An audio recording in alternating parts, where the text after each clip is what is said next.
For a written transcript of this meeting, or if you need reasonable accommodations, including this communication in an alternative format due to disability, please contact the Clerk to the Commission's office at 404-612-8232.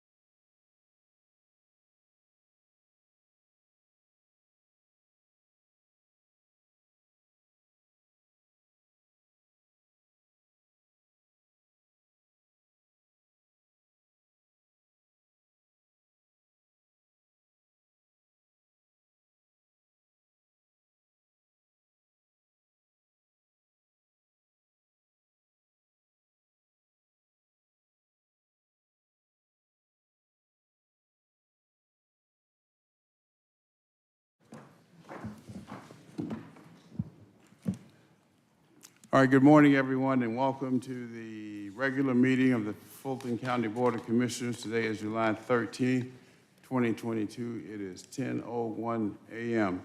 Madam Clerk, please call the roll for purposes of a quorum. Chairman Rob Pitts. Present. Vice Chairman Liz Hausman. Present. Commissioner Bob Ellis. Present. Commissioner Lee Morris. Commissioner Natalie Hall. Present. Commissioner Marvin Arrington Jr. Commissioner Khadijah Abdul Rahman. Present. Mr. Chairman, you have a quorum. Thank you, Madam Clerk. Please rise for the invocation followed by the Pledge of Allegiance. Let us pray. Almighty God, we give thanks for this day, for your grace and for your mercy. We pray now your peace and your power upon all those who are gathered. We pray those who protect and serve this county and this nation. Please now be with our leaders, give them your wisdom and direction. It is in your name that we humbly pray. Amen. Amen. I pledge allegiance to the flag of the United States of America and to the republic for which it stands, one nation, under God, indivisible, with liberty and justice for all. Thank you. Tell on you here. What's it? It ain't working here. Good, okay. All right, before we begin, I'd like to recognize a distinguished guest that we have who's been visiting with me for the last couple of days. It's the new chair of the Dougherty County Commission. Commissioner Herb, stand up, please, so let us receive you. Dougherty, Albany. Yeah, what did I say? Yeah, okay. Anyway, he will be sworn in January. He pastors a church there. Had heard about the great things, this is a quote now, that we do here in Fulton County, so he wanted to come and observe us. And I extended an invitation to him. He's been very pleased with what he's heard and learned so far. He's going to spend some time with us today. So thank you, Commissioner, Mr. Chairman, for being here with us. And I saw one placard or sign. Those are not permitted in the Assembly Hall, so if you would lower those, I would appreciate it. Thank you very much. Madam Clerk. On page 2, consent agenda. 22-0452, adoption of the consent agenda. All matters listed on the consent agenda are considered routine by the County Commission and will be enacted by one motion. No separate discussion will take place on these items. If discussion of any consent agenda item is desired, the item will be moved to the regular meeting agenda for separate consideration. Mr. Chairman and members of the board, we have 2 items to be removed for separate consideration as requested by Commissioner Hall. On page 3, 22-0454, Finance, ratification of the June 2022 Grants Activity Report. And on page 4, 22-0457, Community Development, request approval of a memorandum of understanding for the implementation of 40 emergency housing vouchers and additional EHVs as they become available. Any others? That's all I All have. right, Commissioners, anything else on the consent agenda? All right, I'll entertain a motion to approve the consent agenda as amended. A motion to adopt by Commissioner Ellis, seconded by Vice Chair Houseman. Please vote. And the vote is open. And the motion passes, 5 yeas, 0 nays. On the bottom of page 5, regular meeting agenda, 22-0470, adoption of the regular meeting agenda. Mr. Chairman and members of the board, we have amendments to today's regular meeting agenda. First amendment on page 6, 22-0472, presentation of proclamations and certificates. This item is revised to move up the proclamation recognizing Bob Regis with full BOC sponsorship. On page 7, 22-0479, finance. This item has been revised to amend the requested action to request approval of a resolution setting the proposed 2022 millage rate for the general fund at 9.33 mills. And on page 11, 22-0499, request approval of a resolution to approve individual IGAs with the cities of Johns Creek, Milton, Sandy Springs, and Roswell to provide for the housing of inmates at the Alpharetta Jail, sponsored by Commissioners Ellis and Vice Chairman Hausman. This item is revised to include amended IGAs.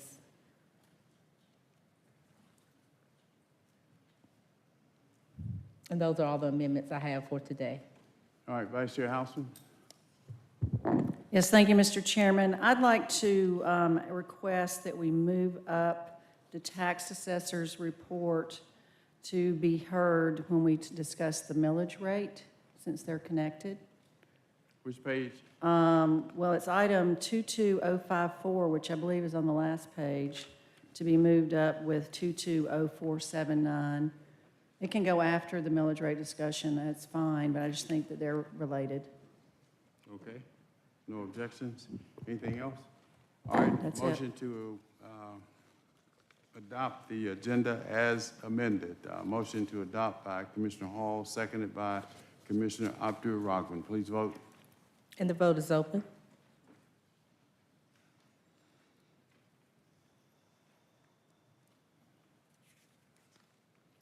And the motion passes, 5 yeas, 0 nays. On page 6, 22-0471, ratification of minutes, regular meeting minutes, June 1st, post-agenda minutes, June 15th, and recess meeting minutes, June 15th, 2022. All right, motion to approve by Commissioner Ellis, seconded by Commissioner Hall. Please vote. And the vote is open.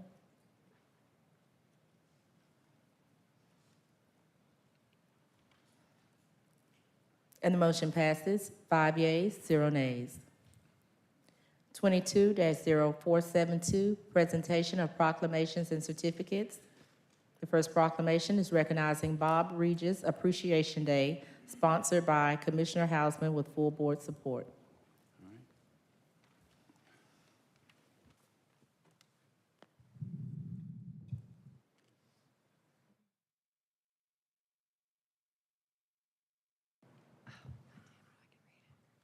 I think there's a few folks here from Alpharetta. If y'all want to come down and join us, that'd be wonderful.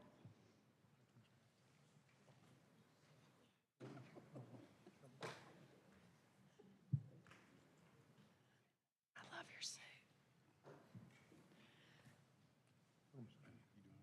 As they're making their way down here, I'm going to read a proclamation, of course, into the record to recognize your many contributions to our community. Mr. Mayor, good to see you. But just on a personal note, we couldn't possibly list everything that Bob has done in a proclamation. And as I was thinking about this morning, some of the things that Bob has been involved in over the years, really people don't even know about. And I was really thinking about the library in downtown Alpharetta that is included in the city center. And originally, it was not to be in that area. It was going to be about 3 miles down the road.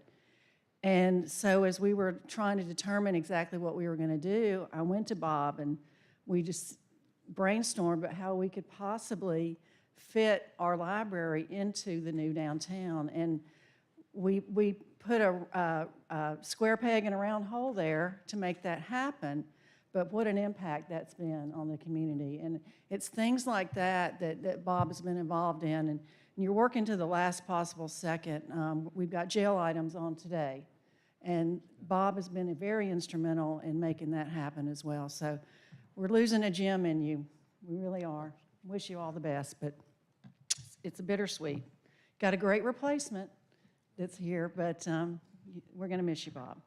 So let me read this into the record.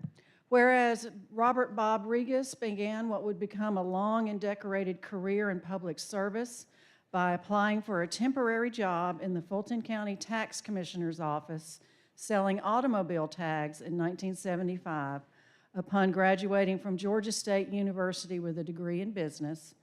And whereas Bob Regas developed a deep reverence and passion for public service during the humble beginnings of his career in the Fulton County Tax Commissioner's office, and would go on to rise through the ranks of Fulton County government, including the budget department, where he attained the level of director before serving as Fulton County manager from 1995 through 1998.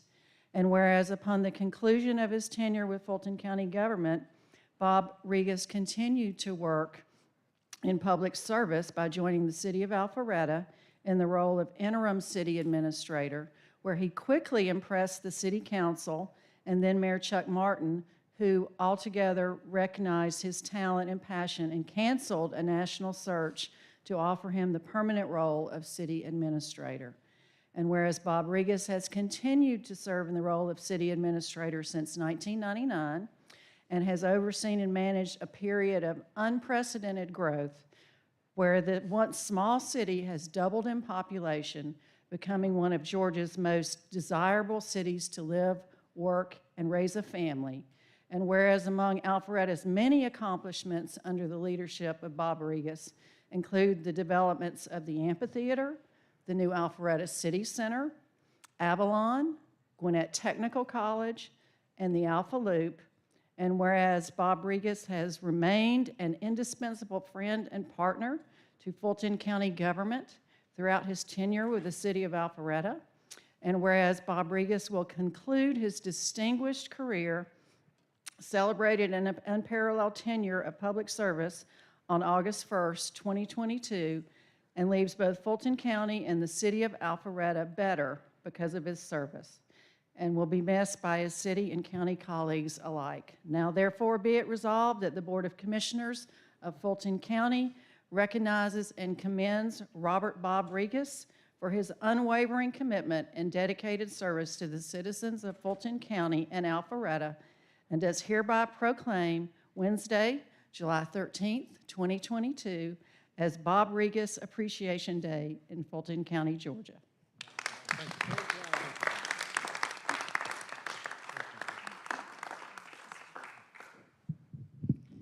I had to take this moment to speak because a lot of people do not know that I came to Fulton County in 1996 after my uncle won the president of Cook County Board of Commissioners in Chicago, coming here from the IT department at Cook County under Bob Regas as our county manager, and he was the most innovative and creative county manager that I'd ever seen in the early 90s.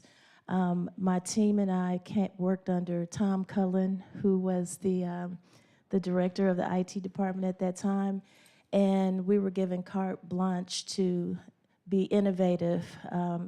Our director created a division that I was over called New Technology, and Bob Regas was a county manager who was just open to everything. We started the first teleworking pilot program, the first website, co.fulton.ga.us, the first email accounts, mindspring.com, the first PCs, because when I got here, they had the green screen mainframe computers. We installed the first modems, you know, the ones that went skirt, skirt. So Bob was here for all of it. He was open to everything. So he is a true public servant leader, creative and open to making things much easier for the employees by applying the technology. And you were missed when you left the first time. And like I said, when I saw you this morning, you can't retire unless you come in to work with us. So thank you for all your years of service. And I hope that we'll see you even after retirement. Okay. Mayor, would you like to say anything? Bob? Okay, yeah. Commissioner Hausman, thanks for sponsoring this, and all the commissioners. This is really cool. And, you know, when I left at the end of '98, I didn't get to like give closure to my time here. So I wanted to kind of do that this morning. I did tell Arthur Ferdinand after I hired him, if I ever had to leave, to always leave one position open in the tax office. I could go back to being a tax cashier. But the job was open in Alpharetta, and I lived closer there, so that's what I did. It's amazing. We all know as we become leaders and managers in organizations that we don't do it alone. And after I was hired in 1975, my title was a tax cashier, but I didn't know how to be a tax cashier. So I wanted to thank Kenny Chambers, who trained me to be that. Kenny was very patient with me and taught me how to come to work, show up on time, and do a good job every day. Then got a job in the finance office, and a dear friend of mine, Rex Vaughn. Rex taught me how to remain calm in the eyes of a storm, not let anything really get to you, probably not to say things you really feel like saying, which has kept me in the job as long as I've been. Virginia Stanton, the director of finance at the time, who took a chance on me and was really hard on me, but taught me so many good work lessons. Then Roy Smith, who, after Virginia retired, was the director, and Roy kept an open Bible on his desk, and I caught him reading it every once in a while, and that's before I was a Bible reader. And but he kind of put that idea in my brain that maybe that's a good idea.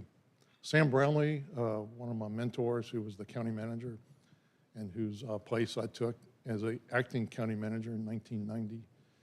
Sam gave me an opportunity in his office, and I'll always remember and love that. John Stanford, the two-star general who replaced Sam, left for Seattle, and John, two-star general is really all I need to say about John. I love John, and just a great guy. Michael Lomax, the chairman in 1990, who appointed me the acting manager, saw something in me that I didn't know I had, but he gave me the confidence and the confidence and encouragement to sit in that chair over there that Dick sits in. The first time I'd been to a commission meeting, even though I'd been with the county for 15 years or so, was the day I sat in that chair. And it was a daunting experience to replace Sam there. But then my coworkers too, who always supported me, like Commissioner Hall here, and Wanda Messina, Clarice Duncan in the county manager's office, and Elaine Greer, who was the first person I ever hired. So all stood by me and encouraged me and kept lifting me up through crazy times at the county. I was the county manager when we had the Olympics, and those were just preparing for that, and with that happening, opening night I was signing contracts in my office as the opening games. I could see the lights on at the stadium as we worked late into the night. But just wanted to thank all those folks, to thank you all for being here and honoring me in this way. Lastly, I wanted to thank my wife, Kelly, who who encouraged me to read the Bible and wouldn't give up on that. And I'm reminded this morning of Proverbs 16:9, and it goes something like this, like we have many plans for our lives, but God directs our steps. And so let's remember that as we keep moving on. Thanks. Thanks, Commissioner.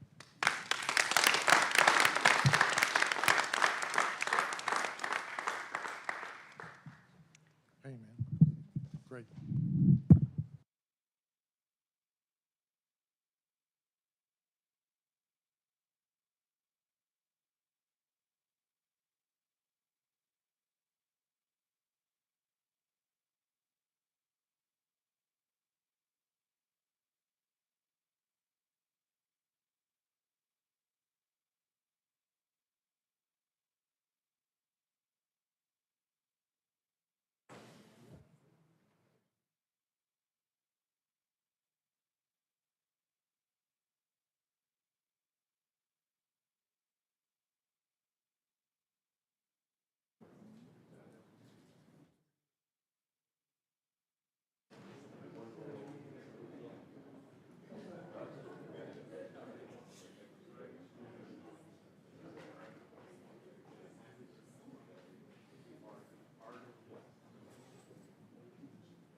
The next proclamation is recognizing Pride Month, sponsored by Commissioner Hall with full board support.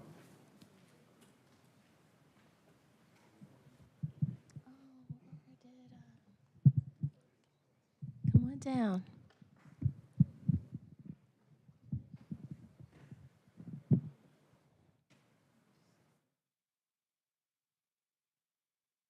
Good to see you, Chap. Good to see you, too. Commissioner Hausman. Okay. It's an honor to present this proclamation, and it was an honor to attend the Georgia Equality event. It was awesome, and to see Kenyatta Mitchell and so many of my friends receive an honor for the work that they do in the community, and the LGBTQIA community was awesome. And the proclamation reads, whereas on June 28, 1969, patrons and supporters of the Stonewall Inn in New York City staged an uprising to resist police harassment and persecution that marked the beginning of movement to outlaw discriminatory laws and practices against LGBTQIA plus Americans. And whereas Pride Month is annual celebration that promotes unity, pride, self-empowerment, and positive visibility within the lesbian, gay, bisexual, transgender, questioning, intersex, and asexual community. And whereas Pride celebrations in Fulton County can be traced back to 50 years ago in 1971, when the Georgia Gay Liberation Front organized a march from Peachtree Street to Piedmont Park, commemorating the first Pride March in Georgia. And whereas the struggle for equality in same-sex rights has led to the U.S. Supreme Court's ruling on June 26, 2015, making same-sex marriages legal in all 50 United States, June's celebrations also includes commemorations and memorials for members of the LGBTQIA plus community who lost their lives to hate crimes and HIV/AIDS. And whereas on June 19, 2019, the Fulton County Board of Commissioners adopted a resolution, item 19-0512, sponsored by Commissioner Natalie Hall, to recognize the month of June as Pride Month in Fulton County.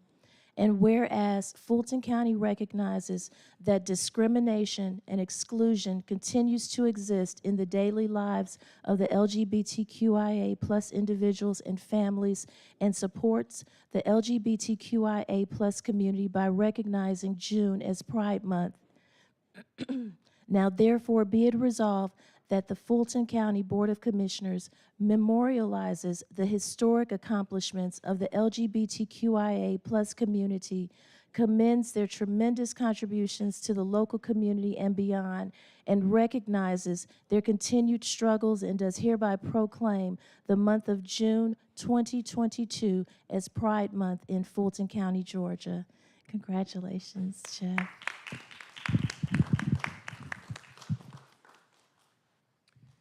Thank you, Commissioner Hall. Thank you, the board, members of the Board of Commission. As someone who is proud to have lived in Fulton County for 33 years, Fulton County has always been a beacon of hope, especially in this time when so many members of the LGBTQ community here in Georgia, around the state, and in our region and around the country feel under attack by politicians and their governments. It is great to have Fulton County knowing that we are respected, we are protected, and we are honored here. So thank you all very much for your dedication.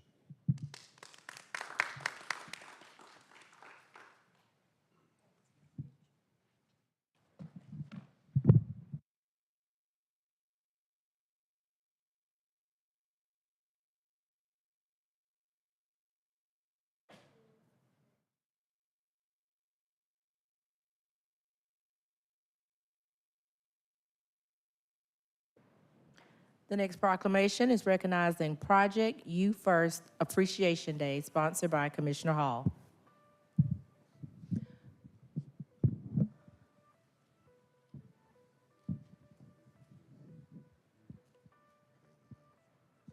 Welcome, welcome. And you know, I was expecting your mom to be with you, and I'm sad that she's not, but this is for her. And I just want to say my prayers were with her through her fight with cancer. So it's an honor to present you with this proclamation, because you do so much work every day in the community, tirelessly and without any recognition. And you don't, you hardly post everything that you're doing. You just do it. And so the proclamation reads, whereas You First serves the community with 2 major programs, Taking Love to the Streets, where hygiene kits are delivered to homeless shelters and the most vulnerable citizens on the streets, and You First Kids Closets, where basic hygiene products are provided to low-income Atlanta area schools.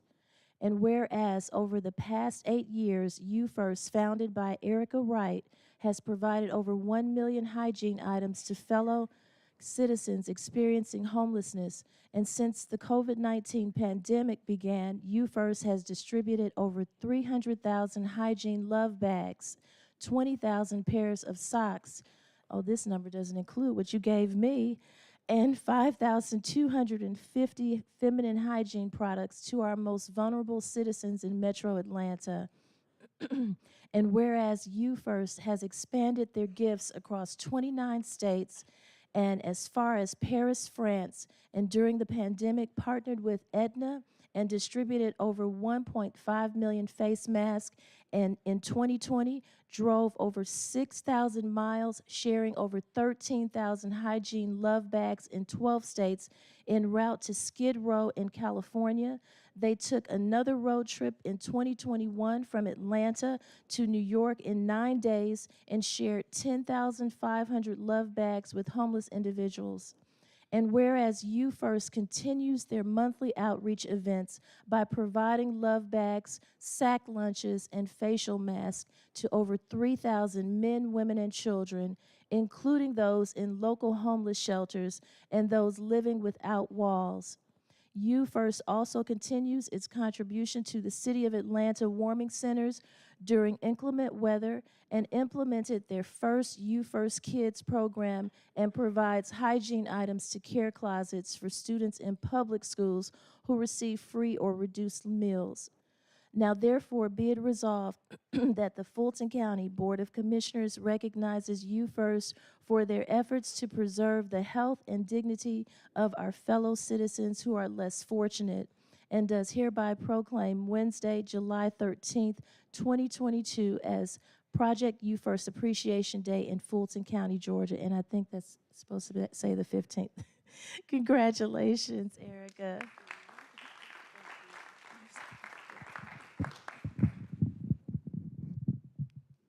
Thank you so much. I don't really have much to say.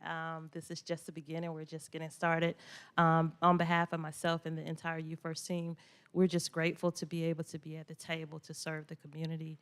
Just want to thank all of the commissioners, and those continue to pour into the work that we're doing in the city of Atlanta and around the world. Thank you.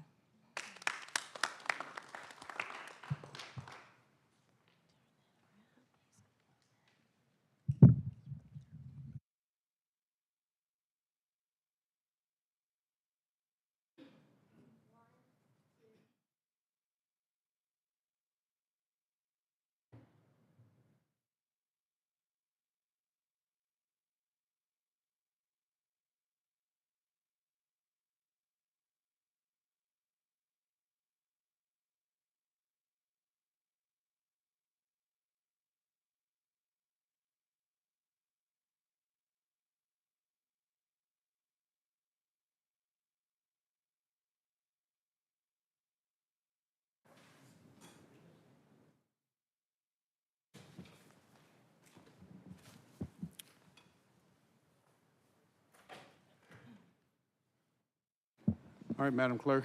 On page 6, public hearings, 22-0473, public comment. Citizens wishing to participate in public comment will be allowed to appear in person or may choose to participate virtually via Zoom, video conferencing, or by submitting their comments in writing online by registering on the county website, www.fultoncountyga.gov. Speakers will be granted up to 2 minutes each. The public will not be allowed to yield or donate time to other speakers.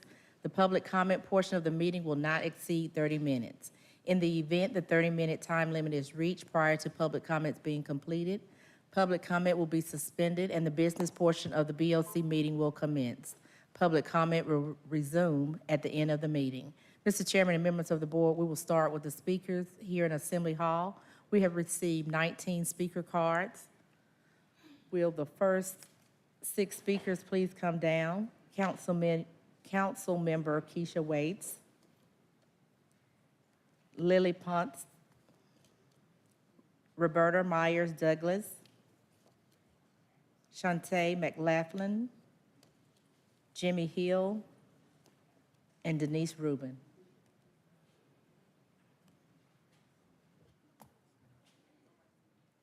All right, speakers, when you have 2 minutes left, I'll simply say, when you have 15 seconds rather left, I'll say 15 seconds. That's your key to conclude your remarks. That applies to everyone except public officials. Ms. Waits, there's no time limit for you. Good to see you. Thank you, Chairman Pitts. I won't be long. My name is Keisha Waits. I stand before you as a resident of Fulton County.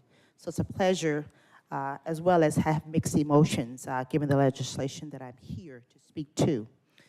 Again, good morning. Chairman Pitts, all distinguished members of this august body, I bring you greetings on behalf of our Mayor, Andre Dickens, and members of the Atlanta City Council. I come before you this morning to speak to Miriam's Law. Commissioner Hall, thank you so much for your willingness to bring this legislation before us. On Friday, August 13th of 2021, Miriam had her life stolen from her by a level 3 sex offender. This is someone that I believe was out on parole or probation or something to that effect.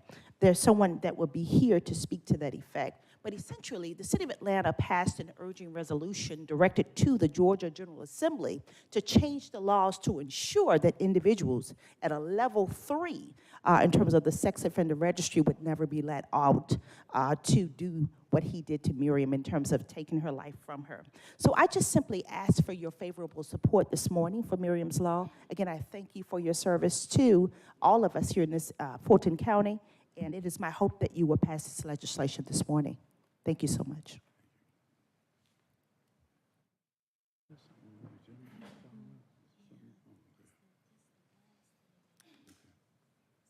Hello, Commissioners. My name is Lily Ponitz, and I go to school and I work at Georgia Could you speak State. up, please? My name is Lily Ponitz, and I go to school and I work at Georgia State in downtown Atlanta. The Fulton County Jail has been overcrowded for years. Experts have urged the county to decrease the jail population to less than 1,500 people, And District Attorney Fannie Willis, when running for office in May 2020, committed to reducing the jail population to less than 1,000 people. But I ask you today, what steps have been taken to keep this promise? It is time to release your residents from their inhumane cages, release those arrested for quality of life charges, and those who are incarcerated because they cannot afford bond. Instead of addressing any of these root causes, Sheriff Labat's solution has been to request beds in other jails and move people across the metro area. Rather than intervene in this system he controls or work through the case backlog and decarcerate people who would be better off in their communities, he has proposed a Band-Aid solution that will only continue to balloon the costs to the county and to these humans' lives. After buying beds in Cobb County, he has recently targeted the Atlanta City Detention Center, a jail that houses fewer than 50 people per night and is planned to be transformed into the John Lewis Center for Health and Wellness. This center will serve as an example for the metro area, providing the exact resources that people in Fulton County need to stay out of jail: healthcare, mental health counseling, sobering space, mentorship. These are resources that will resolve the problem of overcrowding long term. Atlantans need and deserve these resources. Fulton County coming in and refilling this empty jail would be an insult to the years of 15 community-led work that has been done to depopulate the jail. Close ACDC once and for all, and allow it to be repurposed into the John Lewis Center for Health and Wellness. Thank you.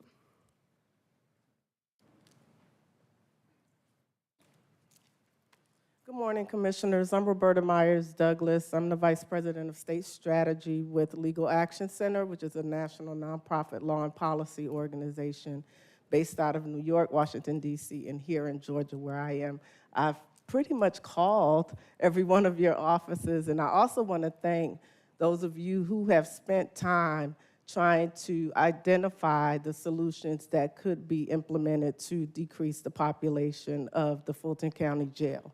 We hope that you will continue to hold Sheriff Labat accountable for providing the information and data that is necessary to use to implement other solutions that we know exist and have been offered as recommendations on how to improve conditions for people housed in those facilities. Again, we hope you will not continue to spend money shuffling people all around Georgia, but instead really look at ways that you can take the resources that you have to partner with Atlanta to increase services, but again, hold other officials accountable for their authority and ability to assist you in really improving the conditions of the jail. So I hope that you will continue to do that. Please partner with the Communities Over Cages Alliance, which Legal Action Center has been a partner, a participant and partner in over the last 3 years. We want to see the Atlanta City Detention Center repurposed into the John Lewis Center for Wellness and Equity, and hope that you will continue to be a part of that effort and that mission. Thank you for your time.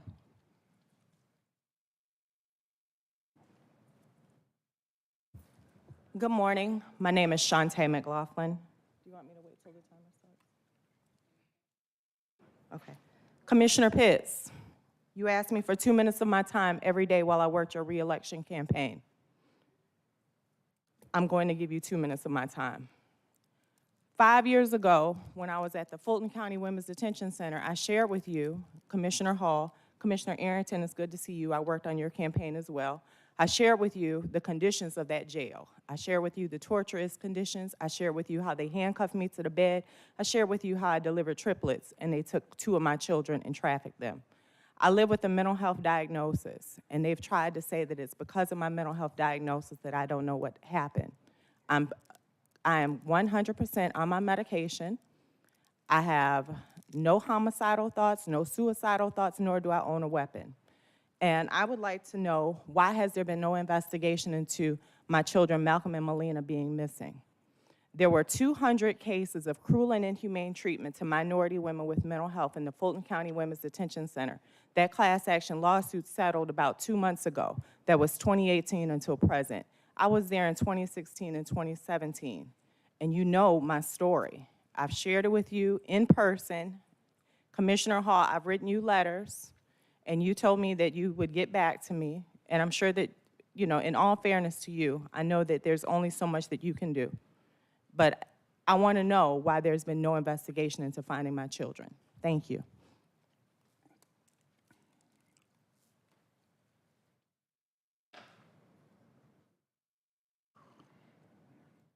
Good morning.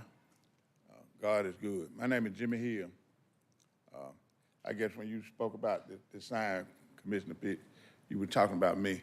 I carry that sign with me wherever I go because it represents my son, Jimmy Atchison. I had to be the voice of him who can no longer speak for himself because on January 22nd, 2019, my son, Jimmy Atchison, was unarmed and surrendered, yet shot and killed by former Atlanta police officer Son Kim on the assumption of a bogus armed robbery warrant in which the witness came forward and stated that there was no gun or no armed robbery. Though the investigative report from the Public Integrity Unit stated that the shooting of my son, Jimmy Atchison, on January 22nd, 2019 by Son Kim was not justified, and Son Kim should be charged with felony murder, aggravated assault, and violation of oath. My question is today, why hadn't Son Kim been charged with the murder of my son, Jimmy Atchison? You continue to issue out money to Fulton County District Attorney Fannie Willie concerning crime. Police gun violence is also gun violence. It's also a crime. The killing of my son, Jimmy Atchison, was unnecessary and unjustified.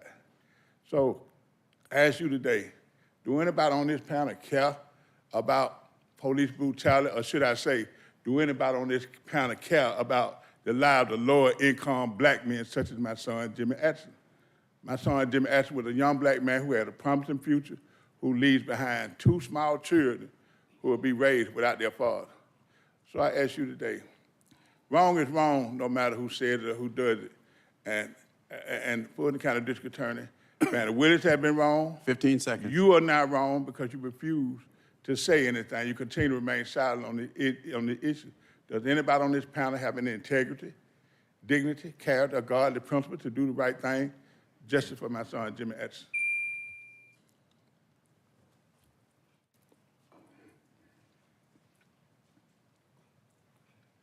Good morning.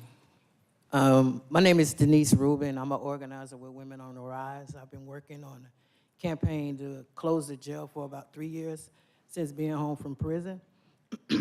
I started going to Wright Street back in '91. I was in a boat. I was on the floor. It was always overcrowding.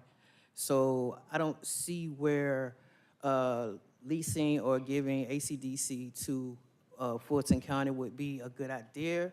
I think there's another way that overcrowding can be addressed.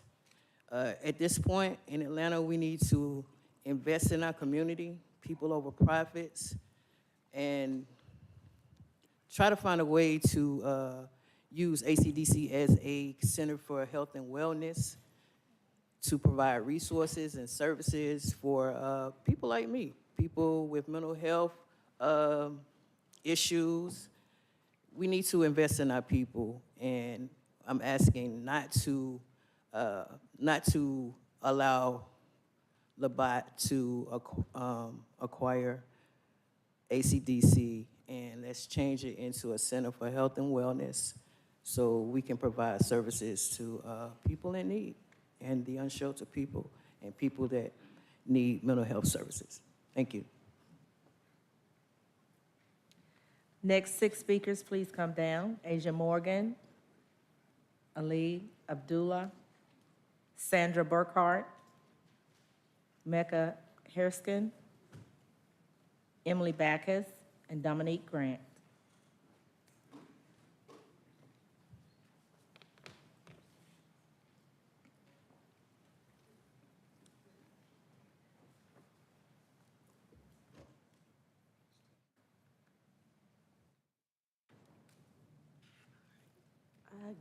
Good morning, council members.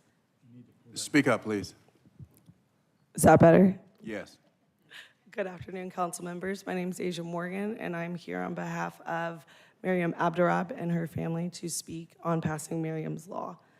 Exactly 11 months ago, Miriam was taken from us in a very tragic manner from a gentleman who was out on parole, but never received proper leveling from the Sex Offender and Review Board, Registration and Review Board, as per the legislation requires. It should have been done 60 days prior to his release, but it was never done. As a result, he was never put on electric ankle monitoring, which would have more likely than not prevented Miriam's death by being a deterrent to committing further crimes. The police would have been able to better monitor him and better keep predators off of our streets. This is a result of a 2019 holding that the Georgia Supreme Court put forward in a case called Parks versus State of Georgia, holding that it would be unconstitutional for a registered sex offender to be on ankle monitoring, surpassing the parole sentence provided in the judge's order relating to the crimes that they committed. The Georgia Supreme Court did state, however, that their decision did not foreclose the possibility that the General Assembly could, at least prospectively, authorize or require that the worst sex offenders be subjected to GPS monitoring for the life and condition of their probation. We would like to fix that loophole with 15 Miriam's seconds. law. With that said, we would like you to consider it and move it forward to the Georgia General Assembly with a unanimous vote. Thank you.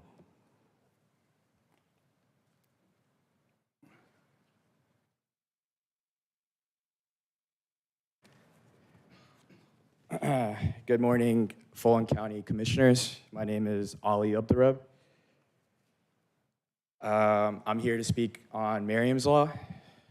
I am Miriam's brother. I want to touch on more of what Keisha Waits spoke about, and my colleague Asia.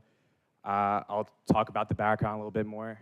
Exactly 11 months ago, on August 13th, Friday morning, my sister was kidnapped from her residency. She was actually living in Fulton County at the time. She was kidnapped from her home by a registered sex offender, and the same morning she was murdered. Not long after this tragedy that forever changed my family's lives, we learned that this individual, whose name is DeMarcus Brinkley, was not leveled at all. If you go to the sex offender registration website, you can go to his name and it says not leveled still. So not long after this day, my family and friends, we went to go figure out how this happened in the first place, and we learned that this individual was released earlier than he was supposed to. What I mentioned earlier, he wasn't leveled, wasn't assessed to risk level. Based on his prior crimes. 15 seconds. He should have been assessed sexually dangerous predator. Just one last thing. I want to express my gratitude to Commissioner Hall, who carried Miriam's Law into this committee.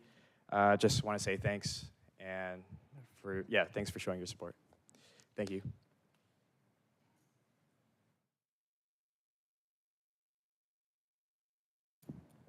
My name is Sandra Burkhart. I live in Fulton County. We are required to vote on machines that violate Georgia laws. In October of 2020, Judge Amy Totenberg of the U.S. District Court of Northern Georgia declared in her opinion and order the Georgia Dominion Democracy Suite 5.5 voting system is in violation of Georgia laws. The machines create a non-readable QR code on the paper ballot that is used to tally the results. The machines were designed and programmed to generate desired results. Georgia law requires a voting system to, quote, print an elector verifiable paper ballot and produce paper ballots which are marked with the elector's choice in a format readable by the elector. We cannot read the barcode that is supposed to represent our choices. Phil Chin was on the ballot in our last Fulton County election. He lost. A candidate not even on the ballot who had dropped out of the race received more votes than he did. How is that possible? A third candidate won. This election, this is being appealed, but the election was certified. No questions asked. Why not? The city manager was bragging about the outstanding job being done with elections in Fulton County, and it makes me sad. We are now spending an egregious amount of money for temporary people hired from out of state in many cases to run our elections, and I am embarrassed. Please help. Thank you. Good morning, Commissioners. My name is Micah Herskind. I am a policy advocate with the Southern Center for Human Rights, and we are a member of the campaign to repurpose the Atlanta City Detention Center. I'm here to talk today about the Fulton County Jail. I know that there's been a lot of talk about building a new jail or finding a new facility in order to resolve overcrowding. And what I really want to stress today is that when faced with overcrowding as a county at the county jail, I think we basically have three options. The first, which I think all would agree is not an option, is to do nothing, right? We care about the people who are inside the jail. We're not going to let this suffering continue. I hope that we would all agree that the overcrowding is a massive problem. The second thing that you can do is you can search for more space. You can try to build a new jail. You can look for a new facility. You can spread people out across the state. That is the current approach that Fulton County, as I understand it, is taking. And I want to stress that that is an approach that has been taken over the past 50 years. That is an approach that was used to build mass incarceration. That is why we have over 2 million people locked up, because whenever we had overcrowding, whenever we had media-induced panics about crime waves, the solution has been build more jails, pass new criminal laws, lock more people up. That's a solution that is costly in terms of resources and taxpayer dollars. We're looking at a $400 to $500 million jail if you try to build a new one. And it's also costly in terms of human life. Every time that we build a new jail in the name of fixing things, that jail ends up becoming another place of violence. Rikers Island, which is infamous for its violence, was initially built as a reformed jail. It was initially thought of as a solution. So building new jails, finding new facilities does not work. 15 the third seconds. option, which I'll get through really quickly, is that you can reduce the jail population. That's an option immediately available to the DA, to the judges, to the public defenders, and to the sheriff. They have all the tools they need to do it. You all should be encouraging them to do it rather than spending taxpayer dollars on new contracts, new deals, new facilities. We urge you, we stand ready to support the decarceration. Thanks so much.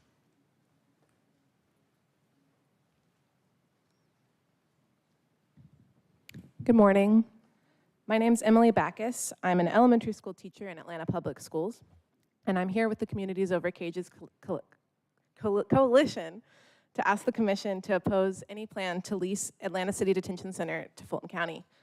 When I was a kid, you may have experienced this, whenever my mom asked me to clean my room, I would just shove everything under the bed or into the closet.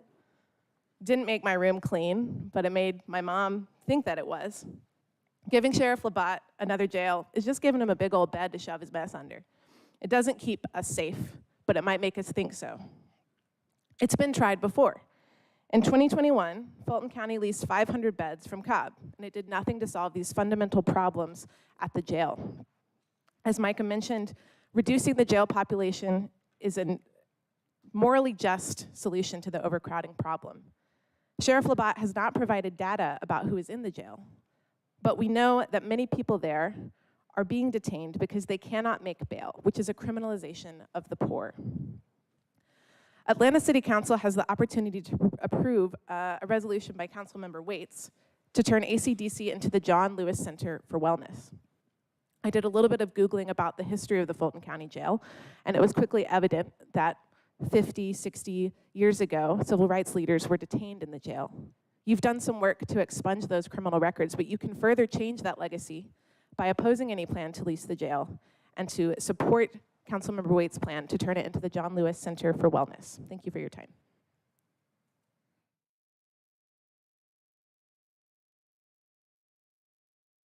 Good morning, everyone. Oops, excuse me. Good morning. My name is Dominique, and I am here with the Community Over Cages Alliance, along with Women on the Rise. They're a digital organizer.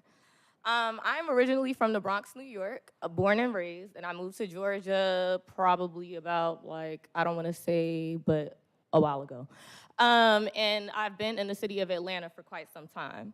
As we all know, everyone here and the council members before me know, Fulton County is a part of one of the most prolific cases that I've seen within my generation, as in I can remember.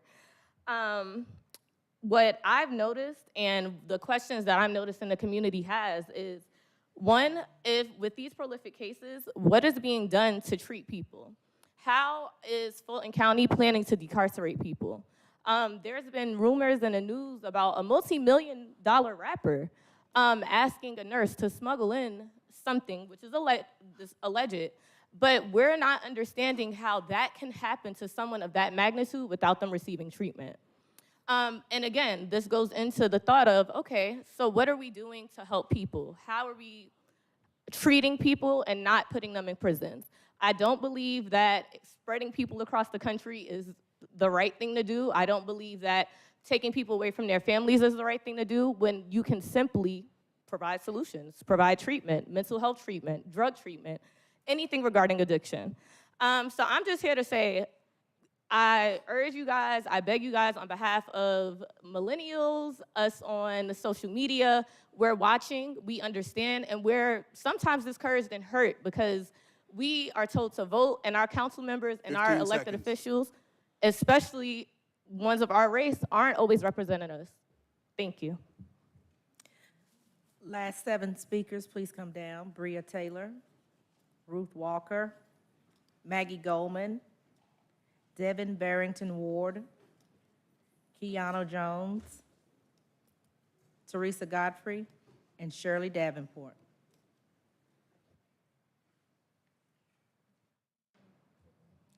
Hello, my name is Bria Taylor. Upon the request of Commissioner Abdur-Rahman, committees and friends, it is an honor to stand before you and say it's time for a change. We are here today to introduce Get It College to you, an international online learning community program that provides courses in GED, mental health, college readiness, citizenship, Spanish, computer keyboarding, psychology, and global leadership development. Did you know, according to research in the United States, high school dropouts commit about 75% crimes since the pandemic? Did you know that over 40% of adults in the United States alone are dealing with mental illness? Did you know that Spanish is America's second language? Did you know that the majority of our senior citizens have used a computer? Did you know that our leaders need global leadership development? This community needs our college, but we can't carry on with this program without you. We need to work together to make Atlanta the global leader in the international marketplace. Thank you.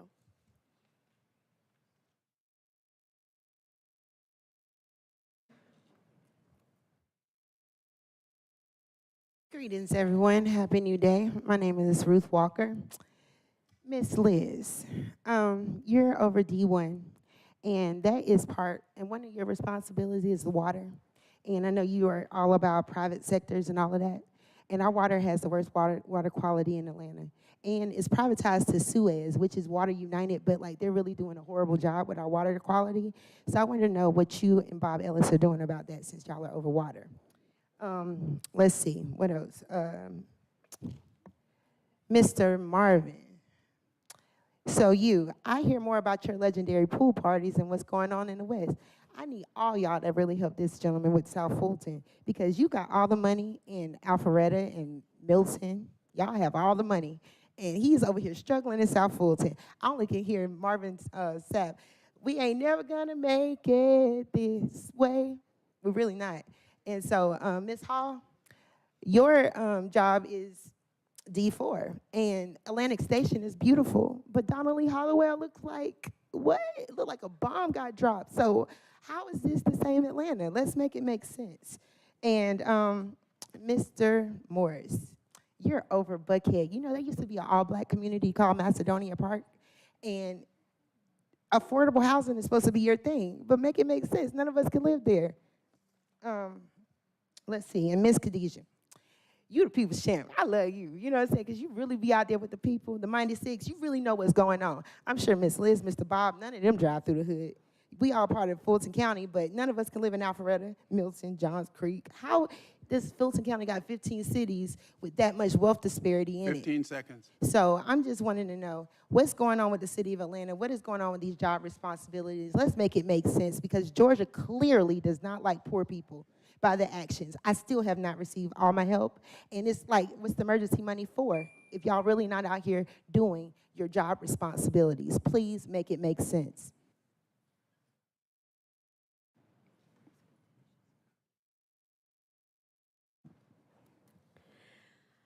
Hello, Maggie Goldman, Johns Creek, District 1.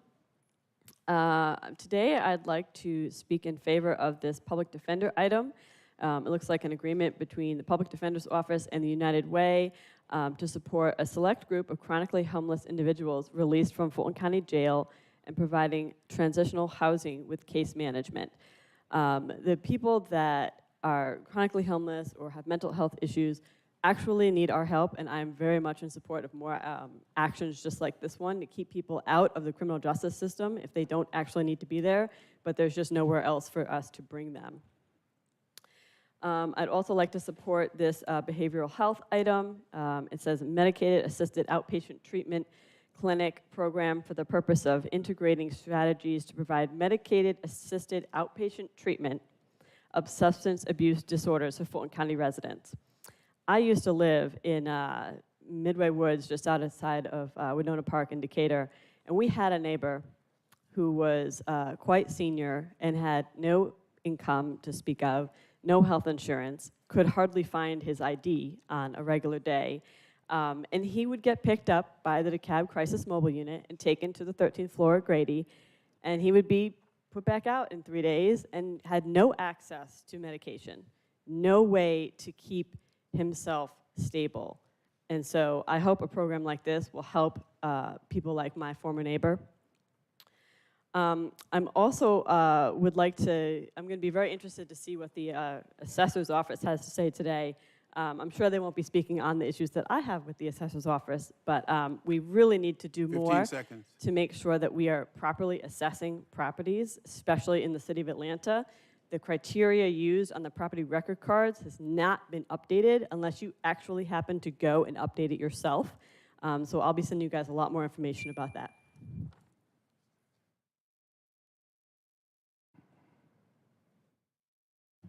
Good morning, Devin Barrington Ward with Communities Over Cages, and I'm a member of the Fulton County COC. I want to talk about what's done in the dark and what's done in the light. What's been done in the dark are secret conversations about a lease between the sheriff and the city of Atlanta, secret conversations that are not informed by any data, that's not informed by any evidence, but what we have done, community organizers, have been done in the light. We've had a task force that was ratified by the previous mayor. We've had several public meetings, surveys, data, and polling that all suggest that people in the city of Atlanta want to move forward with a different way of public safety. What a question I have for you all today is, do you all really know what's happening in Rice Street? And not what you saw on a pre-scheduled tour where the sheriff shows you what he wants you to see. Have you all actually dropped by there and seen what is going on there? Did you know that my colleagues at the Southern Center for Human Rights found that there are over 300 people inside of Rice Street right now that are sitting there on nonviolent, felony, or misdemeanor charges? These are not people that are threats to our public safety. But we have an overcrowding issue at Rice Street. It doesn't make sense.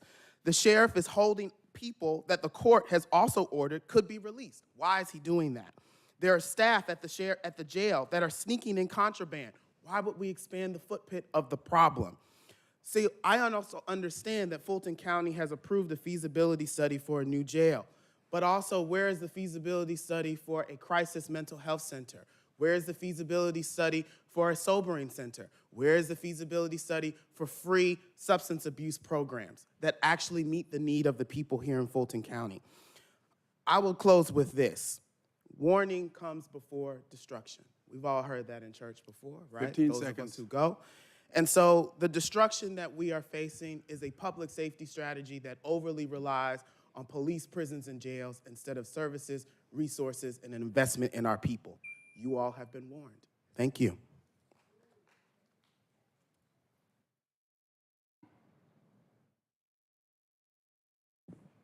Good morning. My name is Kiana Jones, and I stand in solidarity with the Communities Over Cages Coalition. We are all here to speak to the issue of the Fulton County Jail having an agreement with ACDC, and we all know that if that should happen, that ACDC would become Rice Street #2. That's not what we want. Rice Street has been a hellhole for the longest, and you all know it. The district attorney, instead of doing her job and prosecuting cops who murder black citizens without cause, is going after Trump, and we know ain't nothing gonna happen. She's going after young black rappers, further proving that she's willing to do violence in the black community continuously. Instead of Fani Willis truly doing what she promised, which was to take 1,000 people out of Rice Street, because you know that it's overcrowded. Even through COVID, Rice Street has been overcrowded. Instead of her doing her job, you all keep throwing money at her for her to keep doing the worst. If representation is not enough was a person, it would be Fani Willis, because she looks like me, but she does not care about me. She doesn't care about the people in our community.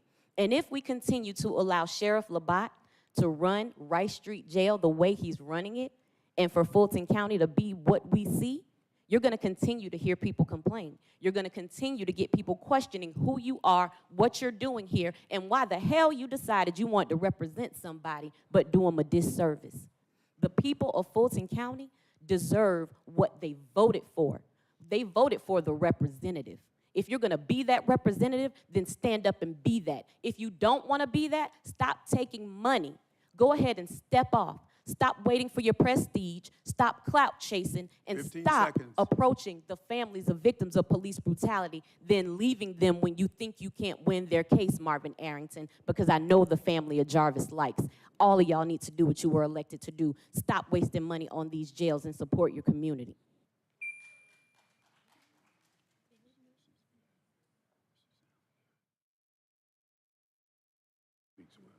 Good morning, everybody.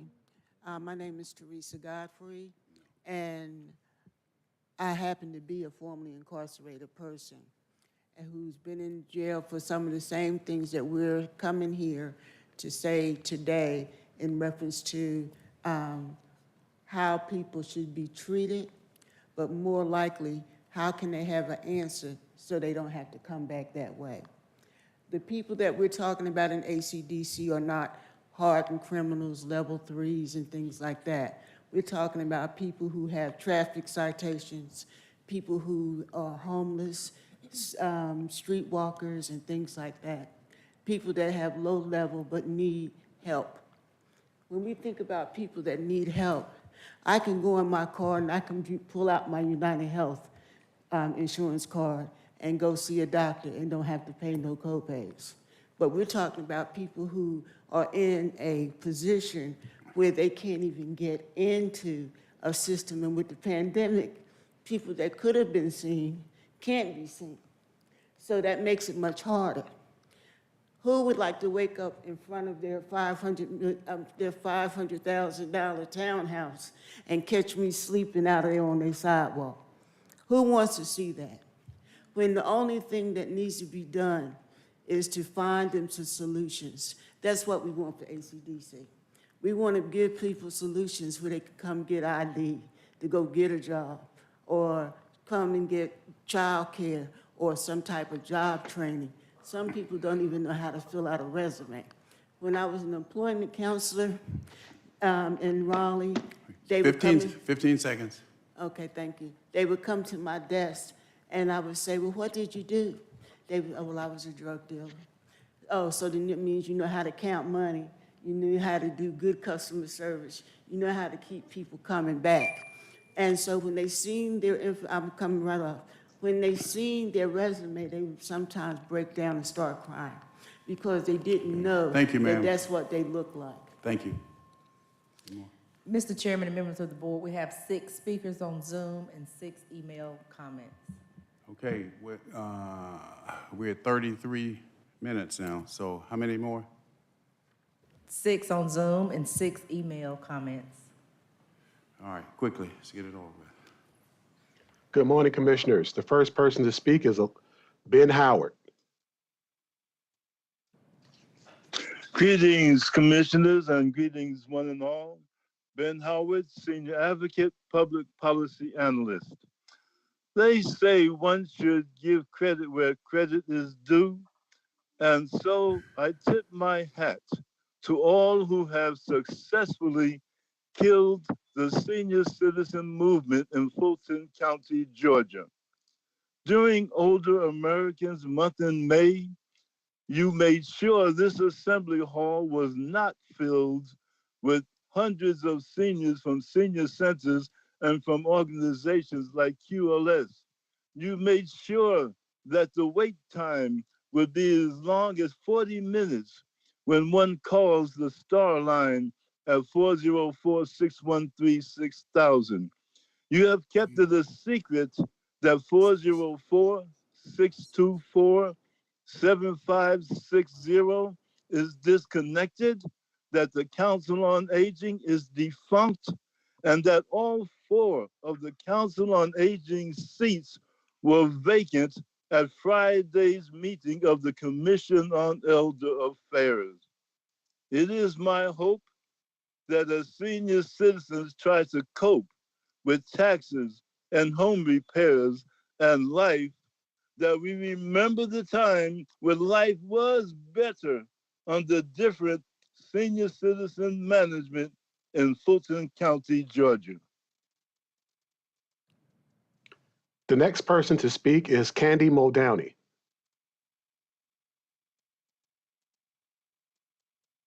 Candy Muldowney.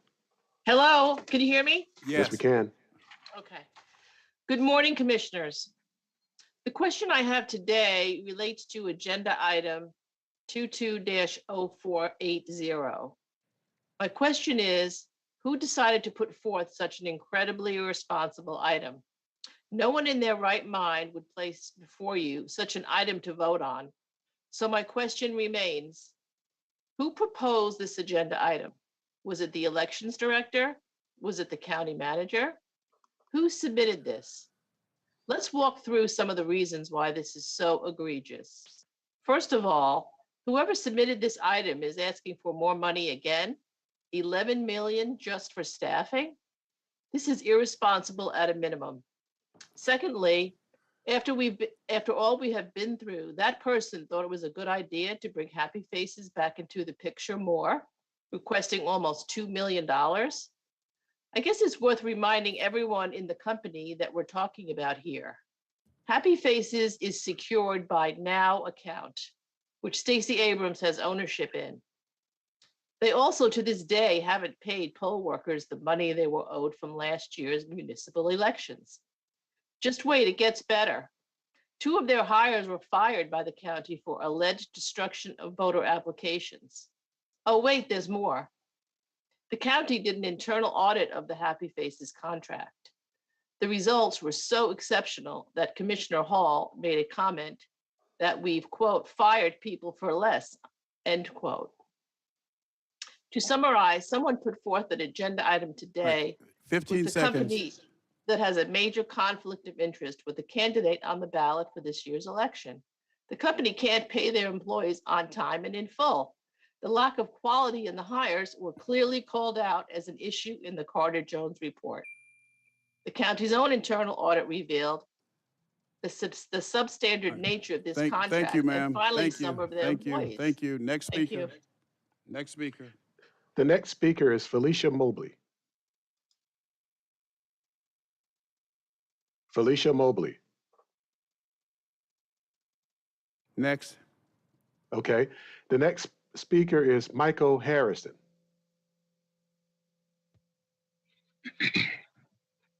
Good morning. Chairman Pitts and distinguished board members. My name is Michael Harrison. I am the CEO of Happy Faces Personnel Group. I speak today for the sole purpose of bringing light to much of the darkness spoken against Happy Faces. On January 14th, 2022, our attorney sent a letter to the Board of Commissioners It is that letter that I reference now. Of the many topics addressed, two seem to draw more attention than I can rationalize: the ownership of Happy Faces and the various sources of funding for our operations. In 1995, my dad and I started Happy Faces. Since then, there have been only two owners: my dad, and until his death in 2021, a great loss. And now, me.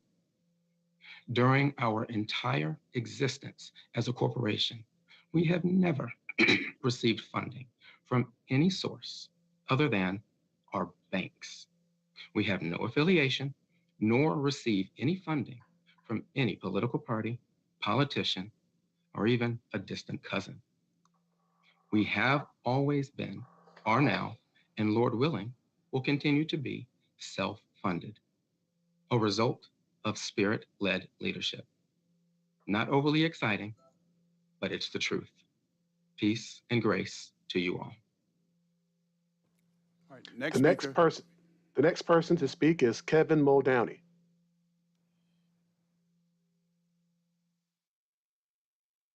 Kevin Muldowney. Yes, sir. Yeah, a number of months ago, we were all present in this very chamber bringing to your attention the problems and conflicts associated with the BRE doing business with Happy Faces Temp Agency. I see agenda item 220480, a PowerPoint presentation regarding various increases to temp agencies to work the upcoming November election. Included in that proposal is $1.8 million for Happy Faces to, among other duties, instruct and implement voter registration. The same Happy Faces that saw two of their employees fired by the county for illegally shredding voter applications. The same Happy Faces that the Carter Jones reports was highly critical of. The same Happy Faces that an audit commissioned by this very body found glaring problems and flaws. The same Happy Faces that does have direct ties to the gubernatorial Democratic candidate Stacey Abrams through her now corp. It also has come to light that Happy Faces has recently hired the disgraced Spalding County Elections Director, Marcia Ridley, who had lost her position with Spalding for serious management issues following the 2020 election. The reality is that we should not be using any temp agencies to staff our elections. We have eager, qualified Fulton County residents ready, willing, and able to work all aspects of our election. The BRE has made somewhat of an effort in this direction, but needs to expand this to include early voting, voter tabulation, administration of voter registration, etc. The primary election was staffed by out-of-county and, in many cases, out-of-state workers supplied by these temp agencies. We were told a few months ago that Happy Faces would be used sparingly in the primary election, and given the indication that they would then be phased out. Continue down that path. Cease your contracts with this seedy agency and continue to phase out all temp agencies connected with our sacred election process. Thanks, Chairman Pitts. The last person to speak is Lucia Frazier. Lucia Frazier. Hello, can you hear me? Yes, we can. Okay. Good morning, everyone. I really believe the Election and Registrations Department is wasting a lot of our money. I've seen these many efficiencies in the processes that the teams follow to run our elections and to register voters. They could save millions of dollars by not registering bogus people on the voter rolls, which means having less precincts, less equipment, and less poll workers. They are budgeting for thousands of bogus people on the voter rolls. They have all the data they need to easily check voter registrations before entering them, and the data would show whether someone is dead or already registered, or even if the address exists. So our money is also being wasted for the time it takes to enter these registrations that are bogus. And then we have to pay for the time to remove those registrations. You all voted to give them $40 million already, and that was based on a bogus number of voters. The amount is already too much. They also wanted to buy more machines so they didn't need to move them back and forth from early voting to election day. There are cheaper ways to get the job done.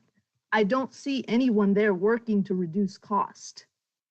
You all need to do more due diligence in pushing back and asking them to find ways to spend less. Item 220480, to give them $11 million more dollars, should be rejected. Please dig in. They should have enough money already to do what they need. And please do not use Happy Faces anymore. The history has been really bad. The audit was really bad. It looks really bad to keep bringing them back. Thank you very much. Thank you. And that concludes the Zoom comments. All right, how many more do we have? We have 6 email comments. Can you summarize those 6 right quickly? Yes, sir. The Quickly. first comment is from Allison Johnson. She is talking about the Atlanta Detention Center can no longer operate to serve mediocre crimes. Okay. She is suggesting that Fulton County began displacing daily through the courts and evictions. And she's also asking that the repurposing of the ADC would be placed where opportunities to housing and wraparound services are layered infrastructure for homelessness. The next 3 comments, the first one by Robin Ayers, in opposition of 22-0480, and she states that it is highly irresponsible to fund Happy Faces and overall to spend even more taxpayer money on staffing resources. 2 other commenters, Cliff Hobbs as well as Colleen Benjamin, also have similar comments regarding the opposition of 22-0480. The next is Kathy Whitehouse, and she states that she has lived in Atlanta for 25 years and is currently just getting involved in community elections. She says she is very concerned about the elections process and would like to see the BOC to continue to review the $11 million in taxpayers' money regarding staffing, spending and staffing. And the next comment, excuse me. The next comment is from Ms. Susan Ortiz. She also mentions that she has worked with the elections department and stated that she was demoted, and she would like to see the BOC to continue to review information regarding Happy Faces, and states that that Stacey Abrams now owns Now account, and would like to see that the board take a look at that part of the information. And that concludes all the email comments. Thank you very much. Madam Clerk, we're going to need to revisit this public comment again at some point. Continue, Madam Clerk. Bottom of page 6, presentations to the board, 22-0474, external affairs, second quarter federal government affairs update. Ms. Corbett.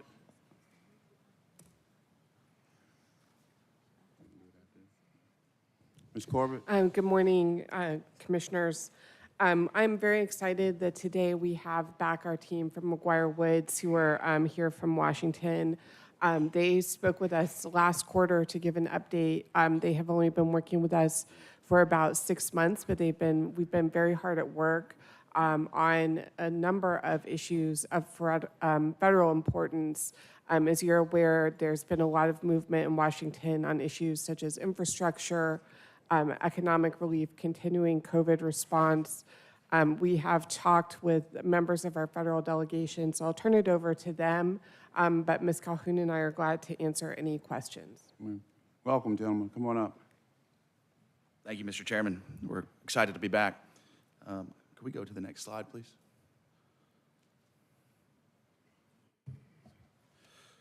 So as part of our commitment to an open dialogue with the commissioners and transparency with what work we're doing, we're coming back for an update on our second quarter work. Is there a way we can get to the second slide? Or do I click it? Oh, there we go. In May, we were glad to host the chairman and vice chair in D.C. for a fly-in where we met with the White House, representatives from the White House, as well as the Department of Transportation. We met with our senators and their offices, as well as members of the congressional delegation. So I think that was a successful visit. As we, in the second quarter, were going after, it was grant season as well as federal earmark season. So that visit helped position us for those earmarks, as well as discuss upcoming grant opportunities and where we can align with those. Clayton will talk more about the several earmarks that we submitted. Several of those have been approved in our congressional delegation's appropriations request, so that's some exciting news that Clayton will share this morning. And we've been hard at work submitting a number of those congressionally directed spending requests on behalf of the county. Yesterday, we had a great visit at the Fulton County Executive Airport, and this was a pre-meeting, an organizational meeting in advance of a larger meeting that we'll be looking to do at the end of August. And so at that meeting, we'll bring various federal stakeholders to the airport so that they can see the work that has been done, but also the vision of the county to expand and modernize that airport, along with the economic development and the improvement of the area. With that, I'll turn it over to Clayton. Good morning, Commissioners. Good morning, leadership. Mr. Chairman, good to be back here. As Scott alluded to, we had a great visit yesterday, sort of with the leadership team down at the airport to talk through a site visit for our federal partners and stakeholders next month. To recap, I think one of the highlights of, as Scott said, Q1 of our engagement with Fulton County has really been, it was all about getting to know and establish lines of communications with our federal partners. The second quarter has really been an in-earnest engagement and stepping up our request to get federal dollars down to Fulton County. Part of that was bringing the chairman and the vice chair to DC to meet with the administration, be with senators and members of Congress. We had a great trip in May. We went to the White House, met with their head of municipalities and local governments, talked about, they gave us kudos for the work that Fulton County has done on the ERAP program. Also kudos on the work that the county is doing, workforce development and economic development. We sat down with Senator Warnock. We also saw Senator Ossoff and his staff. We saw Congressman Scott, and then finally we went to the U.S. Department of Transportation to talk through opportunities in the infrastructure bill. I think all of these meetings were just sort of coincide with the requests that we had for federal funds, whether they be competitive grants or earmarks or congressionally directed spending. Next slide, please.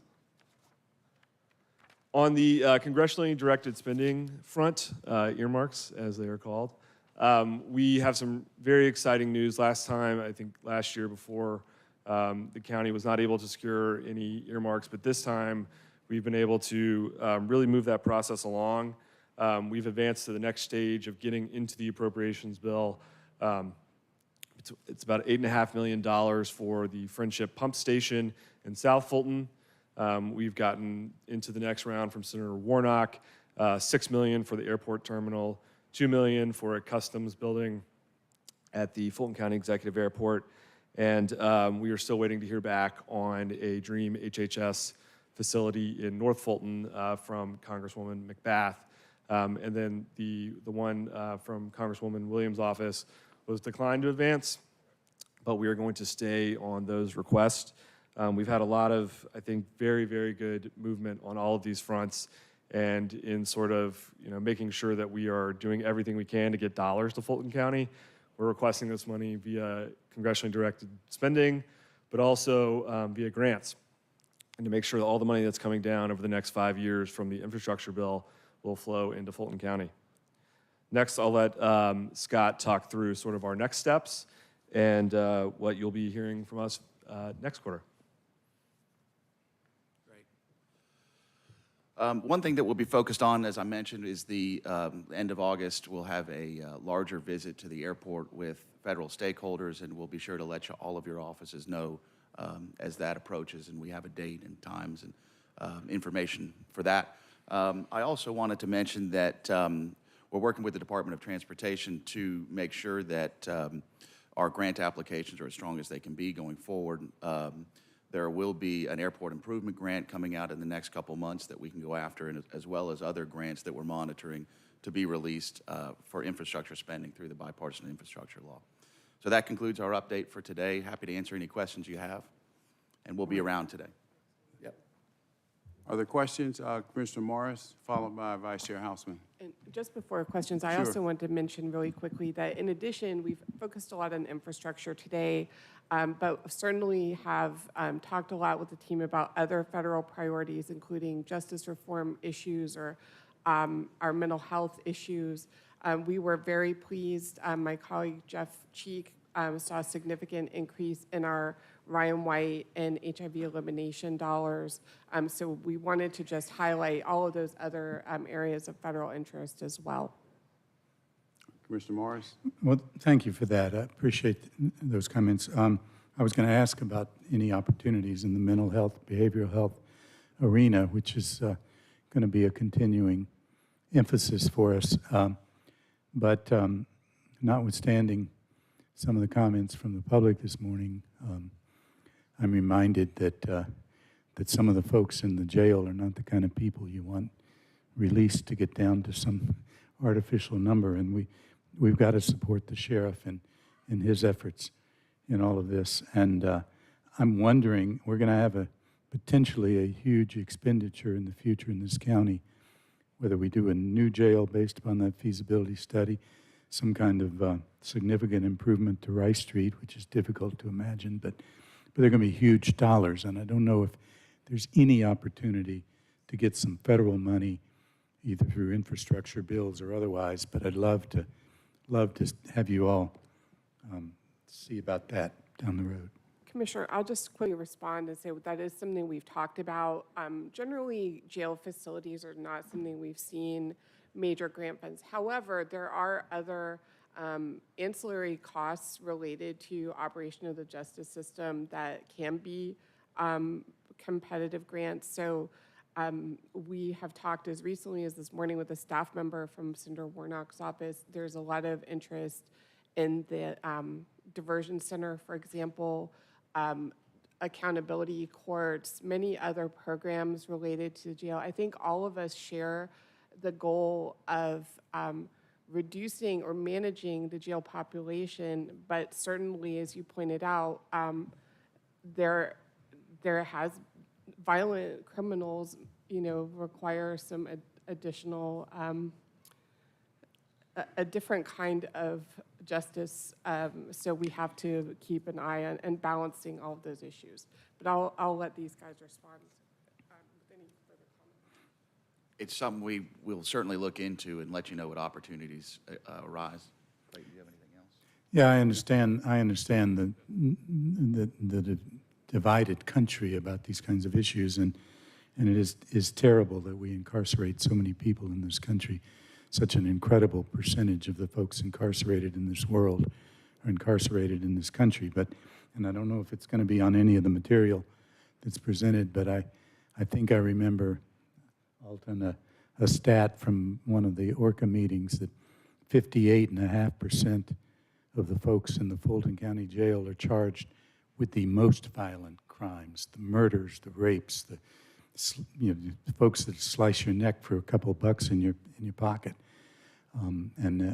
So while we've got a long-term deal with behavioral health and get programs to youngsters and all kinds of things, long-term, there are still some really bad folks out there that we've got to make sure they serve their sentences and get out of the public. Commissioner, if I could just add on one comment to that, because I did hear several people mention that this morning, that there's been a lot of discussion about the Behavioral Health Crisis Center. There is a federal component in that this board a year ago committed ARPA dollars to advance that project. We've been very heavily engaged in advocacy on the state side. We have talked with some of our delegation members on the federal side as well about opportunities for federal funding. And I think that those, the intersection of justice and mental health is one that we're all very well aware of and something we're continuing to pursue. So there's not a hot item right now that we're working on mental health on the federal side, but it's something we've had discussions about and we'll continue to look at. All right, Vice Chair Houseman. Yes, thank you for being here this morning. There was a couple of grants that we had out there that I'm pretty sure we did not get, and you didn't mention those in your remarks. So can you just update us on that, please? Sure. I think you're referring to the Terminal and Tower grant. And of course, we discussed that. And what we saw when we were looking into potential reasons why we didn't receive the grant funding for that, obviously it would have gone to the airport, Terminal and Tower. I believe that the administration started with some of the larger projects. So we were looking at, as you looked at the projects that received funding, it was larger airports like Hartsfield or Asheville that I don't want to assume what the administration was thinking, but a lot of times when you're rolling out new programs, they start with the largest and splashiest projects first and then and make their way to others.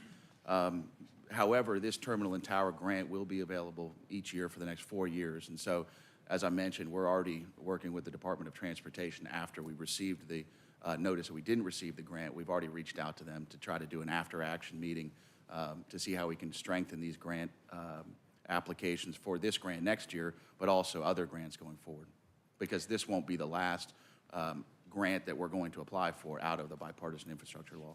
Well, I appreciate that, but I thought that there were separate categories for general aviation airport, and that's what we had applied for. Is that inaccurate information?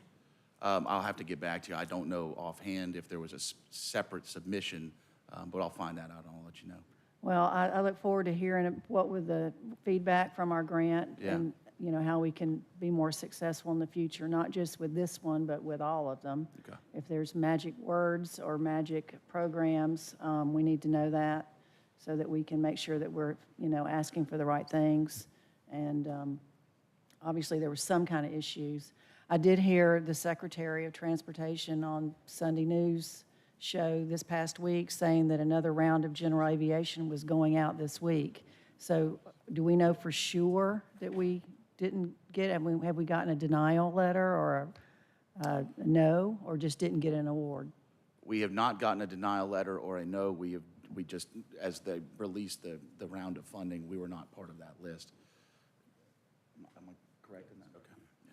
Well, I mean, I don't know if that means it's still possible or not. You know. Let me go back and read his comments and then also figure out what exactly he was referring to, because I wonder if he was referring to the money coming out this week that they had just approved. Yeah, I don't know the answer to that either, but I'm hoping you can find out. Are there any other active grants that we've got that we're still waiting on an answer to? Related to infrastructure in the airport, I don't Well, I mean, believe just so. in general with other areas that we've already mentioned.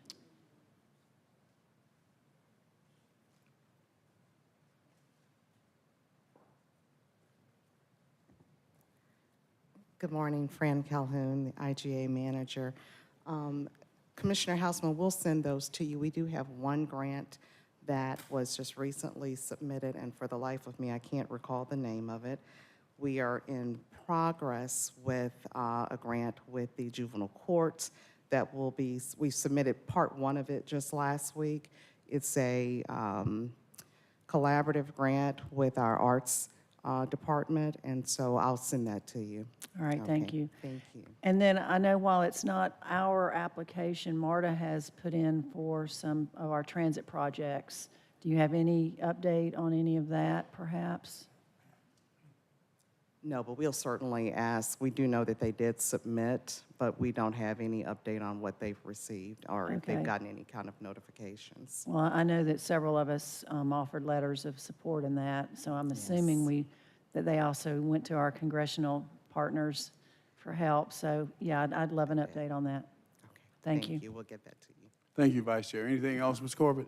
I just wanted to, kind of as a follow-up to the Vice Chair's last comment, I did want to mention that we did, our team has met with both MARTA, the ATL, to discuss transit. And as you pointed out, Commissioner, we're not the applicant, but we want to make sure that our team fully understands the landscape of federal funding requests so that if they're in a position to advocate in that regard, that they're able to do so. All right, anything else? All right, gentlemen, thank you very much. Thank you. It's 11:38, colleagues. Madam Clerk? Mr. Chair, I'd like to be recognized. The family of Miriam, the young woman who was killed by the sex offender, is here, and I would like to move that item up so that they could be present. The entire family is here. All right, which item? It is, thank you, Commissioner Arrington. It's 22-0500, and it is on page 11, at the bottom of page 11. If we could move it up before the first item on the agenda, before 476. Which item? Page 11. Page 11, 22-0500. All right, is that a motion to amend the agenda to move up this item for discussion now? Is that what you're asking? Yes. All right, is there a That second? would be great. All right, properly Thank moved in second. Let's vote on amending the agenda to move up item 0500 on page 11. Properly moved in second, and cast your vote, please. What? I'm sorry, ma'am. All right. 500. Oh, I'm sorry. Thank you. I thought I pressed the button. All right, the motion to amend by Commissioner Hall, seconded by Commissioner Morris. Please vote. This is on amending the agenda to move up item 0500. And the vote is open. And the motion to amend the agenda passes. Oh, yes. Thank you. 5 Oh. yeas with Commissioner Arrington. Thank you so much. On page 11, bottom of page 11, 22-0500, request approval of resolution urging the Georgia General Assembly to adopt legislation in support of Miriam's law to amend the existing general law relating to the state of Georgia sexual offender registry as codified in the official code to better track sexual offenders and for other purposes, sponsored by Commissioner Hall. All right, what's your pleasure? Chairman, I would like for Ali to come down. Ali.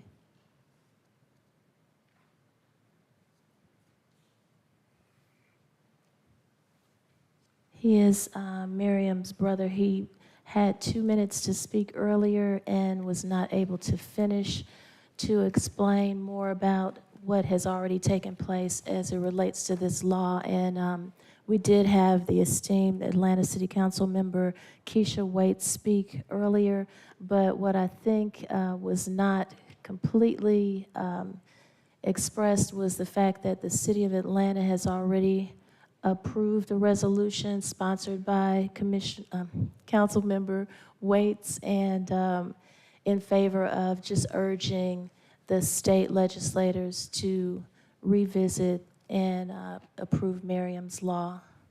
All right, the issue is before us now. We have a motion on the floor to approve by Commissioner Arrington, and seconded by Commissioner Morris.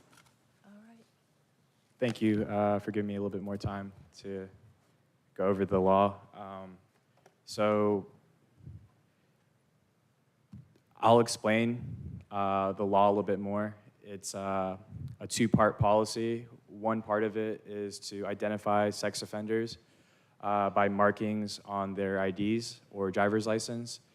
The second part of Miriam's law would be having ankle monitors on sex offenders until they are assessed a risk level prior to their release from jail or prison. We believe that if the murderer of my sister had an ankle monitor, he would have been assessed a risk monitor, which would have resulted in him being monitored a lot more, or a lot better. And I believe my sister, Miriam, would be here today if this law was in place. Thank you. And I see Sheriff Labat here. Can you just step down quickly and speak to this, Sheriff, because this would impact your office.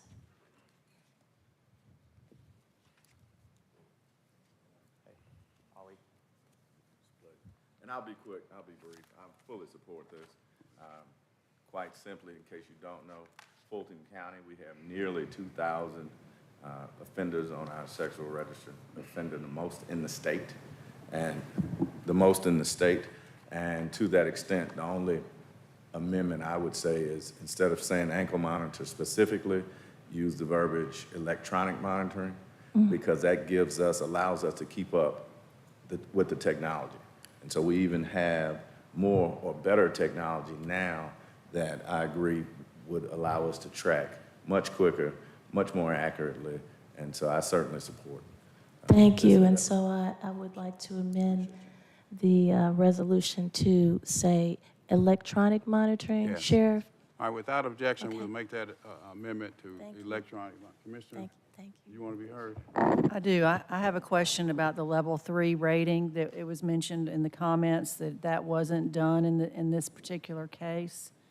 I just, for the benefit of the public, what is a level 3? Who does those ratings, and how does that system So work? the organization called SORB, the Sex Offender Registration Review Board in Georgia, they do the assessment of sex offenders in the state. A level 3 is considered a sexually dangerous predator. They are the highest risk of reoffending. So in the case of my sister, she was, her murderer was not assessed a risk level. If he was, he would have been considered a sexually dangerous predator, and he would have been monitored a lot better. And my colleague over here, Asia, could speak more about that. Councilwoman Waits wanted me to step up and specifically address the sexually dangerous predator designation, and really the difference that kind of pushes them into that is a level of violence and past history of sex offenses with multiple victims, including those mostly outside of the family, is a likely criteria for them to reoffend. When we sat down with the Sex Offender Registration and Review Board Director, Tracy Alvord, she kind of gave us a breakdown on how to differentiate the different categories and what would push someone up into that designation. And it really has to do with kind of preset criteria, but it's their level to reoffend in a violent manner, especially to victims outside of their family. But is that a state function? What is the local role in that? Those are the kind of things I'd like to have clarified. So locally, specific to Fulton County, our sheriff department is the one who is responsible for going out and doing these checks on the registered sex offenders. Within 72 hours, they have to, from release, they have to register with the sheriff's office. They go and they do home visits and make sure that they're abiding by criteria of where they can and cannot live. We think that it would take some of the resources or strained resources and better allocate them in assisting the sheriff's department specifically in monitoring sex offenders within Fulton County. Thank you, Mr. Sheriff. Yes. It is a state function for the sexually dangerous predators. We, from Fulton County Sheriff's Office, have tried to intervene and do those that have not been rated yet, and we've been told that the state has that functionality, and so we are moving. We hope the General Assembly will move to give us more leeway to be able to better track those that have not been rated but convicted. And that in and of itself, I believe, will prevent a lot of additional crimes. And just by way of facts, because we don't have the sole authority, and the state has the entire state and only a few resources to manage it. And I've talked to the commissioner. Right now, we have 116 people that have absconded from our sexual offender registry. And so what that means is now we do have to have additional resources to go out and look for these individuals. But again, the improved technology would help us do this a little more immediately. So that's really not part of this particular law. That's a separate issue tied to this, correct? So it's a combination thereof, right? So the sexually dangerous predators are those that come through and have received their rating, and then the expectation is that the state, in combination with us, will monitor them. So it's a combination of both. Well, it sounds like there's some sort of breakdown, if you will, in getting the ratings in the proper place. Which I think totally is the point, right? How do we consolidate this to make sure that we do it more efficiently? And the state has taken the lead. And again, urging our General Assembly to move in that direction, I just think will help us all the way around. Well, I mean, I don't read that in this particular bill. So my question really is, I see that this is, one piece of that. But as we develop our legislative package going forward, if we could have more detail on, what might be a bigger piece of the problem that we could include in our package would be helpful. So After the incident with my sister, we started attending meetings at SORB. It's probably a couple buildings away from here. But besides learning that they're severely underfunded, we learned about a backlog issue, how there is about over 11,000 sex offenders that aren't officially leveled yet. About 1,200 of them are considered sexually dangerous predators, basically violent offenders that we have to worry about. The monitor part of the law is to help with the backlog issue that SORB faces. If electric monitor is what they preferred, but if we use this law, it will help solve SORB handle the issue with the backlog. And specifically with the ankle monitoring, we want the individual to be wearing it until they are assessed a risk level. So I know in 2019, the Georgia Supreme Court deemed ankle monitors unconstitutional for life. But this will just be used until the individual is assessed a risk level. And has this been before the General Assembly already? Did they deal with it in the last session? They haven't dealt with it in the last session, no. So nothing's been introduced at this point on this? It has not been. Okay, all right, thank you. Thanks. All right, the motion on the floor is to approve. Let's vote. Madam Clerk, let's go. And the vote is open.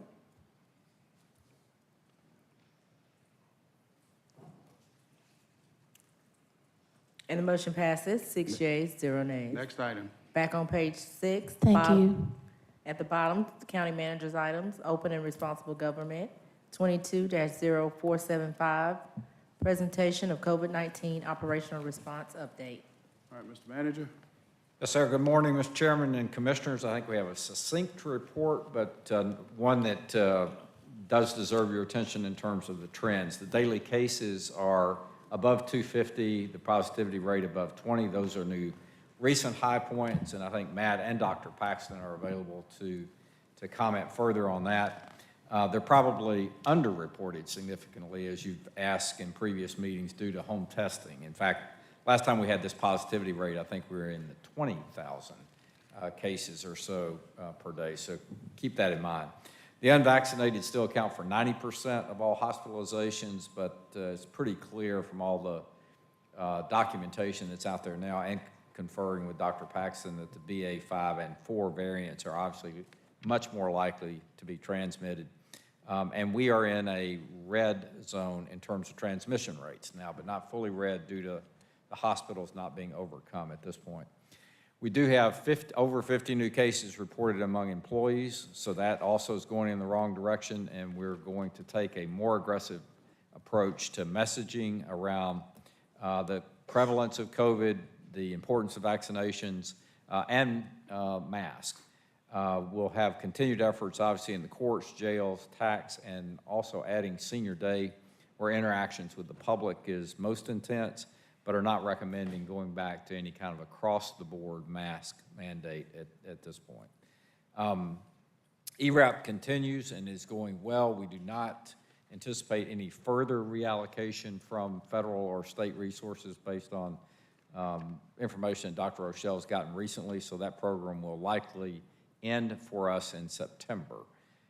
ORCA also continues to show, I think, progress. The jail population obviously is the most significant challenge, as already discussed this morning, driven by the case backlog as well as the processing of current cases. So you'll see those trends during our report this morning, and look forward to any questions that you may have on that. As we try to return to normal, obviously elections being one of the primary things, you will have an item before you today where they'll be bringing forward a recommendation on temporary staffing. I'm pleased with the diversification that we have managed to gain through both the primaries, where we, if you remember, had effectively a bake-off among a number of different firms. This recommendation will have one main firm and two other firms getting a smaller share, as well as moving to in-house employees selectively. And all of this is compliant with our procurement practices, which you'll hear more about. Likewise, of course, the tax assessment notices have gone out, so we'll be discussing an update on that on today's agenda.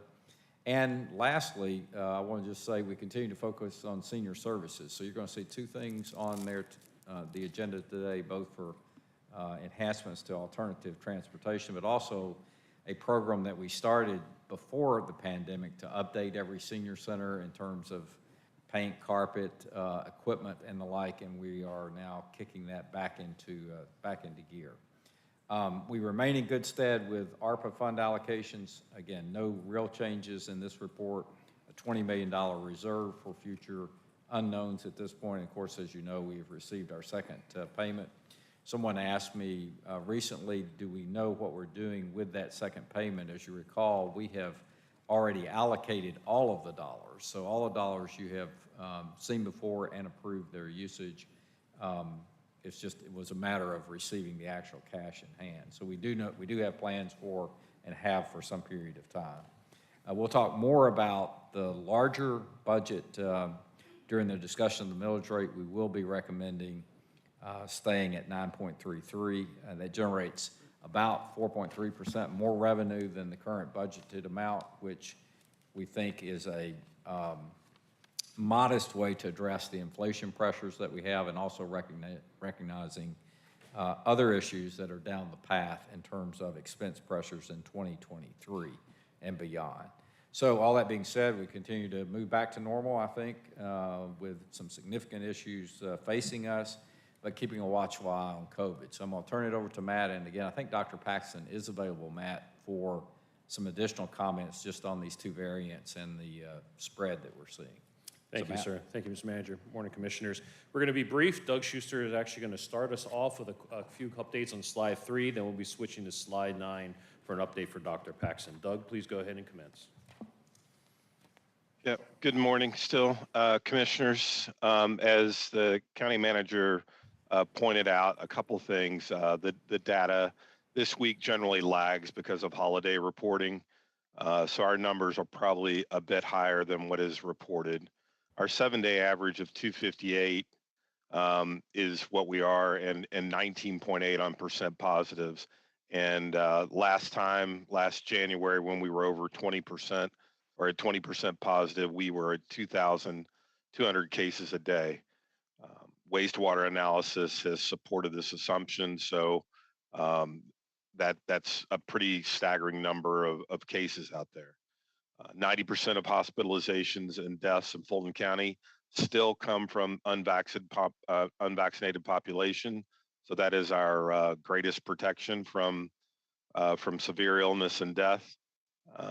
Our CDC risk level is green, but just barely. Like I said, our cases were probably underreported, so when we get new data, the hospital staffing or the hospital risk that the CDC tracks will be possibly higher, kind of expected to be. And then lastly, we asked Dr. Paxton to be here to talk about BA5 and BA4, and nearly 66% of all the state cases are of these new variants that you've heard about lately on TV. Thank you, Doug. Dr. Paxton, if we could go ahead and transition to slide 9 for some comments from you regarding BA4 and BA5, the subvariants. Sure. Thanks very much. I'll try to be brief. I think it's actually very well summarized on this slide. What we know is that BA5, which is basically now becoming the predominant Omicron variant in the U.S. and certainly in Georgia, definitely has better ways of escaping the immune system. And therefore, that's one reason why it's so very much more transmissible than previous versions of COVID that we've had. However, that said, the good news, I guess you could say, in relation to a pandemic, is that two things still hold. One is that if you are vaccinated, then, and particularly if you are boosted, then you are still have a very high level of protection against severe disease, which is why we continue to push vaccinations and are making it as available as possible and encouraging people to get it. The other thing that I wanted to make sure that people understand, and perhaps, Doug, you can go to the slide that shows the two different CDC maps, the one that looks green and the one that looks red, because I think that's really important to understand for why. The slide just two before this one. Okay, that one, yes, thanks very much. So I think it's important to understand what that there are actually two CDC data sources that we look at. The one on the left, which we're referring to, we're currently kind of still in the green, that takes into account both cases, which we know are rising, but also the strain on the hospital system. One good thing we have going for us with this Omicron strain is that we're seeing fewer people going to the hospital and dying. And because that's a very important metric for the risk map on the left, we're still in what looks like relatively, okay, but it's very worrisome. But the map on the right tells you what is actually going on in the community in terms of we are having extremely high levels of people getting sick with COVID. And, again, much worse among people who are unvaccinated. And so the recommendation about masking, if you go on the CDC website, they're geared towards the community risk map, like sort of what do we need to do as a community for that? But I also want to point people to this community transmission map, because if you're a person who just doesn't want to get COVID, such as myself, and for most people, I think in this room, really, you should be considering, I would say you need to be masking up when you're indoors in a public spot, because even though, particularly if you're vaccinated and boosted, the odds that you're going to the hospital and dying are, relatively okay. But really, who wants to get COVID? We still know that people who get COVID, and particularly if they're getting reinfected, because we're seeing people getting reinfected, particularly if they're not vaccinated. There's the risk of getting long COVID that is becoming an ever greater problem. So I just wanted to put these maps in your minds as you discuss what is what's to be done right now. And I just wanted to say before, I don't know if Dr. Rochelle is going to be speaking about masking the senior centers, but I fully support that, because our seniors are clearly the most vulnerable segment of our constituents. And we should be masking up at all the senior centers to prevent transmission to this highly vulnerable group. So that's what I wanted to say, and I'm here for any particular questions that you might have about this. Thank you. Thank you, Dr. Paxton. If I could just finish off on slide 12, folks. I just wanted to bring your attention once again to the fact that we are getting ready with Fulton County Public Schools and Atlanta Public Schools to do a back-to-school vaccination event with them, and we're looking forward to that partnership. On the right-hand side of that slide, we ask you guys to help us amplify that message once again. This is our schedules going into this next quarter of where we'll be doing vaccination. The first 3 are actually at sites we've done in the past, but we're shrinking the amount of times that we do it there. That's being taken care of by our mobile team, as powered by CORE, as well as our Board of Health mobile team. And the 4 locations that you see on the bottom are actually fixed locations that we have at Board of Health clinics.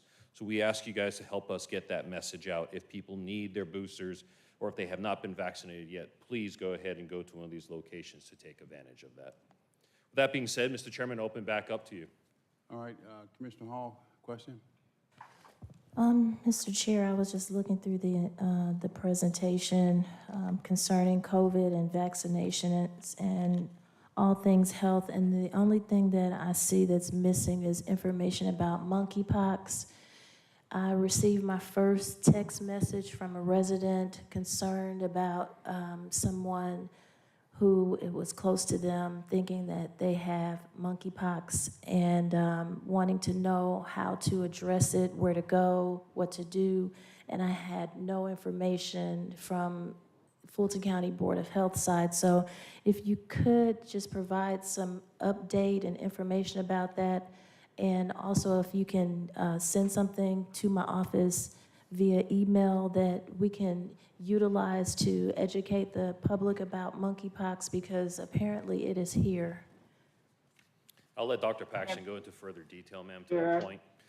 Her and her team, we have been privileged to be able to partner with them with some planning efforts. They did do one successful vaccination event last week, Saturday, but Dr. Paxton, I'll allow you to take it from here. Sure, I'll give a very brief update on monkeypox. Yes, monkeypox is in the United States, and it is rapidly, it's rapidly expanding. Since we approximately have in the United States about 9,600 cases of, 9,600 cases, excuse me, worldwide, in about 57 countries. And in the United States, we have about 900 cases across 41 states. And of those cases, 41 of them are in Georgia. And in the Georgia area, they've all been in the metro Atlanta area. So Fulton, DeKalb, Cobb, Gwinnett. Okay, so yeah, it's a problem for us. We have about at least 40 people. The median age all have been so far in men who have sex with men. The median age has been about 33 or so. 57% are Black, 35% are white, and as I said, all have been in the metro area. No one has needed to be hospitalized for this. And so but it is important that if somebody is exposed to monkeypox, like either, contact, and again, it's prolonged contact with somebody who has, monkeypox, who has lesions, then we recommend that that person who is a contact should get treated with post-exposure prophylaxis. It's best to get treated within about 4 days, but apparently it looks like you can get some benefit if you get treated within 2 weeks or so. So in terms of what can we do, anyone who thinks that they have been exposed to monkeypox or might have it, they can see if they have a primary physician, they can certainly see that primary physician, and that physician can get information about getting the test, about doing the testing and all that off of the DPH website. And there's a 24-hour number that they can call to speak to an epidemiologist and a clinician and with somebody with clinical experience to sort of walk them through the process of getting tested. We do this sort of testing and treatment and care at the Board of Health Sexual Health Clinic. And so that is an option, somebody you can call, and you can come in to the Board of Health Sexual Health Clinic. Now, as Matt has said, we did a vaccination event for people who are at risk for monkeypox. We did one last week at Aviation, and we're going to be doing another one on Saturday at the CHR. It is by appointment only. We are not able to take walk-ins because, unfortunately, at this time, there are limited availability of the Jenius, and that's the name of the vaccine, the Jenius vaccine. So Georgia has only received, in the phase 1 so far, has only received 1,200 doses. So a fair amount of those are coming to us. We got 200 last week. We're getting at least 200 this week. And then in phase 2, we're probably going to get an additional 5,000 doses throughout all of Georgia. But the federal government is ramping up production. So it is expected that we'll have many more doses available of this. But of course, it takes a little time. So we're probably looking at like August or September before we get, very vastly increased numbers. So that's why we are doing this only as appointment, not walk-ups. So I think that's just a general overview. So again, if you have specific questions, feel free to ask. Thank you, Dr. Paxton.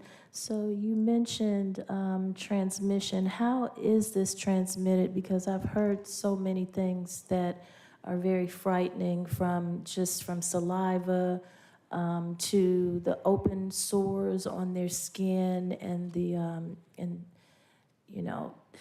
just can you clarify exactly how it's transmitted? Sure. I mean, it's basically generally skin. The primary route is skin to skin contact, and again, not just a passing handshake sort of thing. It's really tends to be more prolonged. I can't tell you a number of minutes or whatever, but we're seeing it primarily among people who have had prolonged, contact, such as maybe a sexual encounter or some other, again, prolonged exposure to that. And just for those who are interested, the CDC actually has a great graphic on their website about, monkeypox and how it's transmitted and all that, which I would recommend that anybody who's interested in that take a quick look at it, because they did a very good job with that. But again, I want to stress that this is not just sort of casual, touching that generally leads to this. And in general, it's never a good idea to touch an open wound of anything. So if you see somebody with an open lesion, you're certainly not going to want to touch it. But again, we're talking about prolonged contact here. And Dr. Paxton, what do you recommend that people do to protect themselves besides the vaccination? Well, basically, if you are someone who is at high risk, and again, you can look at the infographic. It's on CDC to sort of see that. You can look into seeing if you're eligible, if you can get one of the vaccines. So that's certainly one thing I would do. The other thing is that if you've been in a high risk situation, then I think you should try not to possibly spread it on if you've had it. I mean, or if you think that you might have been exposed to it. So we would advise that people not just go out and sort of spread it around. And of course, this goes without saying, if you have any suspicion that you actually might have it, such as you see a vesicle, or you were in the wrong place at the wrong time, and somebody, that other people have had it, then absolutely call your primary care provider, or call the Board of Health and come in and be checked out. Thank you, Dr. Paxton. Thank you, Matt. Anything else? So just a quick question, Mr. Manager, if the COVID numbers are going through the roof, which everyone says that they are, and in Dr. Paxton's own words, there's extremely high level of people getting sick, how do we justify maintaining the status quo or doing nothing? Good question. So I think we had a long conversation about this week at a senior staff level, and page 19 reflects where we came out, which was to really emphasize to our workforce as well as public at large stronger messaging, empower our department directors where, again, they're in high contact areas to require masks of their staff. That's already done in a number. Of course, continue to use PPE, which is distributed monthly. We still require reporting.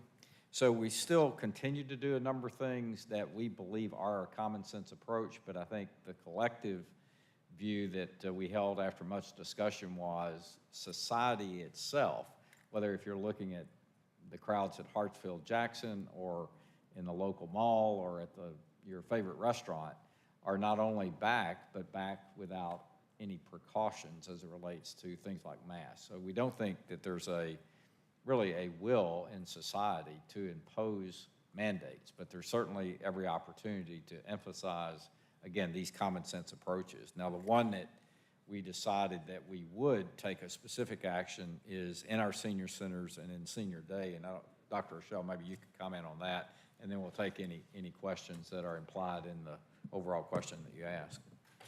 Thank you, Dick. So specifically in our neighborhood senior centers, our adult day health, and our multipurpose facilities, since we reopened in a phased approach since February, we have seen 20 confirmed cases of COVID and over 200 exposures.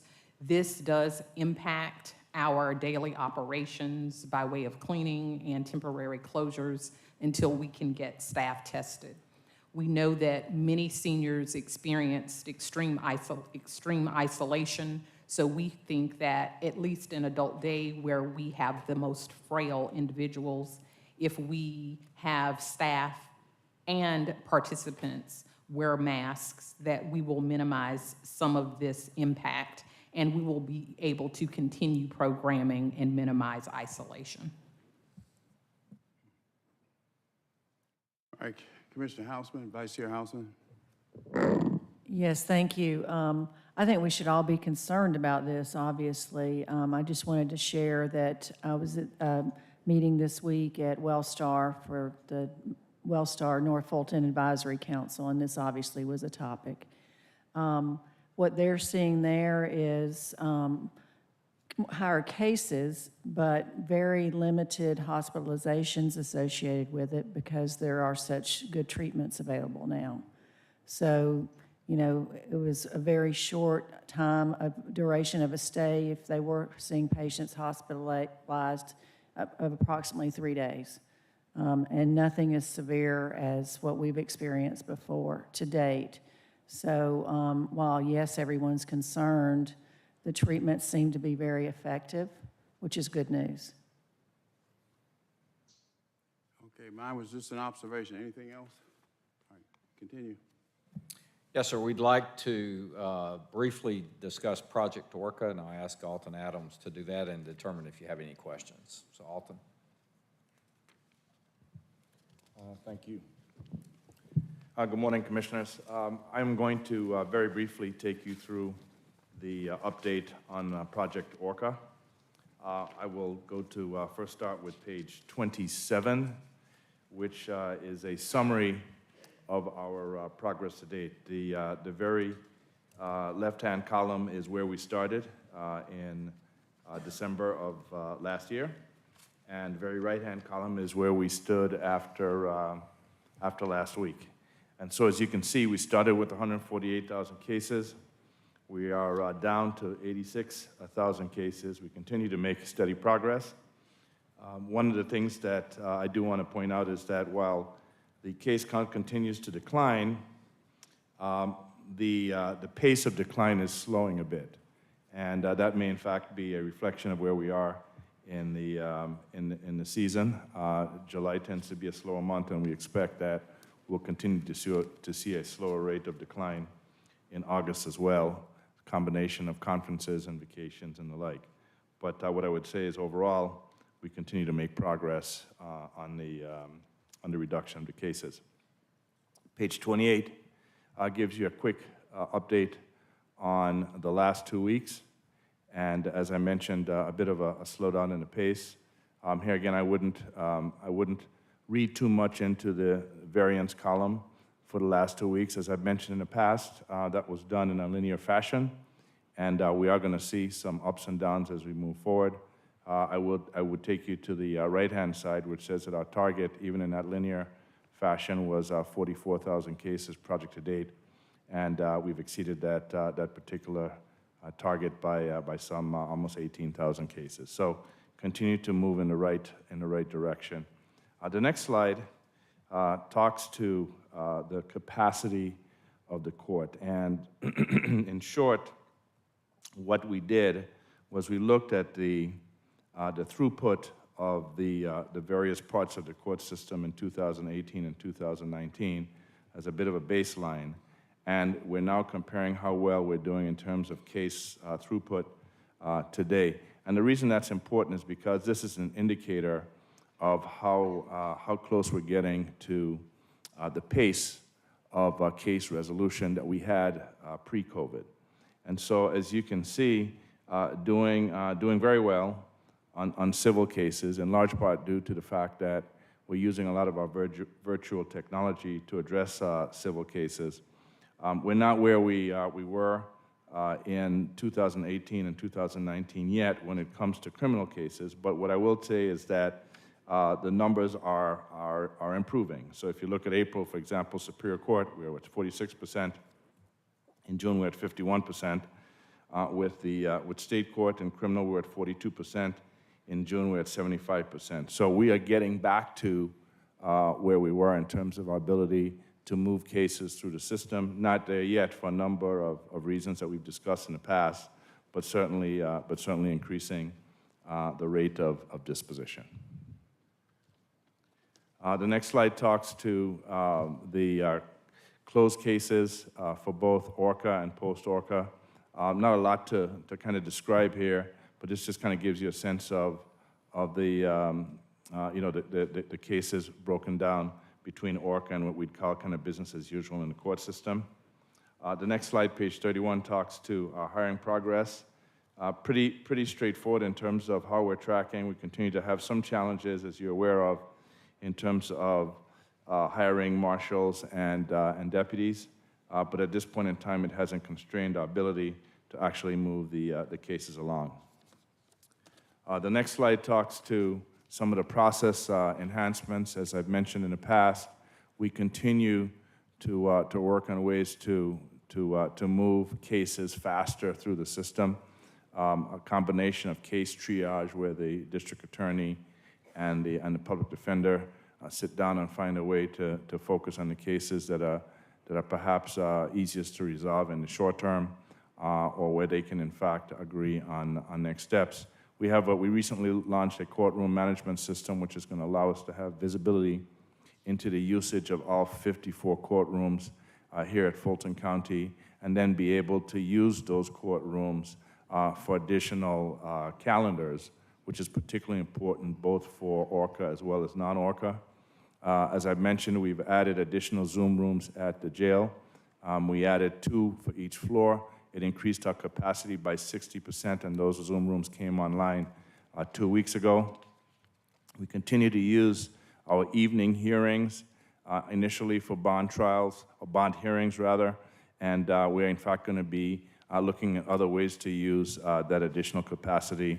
And then our solicitor continues to focus on expanding his use of diversion. He has what he calls a general diversion night court that he has launched, and that's had a particularly important and a high impact, quite frankly, on their cases being resolved in the solicitor's area. The next 3 slides, next 3 slides talk specifically to the Superior Court judges.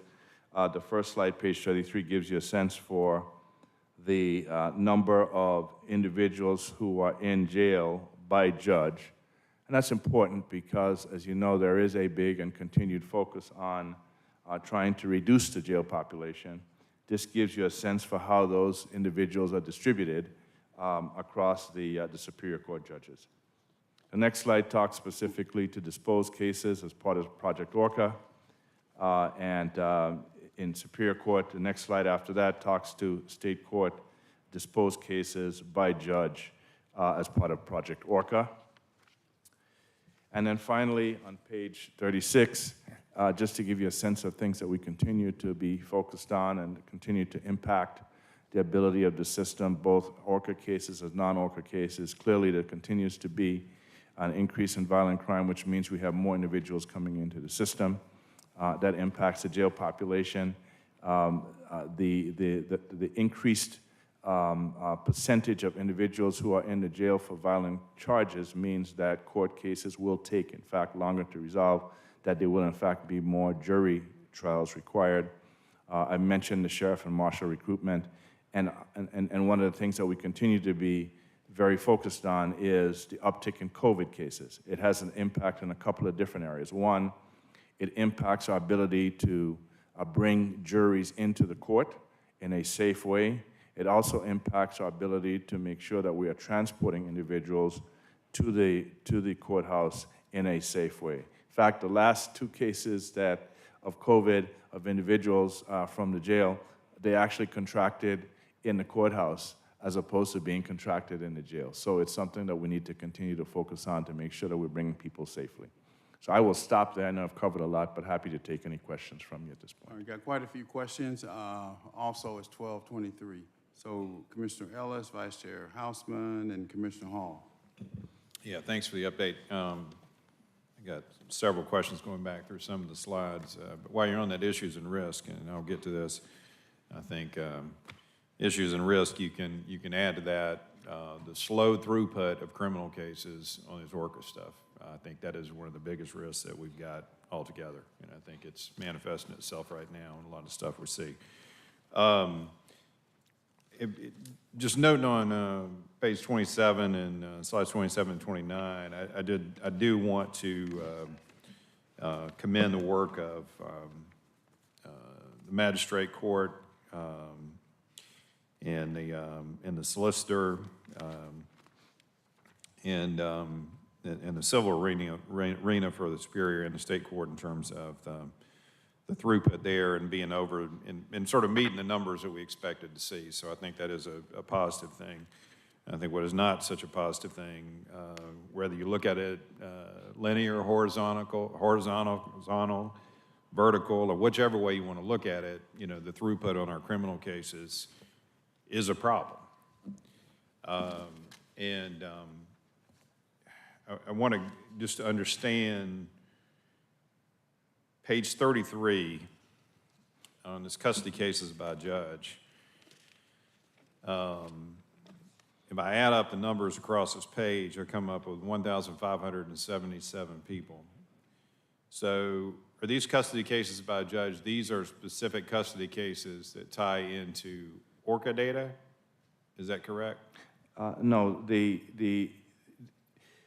these cases are in custody cases by judge for individuals who have already been indicted, which means that if you look at the 3,300 individuals in the jail today, it's a combination of individuals who have been indicted. Once they've been indicted, they get assigned to a judge. Pre-indictment, they're not assigned to a judge. I understand that, but were those indictments all before, whatever it was, December, before we kicked this program off? Were these represent indictments before December 1st, 2021?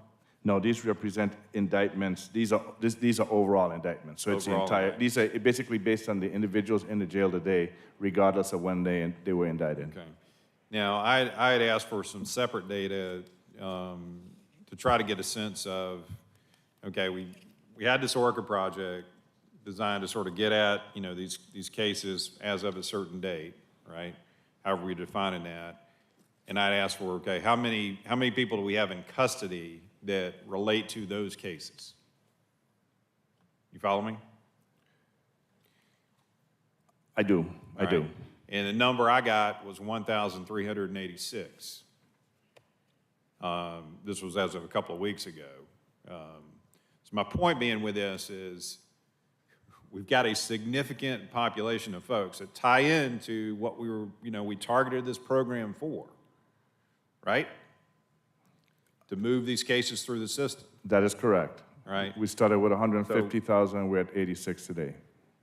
Total cases, right? For ORCA. But part of what the emphasis was to try to avoid, you know, what we're seeing in terms of overcrowding within the jail. Right? I mean, that was part of the emphasis for this, a big part of it.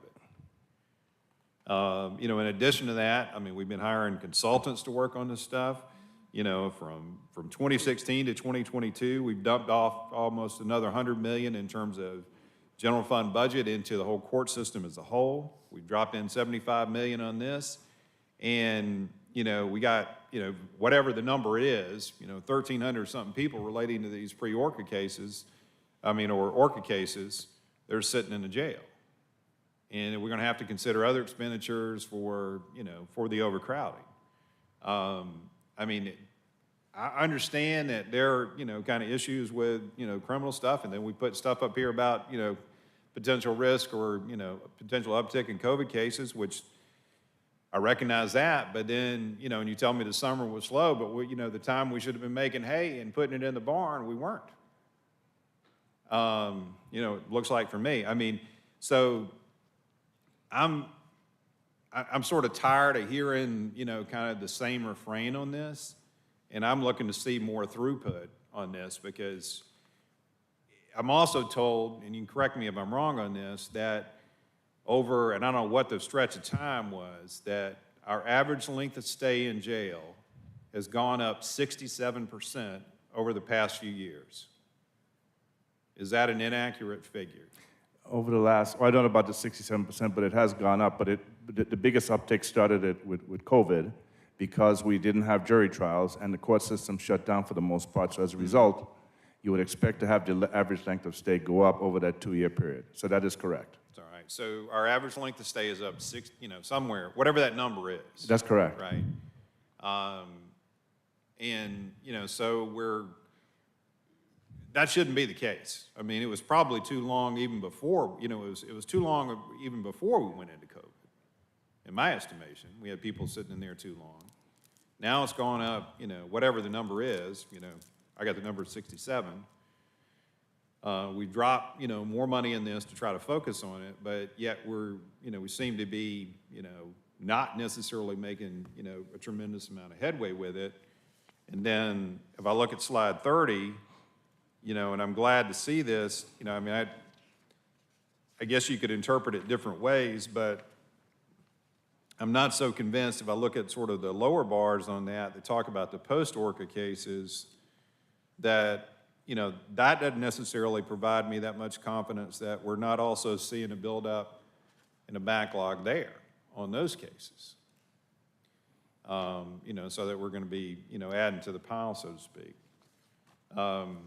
So I think this is, and believe me, I'm not directing my comments at you, Mr. Adams. I actually applaud you for getting this data to us, because I think, when we start to really look at this data and we get away from the anecdotal and press conferences and, and video and this kind of stuff and high profile cases and get down to, kind of the raw data to tell us the story. And this is some of the best data that we've been able to get on this subject as a whole. I do think this sort of average length of stay is something that, we need to kind of begin to hone in on a little bit more as well. To try to get some sort of sense on that and bringing that number down to a number that, meets some level of standard. Anyway. No, Commissioner, I agree with you. I mean, the number one way to reduce the jail population is to increase the velocity of the cases through the system.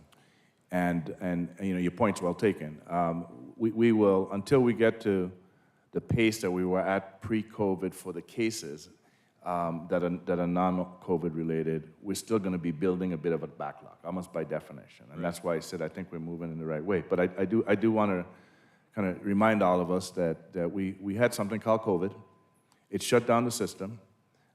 As a result of that, it increased the population, increased the average length of stay, and there were a number of things, including suspending speedy trials and so on, that were associated with that. We're not back to where we wanted to be yet, but I will also say I think we're doing better than most, given the size and the complexity of our system. And I would also say that in addition to generating reports, we spend a lot of our time working specifically with the DA and with the judges. In fact, we had a meeting this week to talk about ways that we could do some things to move the unindicted cases faster, as well as continuing to triage the existing cases that have been assigned to the judges. So I am in agreement with you that we need to continue to move things along and move them along faster, but what I want to assure you is that we've got a number of things in progress to make that happen. Well, hopefully start to see the stuff move. I mean, I don't know whether we're doing better than most or not. I know we're doing probably a better job of sort of capturing this stuff, but I'm also not aware of, or I'm not hearing the other metro counties, kind of talk about the extremes of overcrowding within their correctional facilities that we're talking about. They don't have the type of individuals we have in our system, and we do benchmark ourselves against. We don't benchmark ourselves against Cobb. We benchmark ourselves against folks like Harris County and Mecklenburg and others that have similar populations, that have major metropolitan areas with the same demographic. And when we do benchmark the things that we're doing, not only the activities, but the way we're tracking the progress, I feel pretty comfortable that we're doing better than most. Okay, well, I mean, if it's all sort of COVID related, and, you know, in cases backing up and all that, I do think we should be seeing sort of similar trends in the county sort of neighboring us. Particularly, and then if we've layered on, if we're not the same, but yet we've layered on this much more money in terms of focus on it, you know, it seems to me that, you know, we shouldn't be seeing this kind of result compared to maybe what they're seeing. You know, I also asked for a number around the number of murder cases that were in here, and I don't know if this is accurate or not, but the number I had of, you know, kind of ORCA related, that the murder cases in there were about 380 or something like that. And all those were, you know, incarcerated, were folks that were incarcerated. So to Commissioner Morris's point, you know, a potentially significant violent population, you know, that we're dealing with that are incarcerated. And, you know, I mean, we turned around some high-profile murder cases back in 26, you know, what was that? We had the one high-profile case that saw its way through the system in about, you know, 18 months or so, it seemed like. But we got, you know, folks sitting over here. I don't know what the average is right now, but it looks like, you know, in these murder cases that exceed, you know, over 2-3 years kind of thing right now.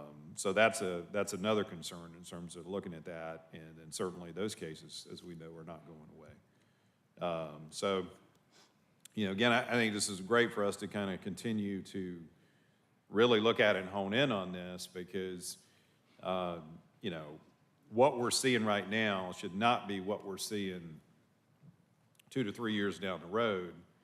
And, you know, somehow we've got to get to a point that allows us to say, hey, this is the expectation that the justice system should be performing at from a criminal throughput standpoint. So then we can make some really, you know, informed and accurate decisions around, you know, what we should be doing in terms of jail capacity and so forth. You know, I mean, it's hard to look at this and sort of make any sort of decisions around this with any sort of long-term view towards them. And then obviously this is, you know, the discussions we're having related to, you know, what we're doing with inmate housing. You know, if we're not hitting the mark that we set on the ORCA piece, we're just adding to the pie and cost of expenditures that we're going to need on the sheriff's side, right? So anyway, I'll stop talking about that. I know some others have got some questions and so forth, but do appreciate the data. I think we can kind of continue to grind on it. I mean, and I think I'm happy to hear that we're having, you know, a lot of these more pointed discussions around how to move the needle on the criminal cases, you know, as we continue to meet on this, and hopefully we will, you know, soon start to see kind of that, you know, a larger movement in the trajectory of these cases. Thank you, Commissioner. Vice Chair Houston, followed by Commissioner Hall.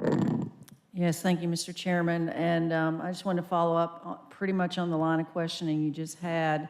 I think you heard a lot of frustration in Commissioner Ellis's voice, and I think I feel that too, and we're reflecting what we're hearing from a lot of our cities with cases that they know that are outstanding, and they don't even know the location of some of the people involved in those cases. And so there's a lot of concern here.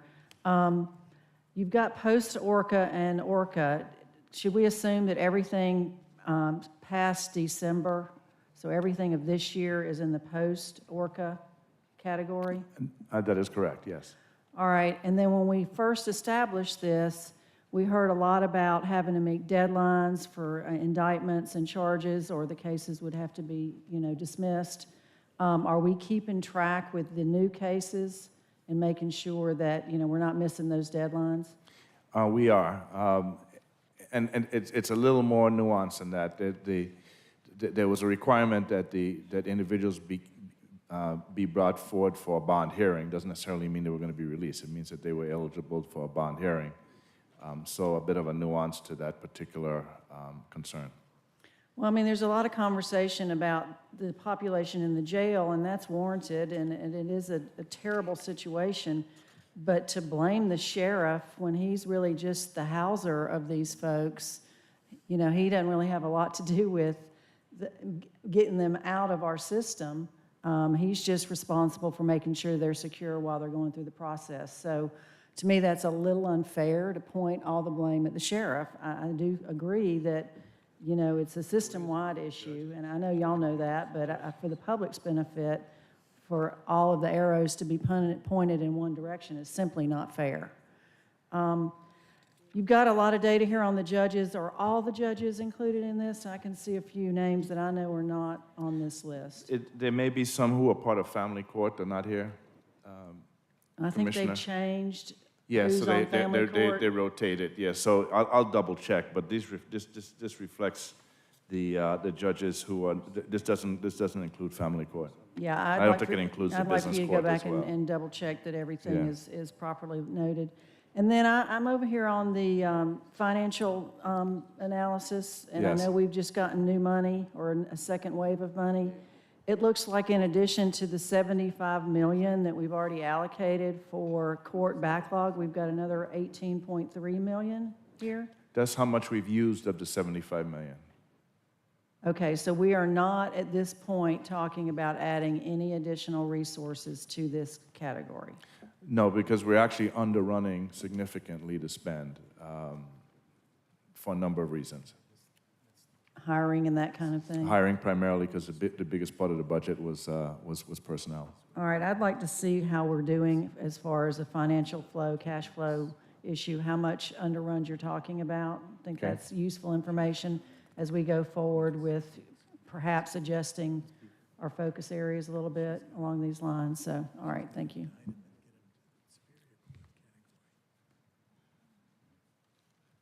All right, Commissioner Hall. Thank you, Mr. Chair. First, I want to thank Commissioner Ellis and Commissioner Hausman for what they said.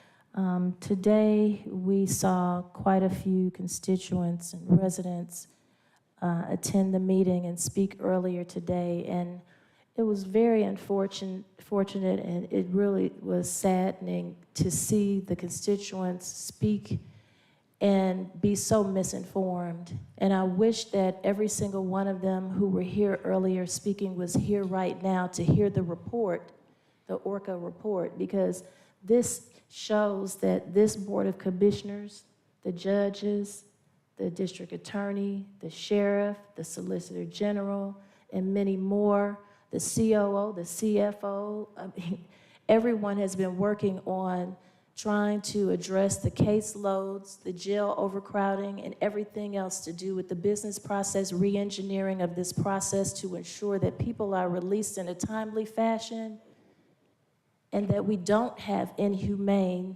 circumstances in our jail.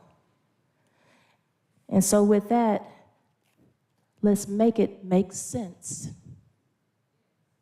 All right? We're gonna make it make sense because you need to be in the right place when you're addressing this body and addressing issues that should be related to this body. We are not the city of Atlanta. We do not manage the police department at the city of Atlanta. We have the sheriff's department and we have Fulton County's police department. That's who's under our purview. And we have the jail. This report has shown that we have seriously been trying to address this issue for years. And as Commissioner Ellis stated earlier, we have spent millions of dollars to try to address all types of issues, from the fines. We get fined for the overcrowding of the jail. Nobody's been talking about that lately. We're trying to address that because it's against the law for the jail to be overcrowded. Let's address what a couple of people said earlier today. And Sheriff, you're still here. If you would come down, this would be very helpful so we can get some of these, this misinformation out of the way and tell the truth on the situation. Because ORCA is the project that is addressing, as if you were listening and watching, it's addressing violent crime, jail population, increased violent charges. The sheriff, the marshal, the solicitor general, the DA, the judges, everyone has been doing their part to help us address these things. Sheriff, so, you know, there's this thing out in the community about you have over 300 inmates that can easily just be released. Can you please address that?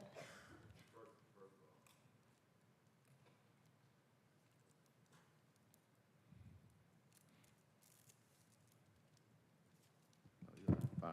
First of all, thank you, and certainly good afternoon, and I'll be quick. And thank each of you for your continued support. Madam Commissioner Hall, and thank you especially. I know we got a last-minute invite to send a delegation to another county, and we were able to talk more about this. And I addressed that outside, right? I did have an opportunity, too close to that one. I did have an opportunity on the way over to address some of the myths involved. And so let me be more specific. At last count, we had 159 misdemeanors that were aggravated misdemeanors. And so we went through and broke those down, and they were so aggravated in nature, I actually had to call our Solicitor General, Mr. Gamage, to understand why they were not felons, and because I'm not an attorney. But our goal is to move people through the system. I do want to applaud Mr. Adams and everybody that has supported the Sheriff's Office in this mission, right? We've had conversation after conversation with various judges. Chief Judge Brasher has been very, very supportive in this movement toward how do we create less of a burden on the system. And it is, and you're very accurate, it is not the Sheriff's Office's job to release people. Our job is to provide care and custody. And our team, and I say all the time, there's sheroes and heroes, that if you take notice of where we were this time last year, we were somewhere around 2,800 detainees. Now we're a little over 3,300. Probably this weekend we'll be closer to 3,400. And so it continues to grow. And crime is not going anywhere. But again, to each of you all's point, we have to push and provide the efficiencies afforded us with respect to the courts. And what does that look like? So very specifically, as late as yesterday, I had a conversation with Judge Etline, state court judge, to figure out what we could do about some of these misdemeanors, right? During the emergent process or emergent COVID situation, she did issue an order that allowed misdemeanors to be released if they were non-aggravated or non-violent in nature. And we are continuing down that path.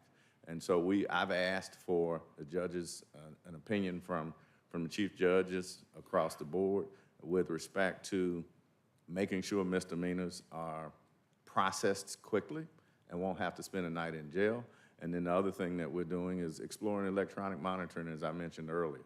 If there are opportunities there for us to get people out on the street, back with their families, not so they don't lose their jobs, et cetera, our goal, that's part of our goal. But to say that we're not overcrowded is not, again, some people have a loose representation of what the truth looks like. And I was able to hear earlier. And there were many people, and what astounds me is some of these very same people that have come before, and we've had a chance to have this conversation before you this very day, have called me about their family members who we have put in touch with the right resources to make sure we can get people out. Our goal is to hold people accountable that mean us no good in our community, but at the same time, because there's 3,300 victims, all right, and when you look through this process. But those individuals that have the means and the opportunities to get out and continue to serve and be better in our community, we want to do that. And lastly, I'll leave you with this. On yesterday, we are bringing in what's called an Academy of Hope. It's a group that went down to Lee State Prison in South Carolina and provide even more resources. Again, this hopefully can be a private-public partnership that won't cost the county any money, but at the same time, being able to bring in resources so that when individuals leave the facility, they are better than when they came, right? Whether it be education, whether it be mental health, whether it be resources, we are solely focused on that. But I tell people all the time, and especially our constituents, that tell me that their kids aren't doing well and they want to show them, or they want to really provide them a test. They want to really set an example. Can we give a tour? I tell them Fulton County Jail is not the place to be a testing ground for your kids, right? And so to that extent, we are, the women and men of the Fulton County Sheriff's Office, on a daily basis, are focusing on what it looks like to create a better environment for those we have responsibility for care and custody. So if there are any other questions, I certainly will. Thank you, Sheriff. And I just want to say that, you know, the current jail situation was bad before you were elected.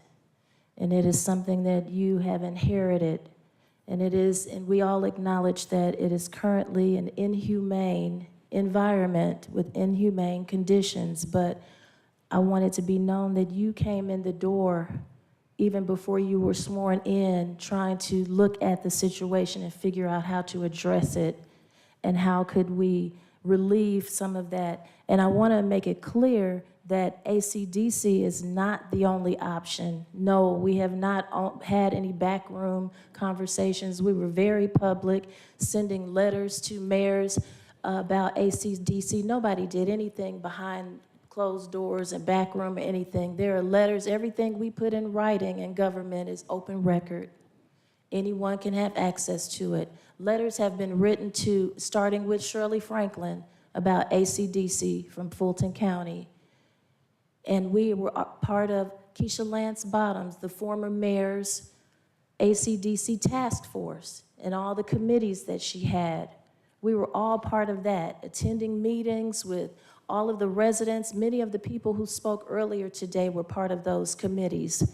So no, we have not been backdoor anything. We've been very public about our stance to address the inhumane jail overcrowding and everything else to do with the court cases. And I also want to, if you could just explain to people about the fines that we get, about what, the fact that we have the overcrowding, because I was told that, you know, we get fined for that. And that is from, again, as you said, I inherited an awful lot, all right? And part of the existing order was that if we reach a certain threshold, then the fines, we would incur the fines. So we've been pretty diligent about watching those thresholds and trying to figure out what steps are next. And to your point, and I think it's very poignant, is that we've been very transparent about the fact that the jail's overcrowded, about the fact that we have to create a more humane environment. And so where we are able to, for instance, with Cobb County, which has helped keep us on a threshold of what those fines look like, we have nearly 250 detainees there. And so we're continuing, but you're absolutely right, ACDC will not solve the problem. If we got it tomorrow, it will not solve Fulton County's problem. But we have been working collectively to figure out what next looks like, and certainly thank you for your leadership. And Sheriff, you have met with most of the city council members over the past 2 years, is that correct? That's correct, and we have plans on inviting those newer council members, the ones that just took office, over to take a tour as well. And certainly we've been very transparent about, 450 people sleeping on boats is, we're in a crisis, and we've been very transparent about that. And so our goal, again, is to be very, very, very aggressive about how we solve that problem. Yes, and I want to say publicly, because it was said earlier that we were given tours where we weren't shown everything. And I want to say publicly, I've been on the tour of that jail since back when I was chief of staff to the late Fulton County Commissioner Joan Garner. And the most extensive tour that I ever had was the tour that you gave me. And you showed me everything, things I did not want to see, but I needed to know what the situation and the conditions were so that I could sit here and provide the vote that is necessary to try to address everything. So I appreciate you for that. Thank you, thank you. Thank and you. anybody that your colleagues, anybody that would, I've offered tours to those individuals that have come to complain. Right, I've been very open about, and this is kind of after COVID has slacked up, if you will, after we got to 0 cases and the medical team specifically did a great job. I've offered tours to those individuals. So again, I got it. There are people that don't want to see the ugliness. They just want to assume and talk about it. And so I appreciate it. And anybody that comes and takes a tour will get that extensive tour. I want you to see what we need. I want you to see how people live, and that's important, so thank you. Thank you, Sheriff. Commissioner Arrington. Thank you, Vice Chair Hausman,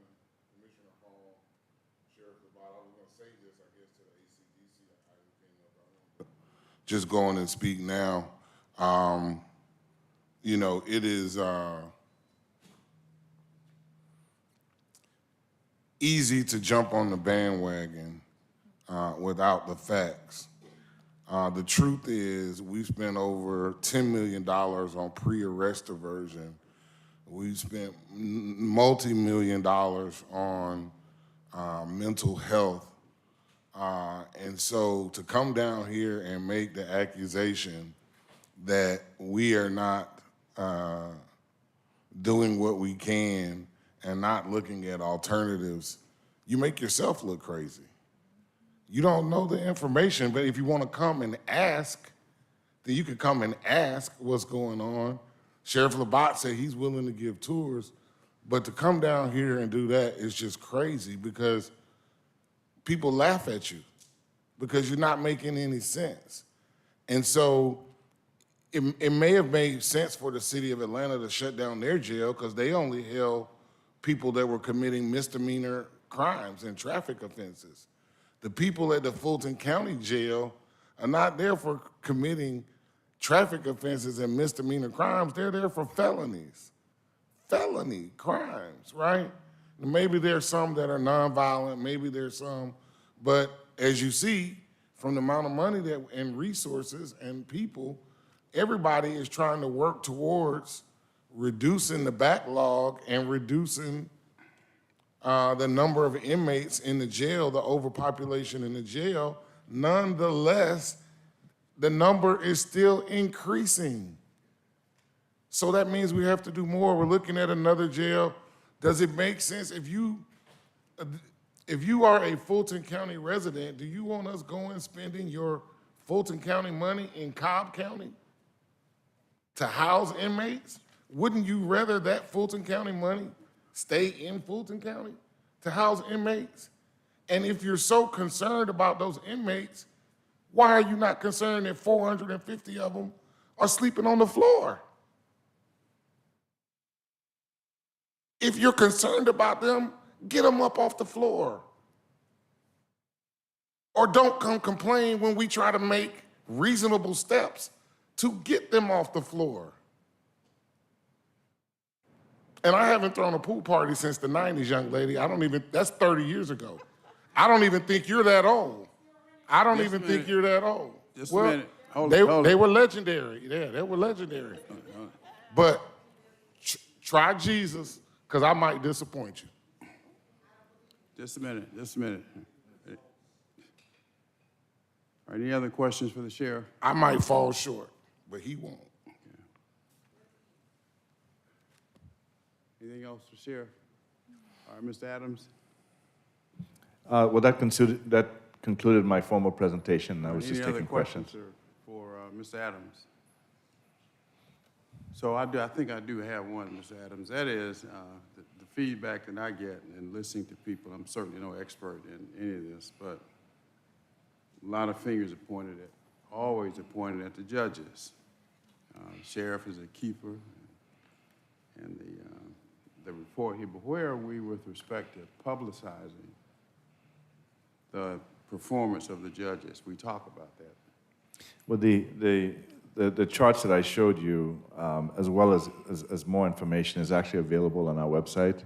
But beyond the website, because the average person is not going to pay attention. No disrespect to the website, but how do we get the word out to the public in a more aggressive fashion about the performance? And I have no anticipation of going before a judge, so I get the maximum sentence. But I think that we'll have to move you to another county. No, the public needs to know, and there has to be a way of other than just at our meetings, which are watched by 50, 75 people, for the 1.2 million who call Fulton County home, for them to be able to look at the performance of these judges, because your information is very telling. And that man, where's Ms. Corbett? You here? Well, Mr. Chairman, the judges are elected officials. And as a result, they are accountable to the people who elect them. Our our charge and what we focus on is trying to find a way of representing to the best that we can the performance and the throughput as it affects the court system. We also gave the judges a raise last year, or this year. So it's a bit of a mixed signal. So we have the ability to publish information. If there's some more detail, happy to present it at these sessions. But we can only do so much in terms of raising that visibility. I will also say, though, that... Well, that's my point. Yeah. On raising, using your words, raising the visibility. You've done a great job. The information is here. How do we get it to the 1,200,000 people that we represent who call Fulton County home? And that may be a question for Ms. Corbett and her team. Right, right. Are you hearing this, Ms. Corbett?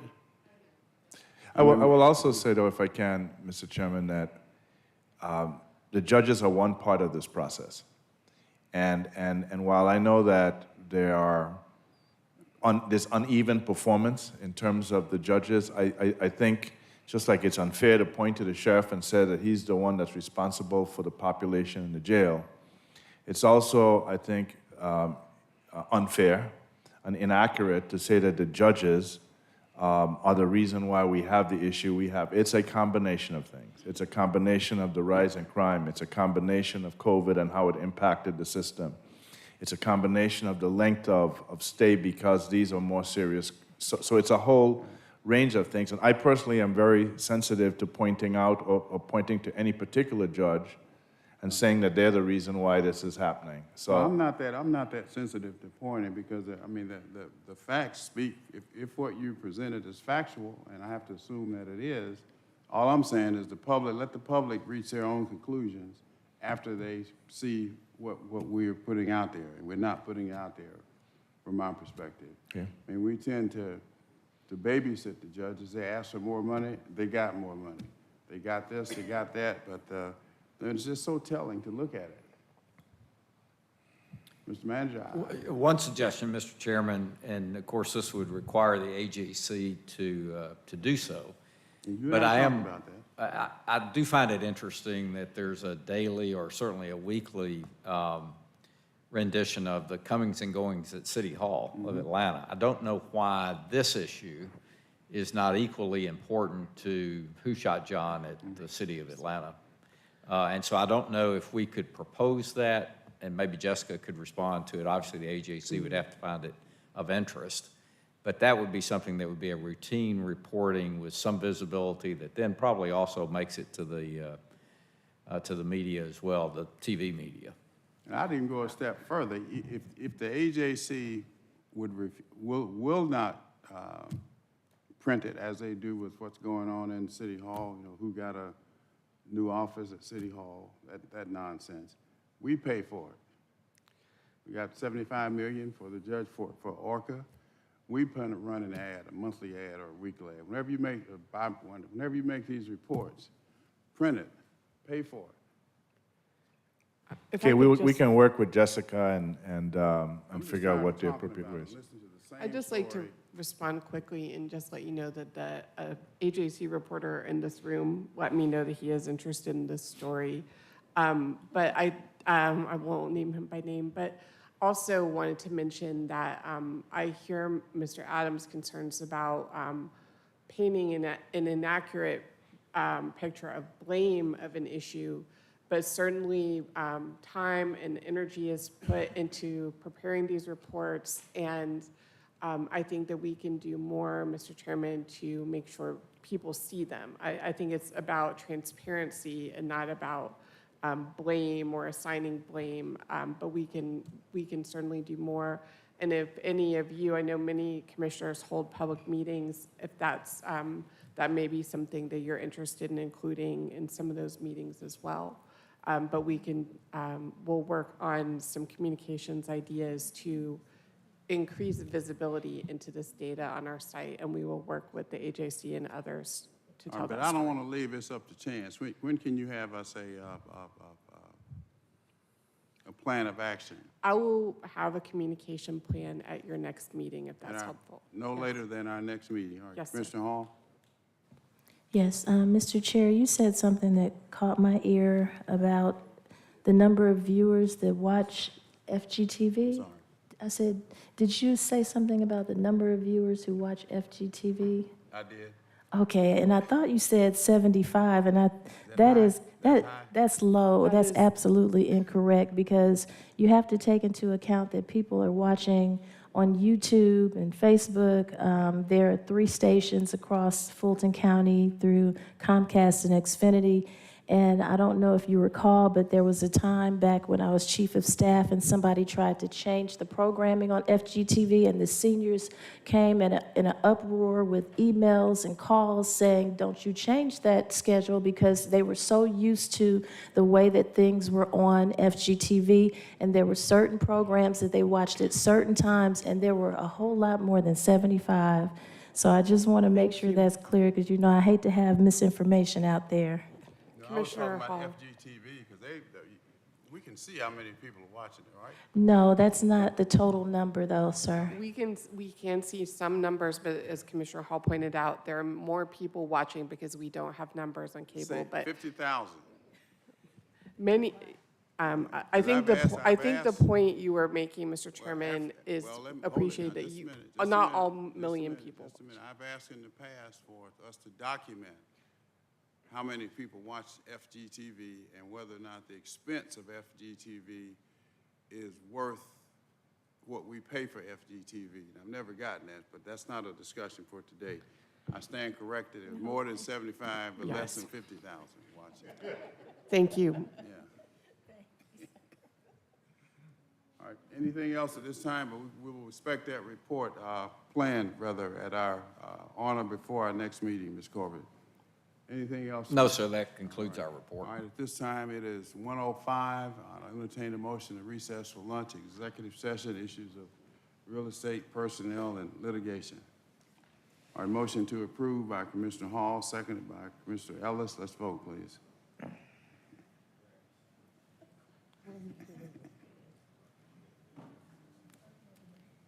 Okay, All right. and the vote is open.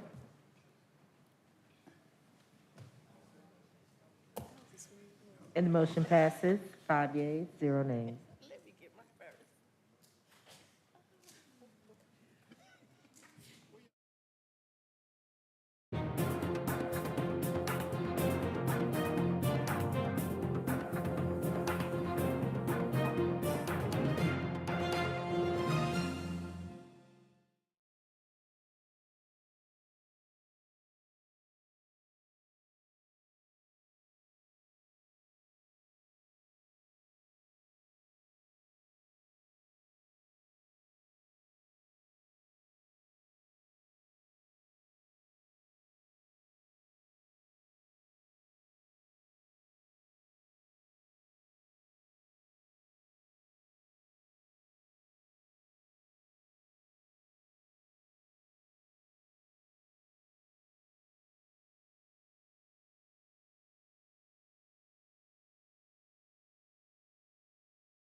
Recording in progress.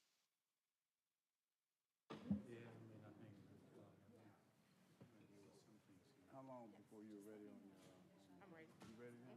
Okay, we'll take those first. 1, 2, 3. I thought I saw. Yeah. I'm on.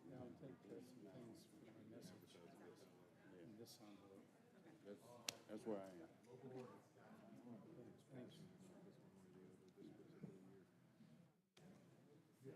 Nobody else is rolling it back. Huh? We spiffed up these talking points. Right. Okay.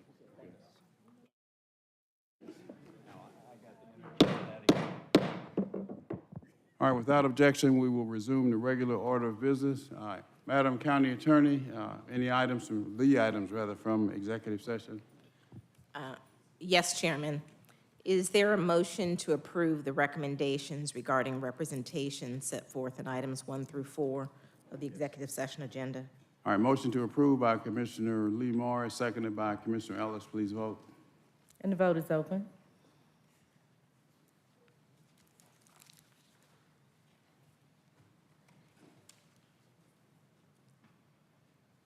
And motion passes, 5 yeas, 0 nays.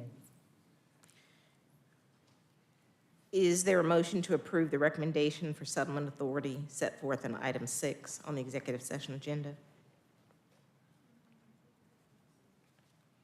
Commissioner Morris? I guess so. All right. And motion to approve by Commissioner Morris, seconded by Commissioner Ellis. Please vote. The vote is open.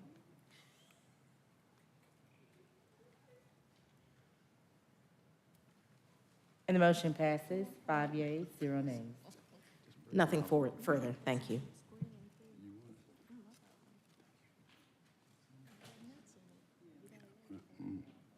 Anything else? No. All right, thank you. Madam Clerk? On page 7, 22-0476, purchasing and contract compliance. Request approval of a resolution to extend emergency purchasing authority of the chairman and county manager for COVID-19 related purchases. Motion to approve by Commissioner Ellis, seconded by Commissioner Morris. Please vote. And the vote is open.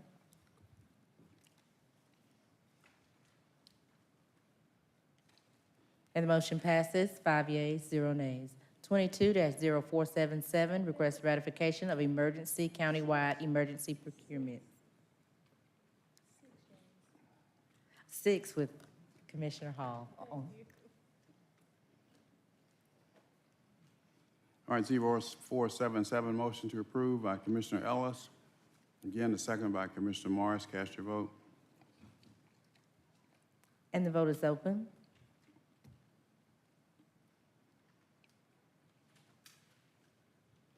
And the motion passes unanimously. 22-0478, Finance, presentation, review, and approval of July 13th, 2022 budget soundings.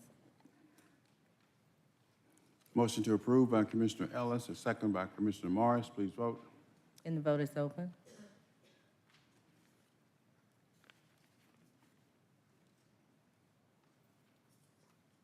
And the motion passes, 6 yeas, 0 nays. 22-0479, Finance, as amended, request approval of a resolution setting proposed 2022 millage rate for the general fund at 9.33 mills. All right, Madam CFO, this is pretty straightforward. This is where we earn our bones every year. It's all about money, and we set our millage rate, and there's never enough money to honor all of the requests that we get. In fact, by my last calculation, we have some approaching $300 million in excess of the revenue that we have. So that means we're going to have to make some serious decisions for this year, but also looking to the future. As I always say, it's very easy to say yes to all these requests, very difficult to say no, but that's our role as policymakers. All right, Madam CFO. Quickly. Thank you, Mr. Chairman. Mr. Ashikawa does have a brief presentation to cover with the board. I just would like to add that the action that's before you today would authorize the proposed millage rate for 2022. This would be the ceiling, the highest that the millage rate could, would be set at. And when the item comes back to the board at the second meeting in August for final approval, the board would have the option of adopting the millage rate as proposed or at a lower millage rate, but you would not be able to go above the 9.33%. And with that, I'll let Hakeem share the two slides that we have with you for the recommendation. Good afternoon, Commissioners. We have a short presentation. I'm not sure if it can be displayed on the screen. Huh? You have this. I don't have the. You don't have it? I thought you sent it to IT for them to project on the screen. This is all that I have. Did you send Yeah, it to us? that's the one. Right. Did you send it to me? Or did you send it to IT? I sent it to you all. Anyway, I gave copies to the board. I think you all have a copy.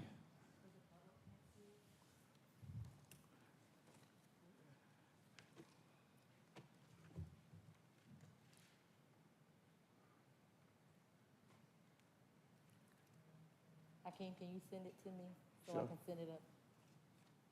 I'm sending it. Okay. We were in executive session at lunch for almost 3 hours. This should have been 4 hours. This should have been.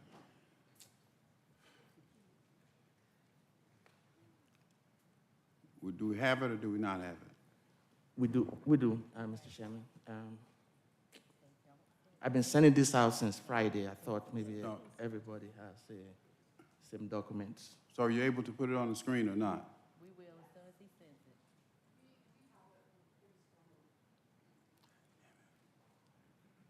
I'm rushing now.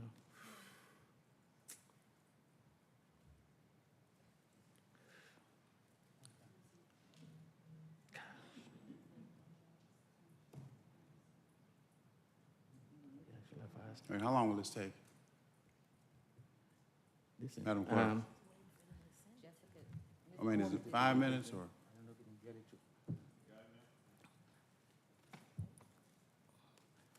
Because we can take some other items, that's why I'm asking.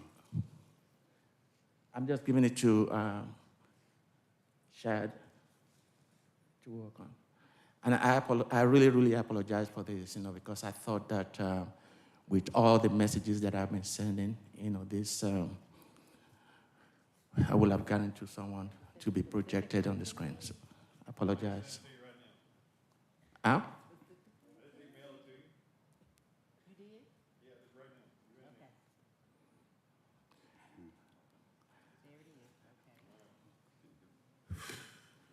Okay. Yeah. All right, this can't happen again, ladies and gentlemen. We look amateurish.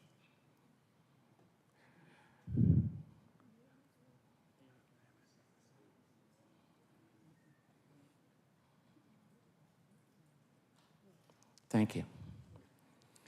Is that it? Yes, Mr. Chairman. All right. Okay. You have the floor, sir. Let's go. Thank you, sir. So I'm just going to start by reminding the audience of our budget numbers for 2022. We do have a $750 million revenue budget for this year and $857 million of our general fund budget. Of that $750 million revenue budget, $579.4 million of it is generated out of our property tax revenue.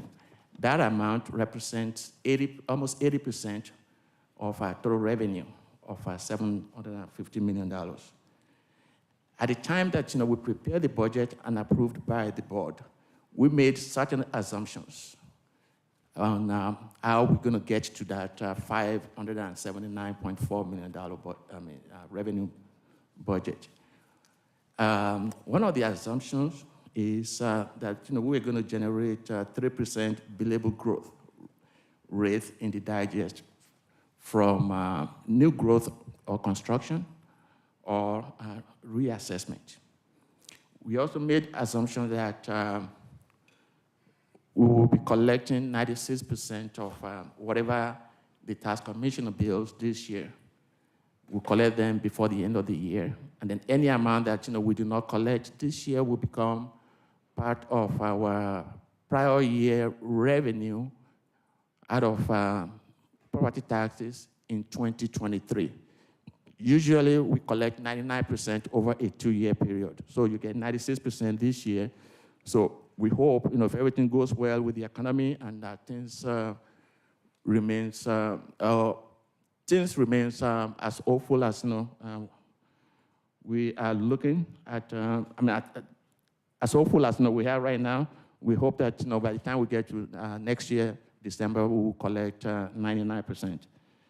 And we also assumed that the millage rate will be set at a rate that will generate enough revenue for us to balance the budget.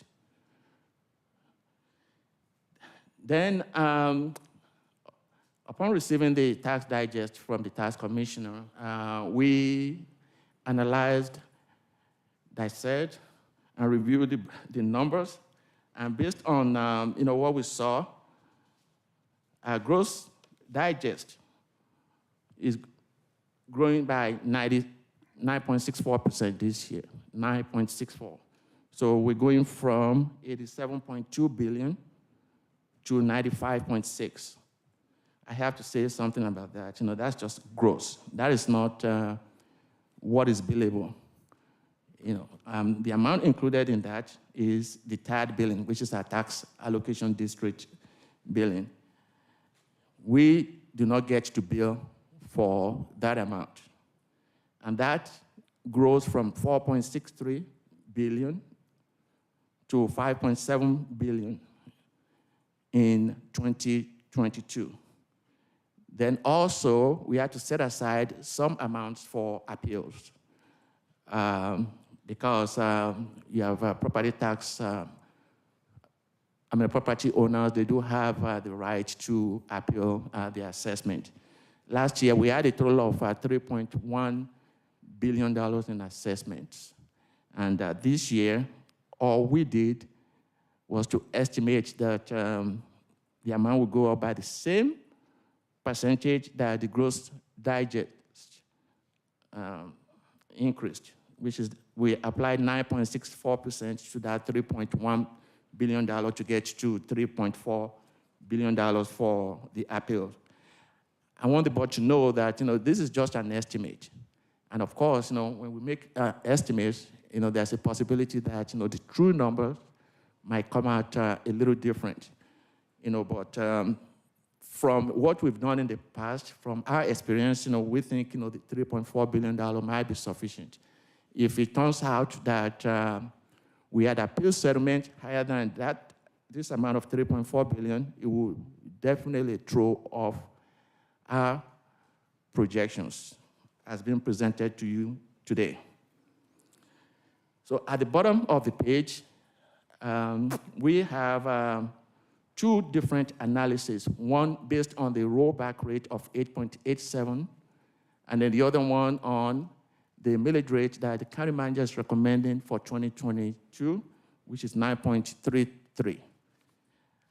Let me say that, I'll try to explain to the public that the rollback rate is what is considered to be the rate that you apply to your current digest to generate the same amount of revenue as what you had last year. So what does that mean? What it means is when we do tax billing, there are two factors that we use to determine what the amount of tax billing will be. We look at the value and you look at the rates. So the rollback rate's supposed to be, because the value is gone up, then the amount of millage rate that is going to be applied to those values to generate the same amount of revenue for the county this year is lower than what we had last year. So for this year, it is 8.87, and at 96% collection rate, will generate $572.8 million. That amount is lower than what we have in the budget for this year, which is $579,400,000. So that amount is less by $6.5 million. And it is a negative 1.13% to our overall revenues. And each 1% change in the collection rate of the 96% will generate $5,967,000. At a 96% collection rate, 1 mil would generate $64.5 million. And looking at the 9.33 rates that the manager is recommending, when you compare that to the rollback rate, it's a difference of 5.18%. And then, with that, we generate $604 million. When you apply that 5.18, when we apply that 9.33 to what we can bill in our digester, the difference between the 604 and the amount in our budget of 579.4 is $24 million or $24.7 million to the positive. That increase is about 4.3%, which when you really look at the current inflation rate, for the month of May was 8.6. I believe the new inflation rate that came out this morning was 9.1. So the 4.3 is really lower than what the current inflation rate is in terms of additional revenue that we're going to be generating. The 1% change in collection rate with the new 9.33 mils that's been recommended will generate $6.29 or $6,293,000. At 96% collection rate, 1 mil equals $64,756,000. Now, one might ask, why are we looking at generating $24.7 million more than what we think we're going to need? The reason for that is because there are some expenses that we're incurring this year that were not anticipated in the budget. Please go to the next screen if it's possible. Thank you. So there are some expenses that we have either incurred or we're anticipating that we're going to incur before the end of this year. One of them being the first phase of approved key classification compensation adjustments for for some selected titles or positions within the county. The amount that that is costing us is higher than what we anticipated. The board actually already approved this item. The other one is the second phase of key classification compensation adjustment and other compensations. Key classification compensation and other compensation adjustments that we are anticipating will occur before the end of the year. The next item is the projected cost of inmate outsourcing above the amount that we have in the budget, which is $14.6 million is what we have in 2022 budget. Senior transportation cost increases. There was a presentation made to the board about, I believe at the last BOC meeting by Dr. Rochelle and our senior services staff, and the board did approve the new funding structure for this contract. And it's going to cost us a little bit more than what we have in the budget this year. Physical security recommendations, this is based on the new numbers received from Chief Yates in the police department as to additional funds that will be needed to cover for security in 2022 in all county facilities. December elections runoff. We do not have any amount for that runoff currently. So, and we are anticipating that there will be a need to fund this runoff by the time we get to December. And then the consolidated warehouse build out, which is the new warehouse that is being built for the elections and other county departments. Mr. Chairman, that is the end of my presentation. If you have any question, we'll be more than glad to provide you answers to them. But before I close, I will just mention something about some of our surrounding counties here. I've actually proposed to have a millage rate higher than their rollback rates. For example, Gwinnett County, they've proposed to have a millage rate of 14.16%. They proposed a millage rate that is going to be 14.16% higher than their rollback rate. Cobb County also proposing a rate that is 12.63% higher than their rollback rate. DeKalb is proposing a rate that is higher than the rollback rate, and Fulton County is proposing a rate that is 5.19% higher than the rollback rate. Thank you. Okay? Thank you. All right, the lineup is as follows: Commissioner Hall, Commissioner Morris, and Vice Chair Houseman. Thank you, Mr. Chair. So,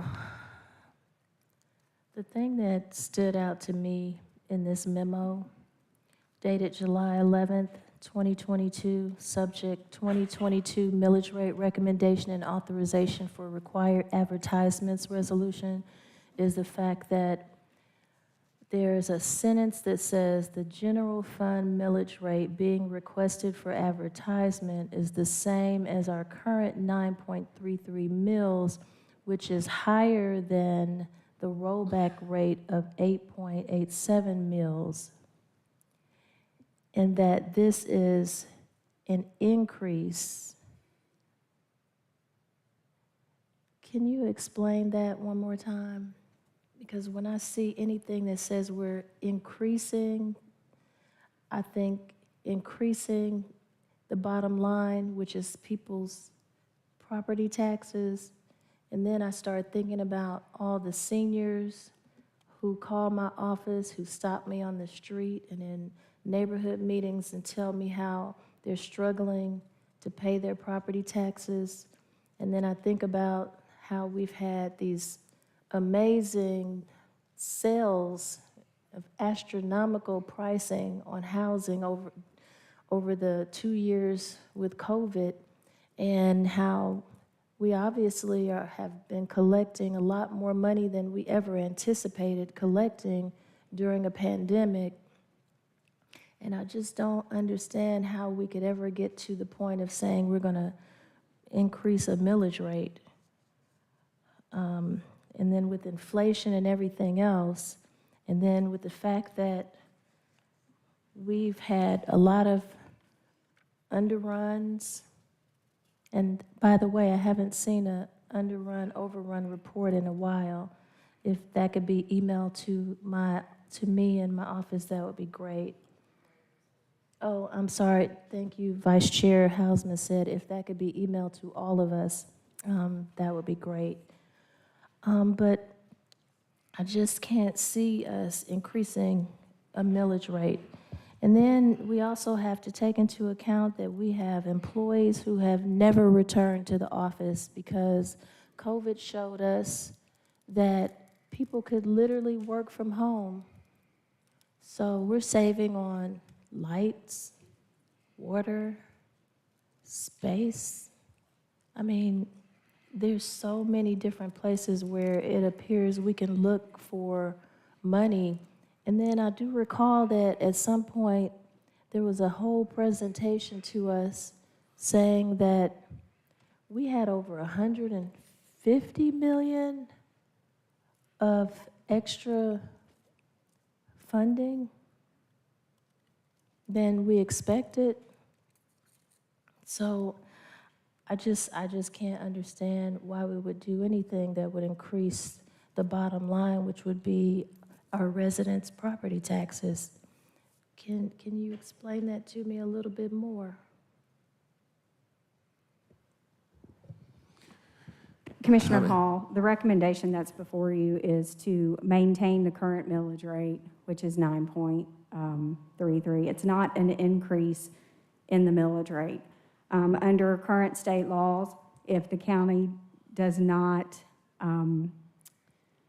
adopt a millage rate that's equal to the statutorily calculated rollback rate, which is where you take the change in value in the digest due to reassessment, and you roll that amount back against your current millage rate, then we're required by law to advertise that difference between those two rates as a property tax increase, although we are not increasing the millage rate itself. So the millage rate itself is remaining the same, but the way the Taxpayers' Bill of Rights is written, we're required to advertise the difference between the millage rate we're recommending, which is the same millage rate as last year, and this year's statutorily calculated rollback rate. That difference we're required to advertise as the property tax increase.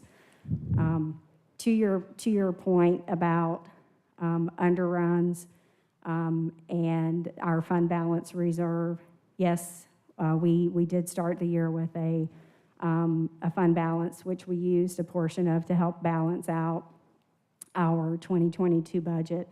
In Hakeem's presentation, he presented to the board a number of items that have come to our attention that will require additional resources, which we may be able to pull out of our underruns this year once we complete our full mid-year review. The budget staff is working on that exercise now in order for us to be able to tell the board where we think we may end up the year from an expenditure perspective.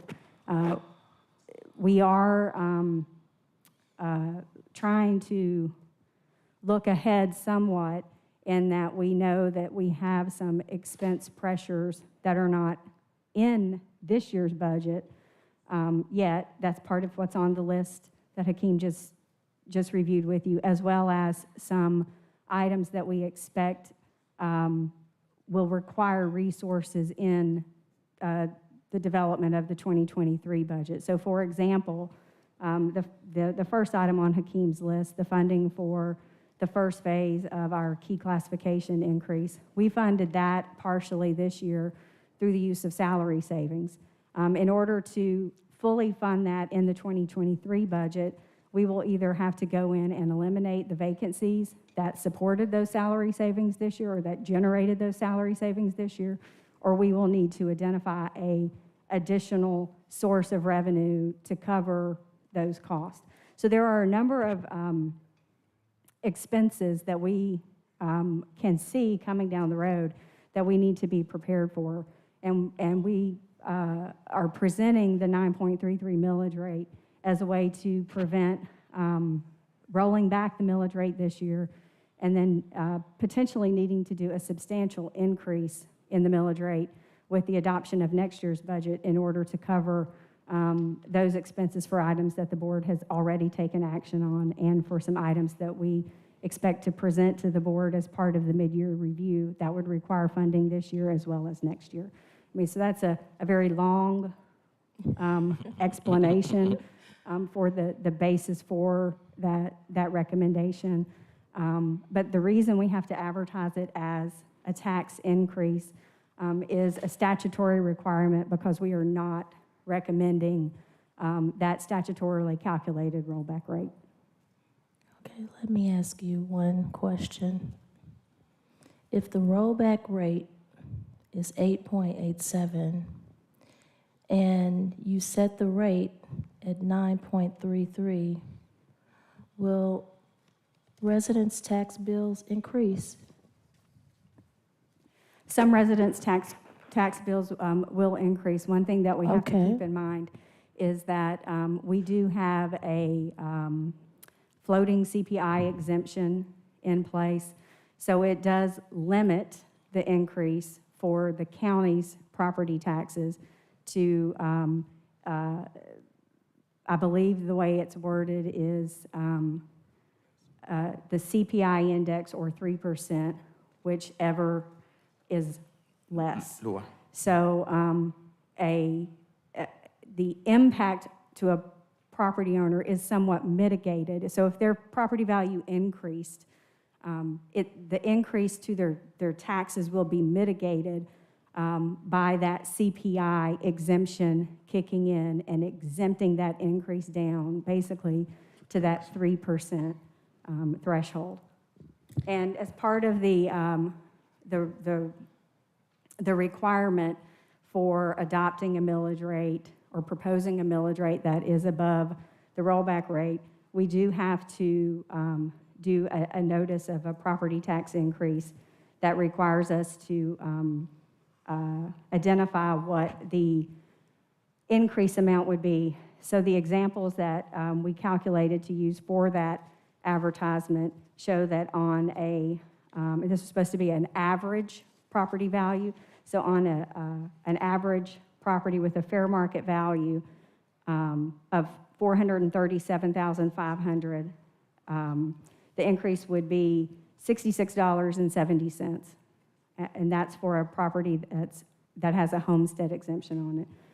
For a property that is not homesteaded, the average value was $312,500, and that increase would be approximately $57.50. There are some people who don't even have $1 to spare. So I just want to put that out there. But the bottom line is a rollback rate of 8.87, but you set it at 9.33, is going to cause some residents' tax bills to increase, right? Potentially, yes, ma'am. All right, that's what I'm looking for, yes, because you know you're a very detail-oriented person. I understand you want to give all the facts and measures and everything. I can be like that too, but when it comes to our constituents, I want to make sure that we're very concise with our answer and we don't do anything that causes any confusion. And as I stated when I started speaking, I have a problem with anything that's going to increase the tax bills of the residents of Fulton County. We are a very wealthy county. We're not poor and broke. We have enough money to take care of what we need to take care of. And this letter also says state statute requires the recommended millage rate of 9.33 mills to be advertised as a tax increase, together with 3 public hearings because it is higher than the rollback rate of 8.87 mills.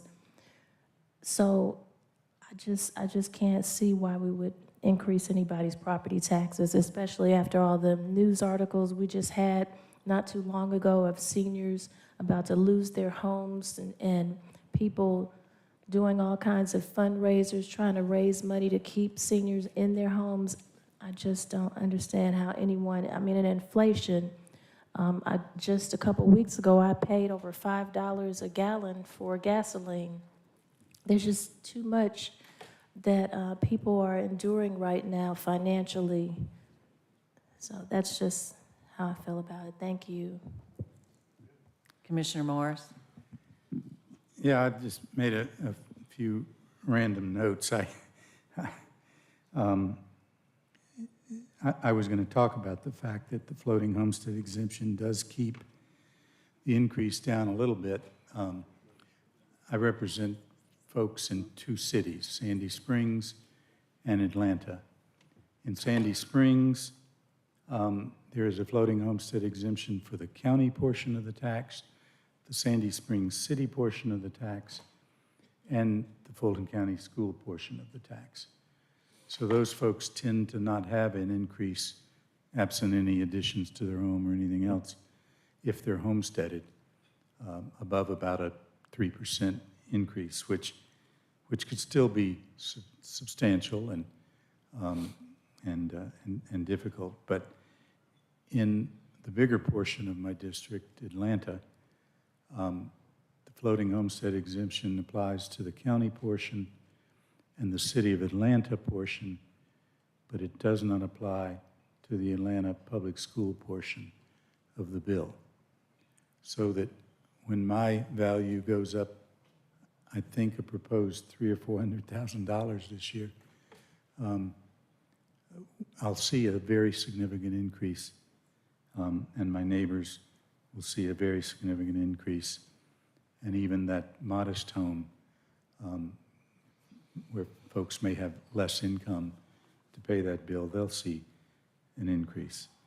And that's tough for people, especially with inflation going on and the great resignation if they're now regretting that they left their jobs, perhaps. Of course, the other issue is the renters don't get that homestead exemption. And we'll see the landlords passing through the tax increase to the renters to the extent they can.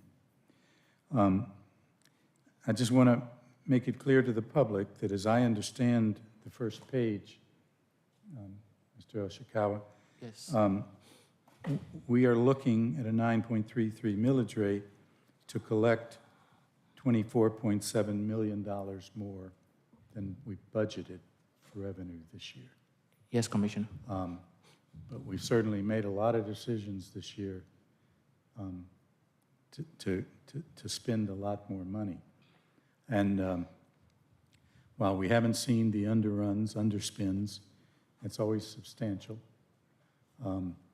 Arguably, this year we could see a decrease, maybe not all the way down to 8.87, and still be okay this year between an increase above the budget at some level lower than 933 and the combination of underruns, underspends. The other thing that is interesting, and I continue to applaud Commissioner Ellis for his proposal to boost up the reserve, but whenever we do the budget, we budget enough revenue to maintain that 2-month reserve as well. Yes. Now, I'm not convinced that this is the time to dip into that rainy fund and reduce that reserve, but it's not like we're going to go broke with 2 months, a sixth of a year of a reserve. So I'm troubled by all of it. And I'll remind the public again, I haven't seen the latest numbers about TADS, but I went to a City Hall presentation 2 or 3 years ago where Eloise Clementich of Invest Atlanta reported to the City Council of Atlanta that 1/6 of the tax base in the City of Atlanta was inside a TAD, which meant that those properties inside that TAD weren't paying any taxes for police and fire, impact on the courts, the schools, assuming the county and the school participated in the TAD. I don't know what that percentage is now with the growth of the Beltline. It may be more than a sixth, but we've got to get the City of Atlanta looking at the possibility of closing down some of these TADs. Atlantic Station will close as soon as the bonds are paid off, which may be a couple of more years, and we'll see a goose at that point of increase in the general funds of all 3 jurisdictions. I also would like to see us in the mid-year budget review address some funding. I know we goosed up the funding for the Board of Assessors at one point to create some staff to resolve appeals without making homeowners go to the BOE. Although I've heard from folks now who thought they struck a deal with the staff for a resolution last year and just found out that they didn't get the 3-year freeze because they failed to make sure they got that added to the letter of agreement. And I think that's wrong if the staff doesn't do that, if they reach an agreement. The whole point was to not make folks have to go to the BOE and resolve some of these appeals early on, and the staff should be saying, okay, you get a 3-year freeze for this. That would have helped some of these folks in this issue as well. But really, the point is, I'd love to see us, Madam CFO and County Manager, looking at, again, goosing up some funding in the mid-year budget adjustments, maybe, if there's some room, for some more staff and experts to battle the large commercial property owner appeals in Superior Court. What we learned in the undervaluation of commercial properties is that we lost at Superior Court, because these folks, if you have a $2,000 property tax bill, it's not worth you to hiring lawyers and tax experts to go to court to save $100 or so. But if your property tax bill is $1 million or $200,000, it's worth it to go to Superior Court, hire an army of lawyers and real estate experts, and we just got outfought because we ran out of money and funds at the Board of Assessors. So I hope we'll see some opportunity, if not mid-year this year, but certainly in next year's budget, as I argue against a significant tax increase while arguing for a little more spending. Thank you. All right, Vice Chair Houseman. Thank you, Mr. Chairman. So we've mentioned a mid-year review a couple of times. When are we going to do that mid-year review? I believe that we are aiming for the first meeting in August, Commissioner Hausman. Hakeem, is that correct? No, Sharon, second meeting. Second meeting in August. Yeah. Well, it's too late for this discussion, but I would just suggest to you that it would be very helpful to do the mid-year review either right before or when we're talking about the millage rate increase, so that we really have a clear picture of exactly what sort of revenue situation we're in. So we're kind of doing it, having partial knowledge but not complete knowledge. I understand that point, Commissioner Hausman. In order for us to do that, we would have to do it, I guess, and base our revenue projections off of whatever we were recommending for the proposed millage rate to be. Otherwise, we tend to wait till we know what the tax billings have actually been in order to show the board what the revenue picture will really look like against our expense projections. Well, I understand your point on that. Yeah, so I'm going to ask some questions, and I don't know if you have the answers or not, but I'm going to ask them anyway. The collection rate so far, are we on the 96% for this year, or has it been close, higher, lower? Commissioner Hausman, I believe the Tax Commissioner's Office has just closed out the 2021 billing cycle. I have not yet seen a report from him, but I'm quite certain that it's above 98, probably close to 99% for the full tax levy. Of course, for tax year 2022, we won't begin that until tax bills are released in early fall. But we have projected a 96% collection rate for the 2022 billing once it does happen. And Commissioner, last year it was between 95 and 96. So just for information. Well, we have a very effective tax commissioner, as we all know, so I consistently think that we underestimate in that area. So you're saying basically 2 mills more than we estimated originally is where we are right now? Well, actually, I mean, no, ma'am, because as Hakeem explained in his comments during his presentation, we project the current year's billings at 95 or 96%, and then we also include in the budget the pickup from the balance of the prior year. So in any given year, we are capturing the full collection, but it's split between the estimate for the current year levy and the carry forward from the prior year of what was not collected on the previous year's levy. Okay. Do we have any estimate at this point of the underrun number? As I mentioned earlier, the budget staff is finalizing their recommendations, their projections now on that. No, I don't have an amount.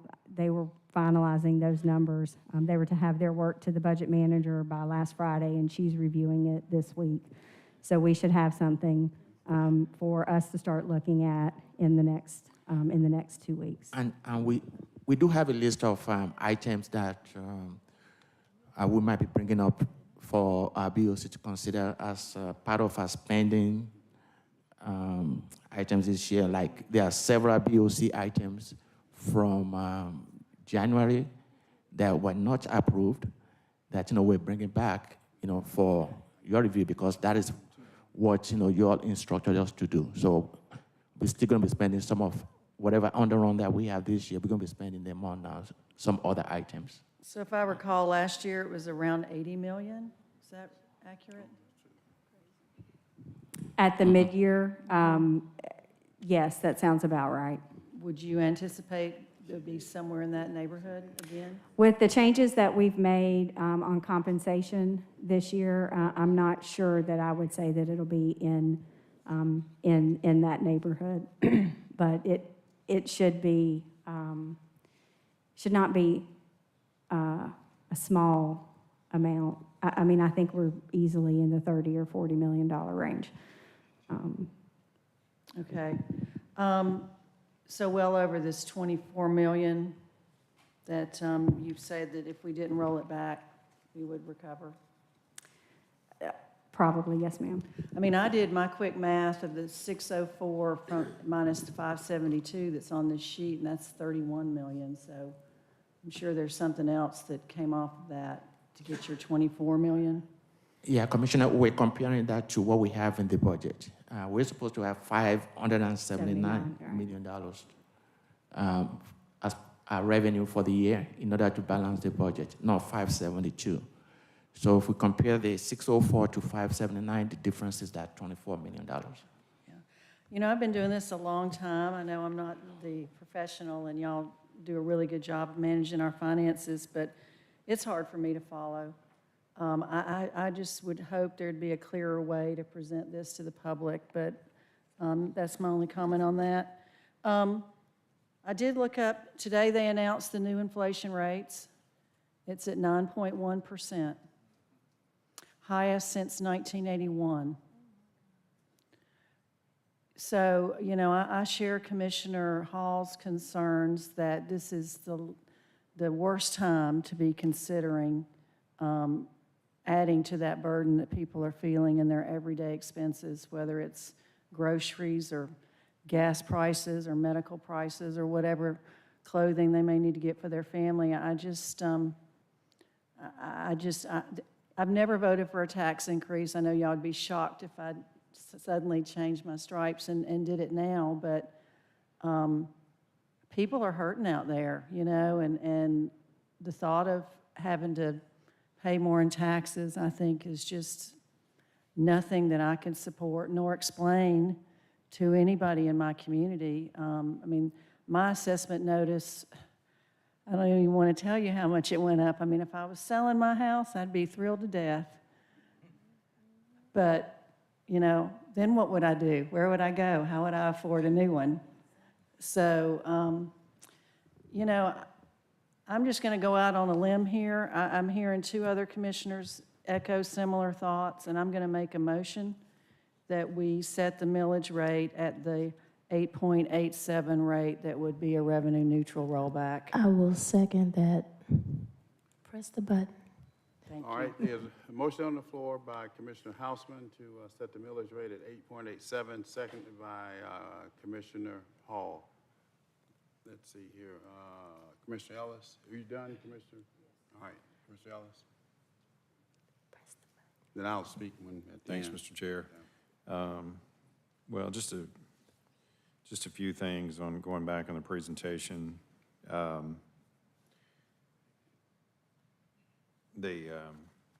we're going to have just further discussion on this, right, Mr. Chair? Sir? We're going to have further discussion Yes. on this, right? So you can put that presentation back up there if you want to.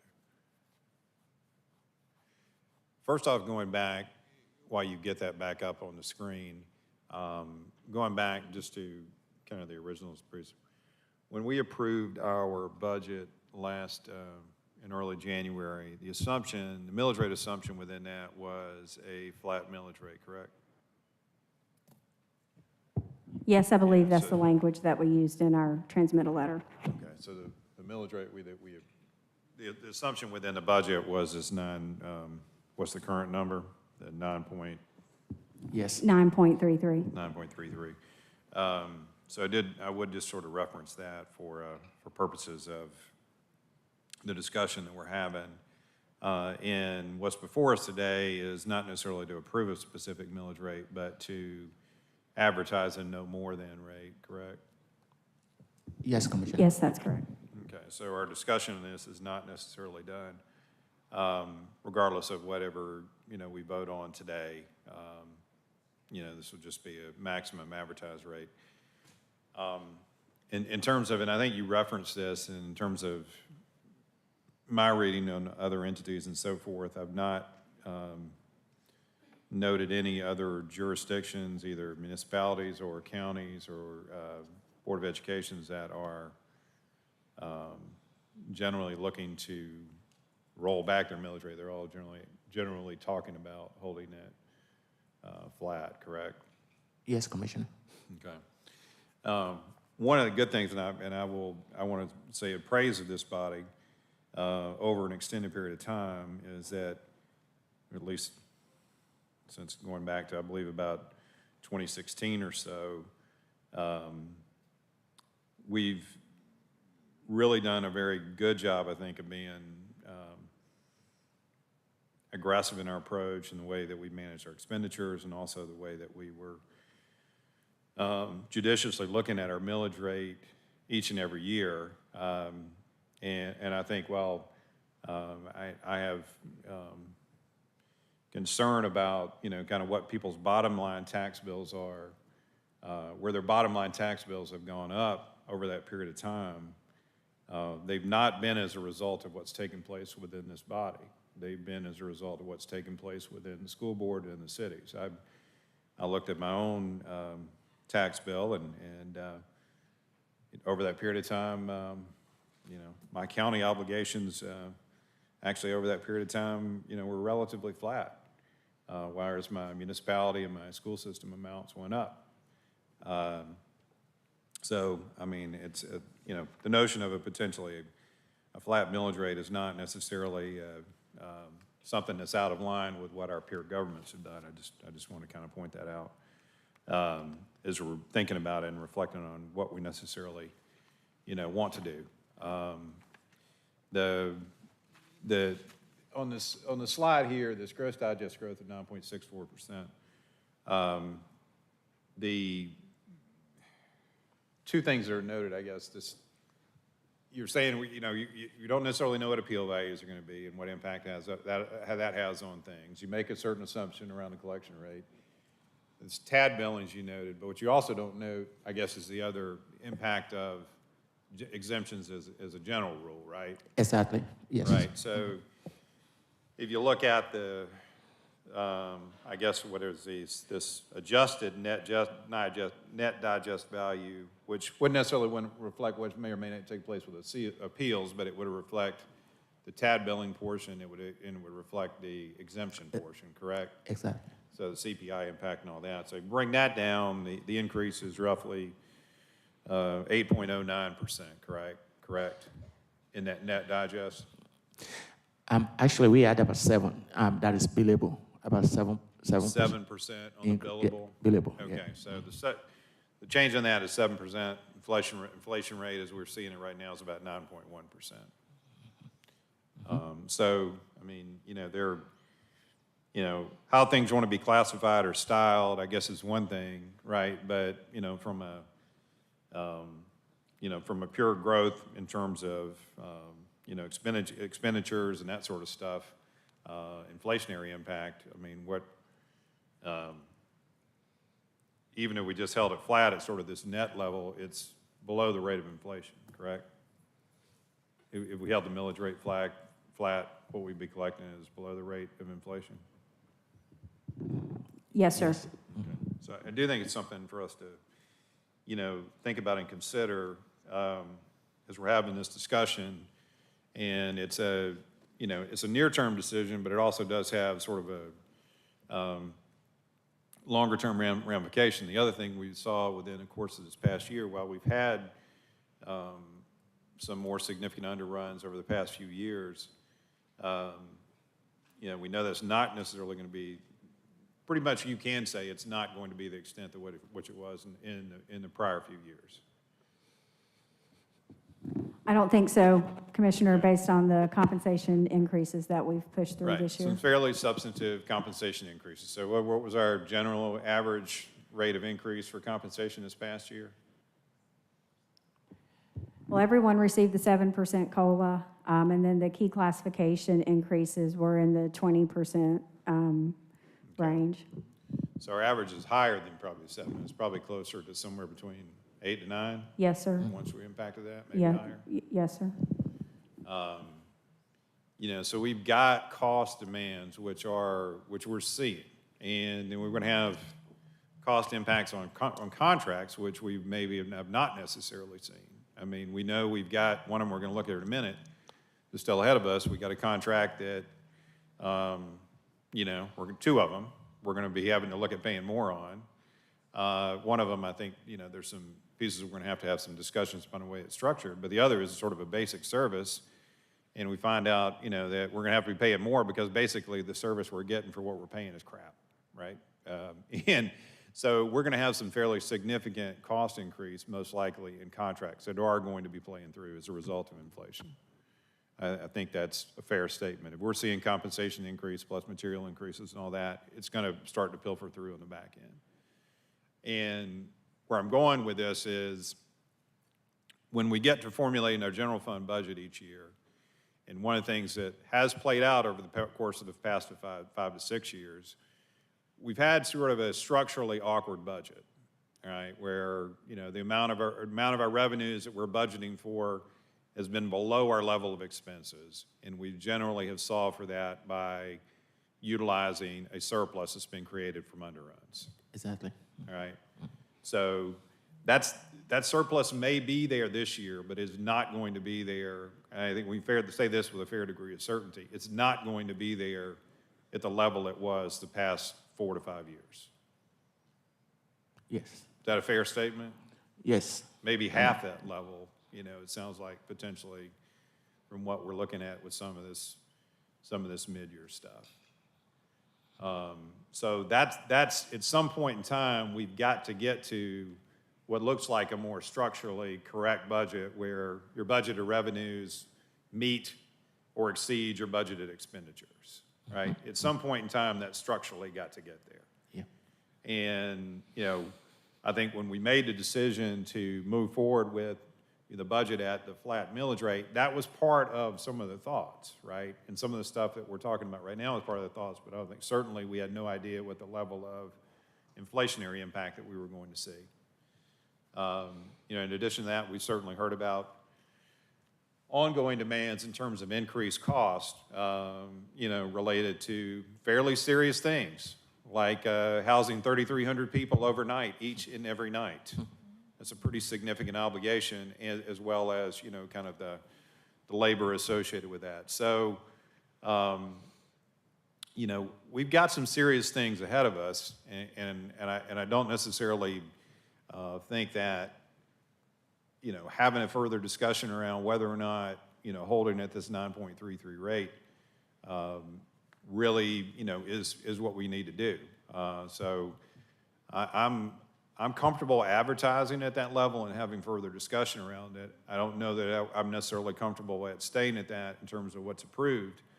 But, I don't know that going in at 8.87, knowing that we're going to be running potentially short, knowing that we're not going to be able to balance the budget next year based upon an underrun, and then are going to be looking at potentially have to make an argument for a higher millage rate rolling around next year.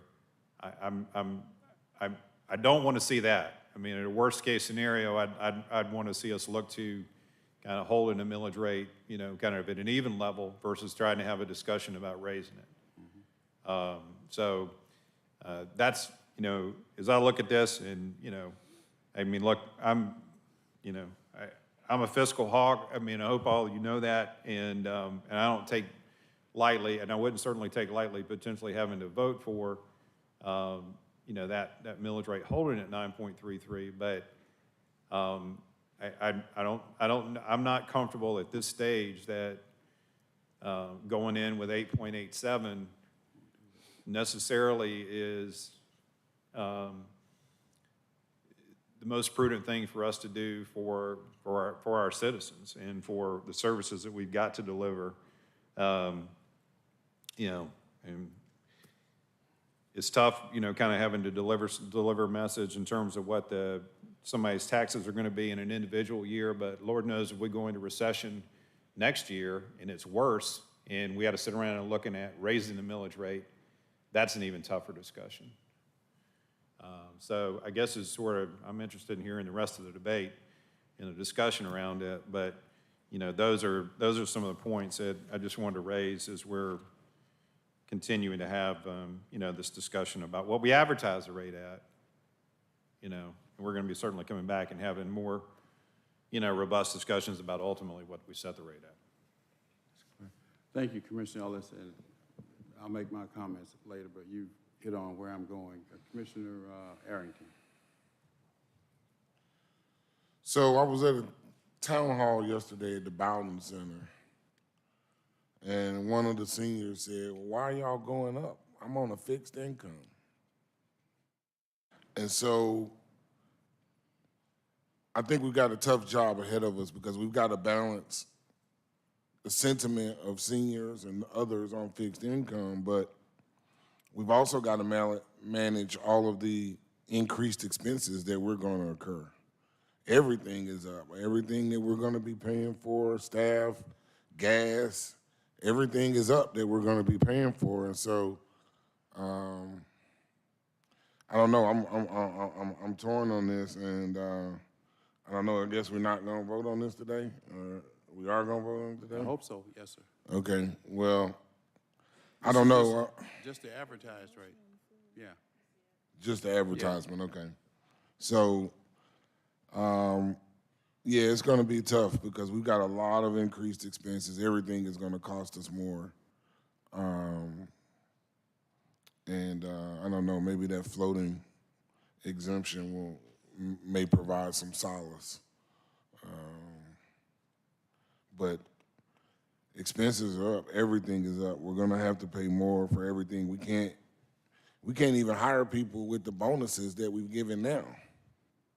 The bonuses that we've already allocated aren't large enough to get people in. So it's going to be challenging.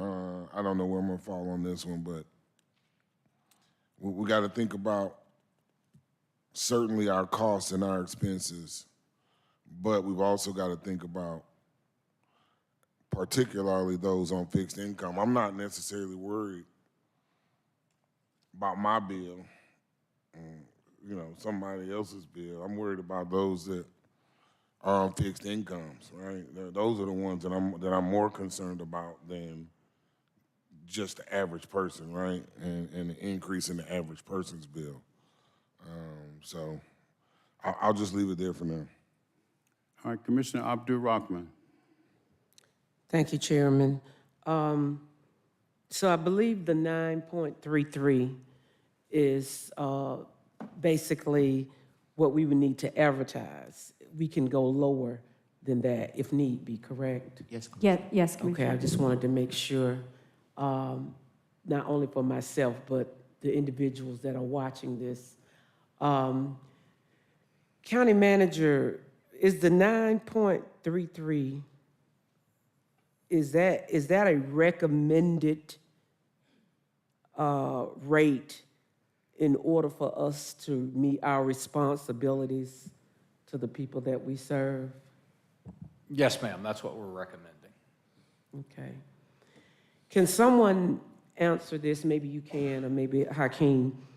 I know we're the largest county, but comparable counties surrounding us Are any of them doing rollbacks? Commissioner, none that I'm aware of. I'm not aware of any of them not doing rollback. As I said before, Gwinnett County is going, they're going to have 14.16%, 14% over the rollback rate. Cobb County is 12% over the rollback rate. And the CAB, I don't have the actual percentage, but they are having a rate that is higher than the rollback rate as well.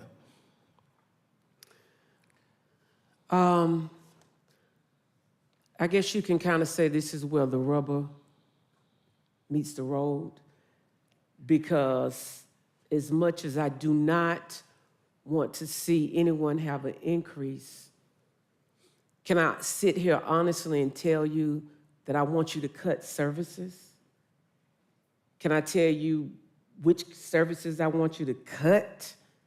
Which to me would, and this is just my opinion as a commissioner, my moral obligation in cutting the services. Well, let me ask you this, Hakeem, at the 8.87, if we were, and I know we're not going with that today, but say for the sake of conversation, at the 8.87, we would definitely have to cut some services somewhere if we were to vote on that today or in the near future? Yes, Commissioner, for sure. If we go with the 8.87 mills, we will compare the amount that we're going to be able to generate from the billing to what we have in our revenue budget. There's going to be a difference of about $6.5 million.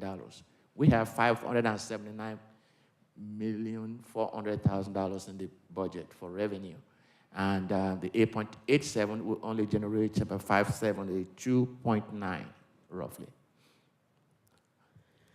And so, in one hand, we're trying to, we made sure the employees had a COLA raise. We're trying to attract talent. In one hand, we've got the effects of COVID. In one hand, we've got increased transportation costs, increased building costs, increased costs across the board.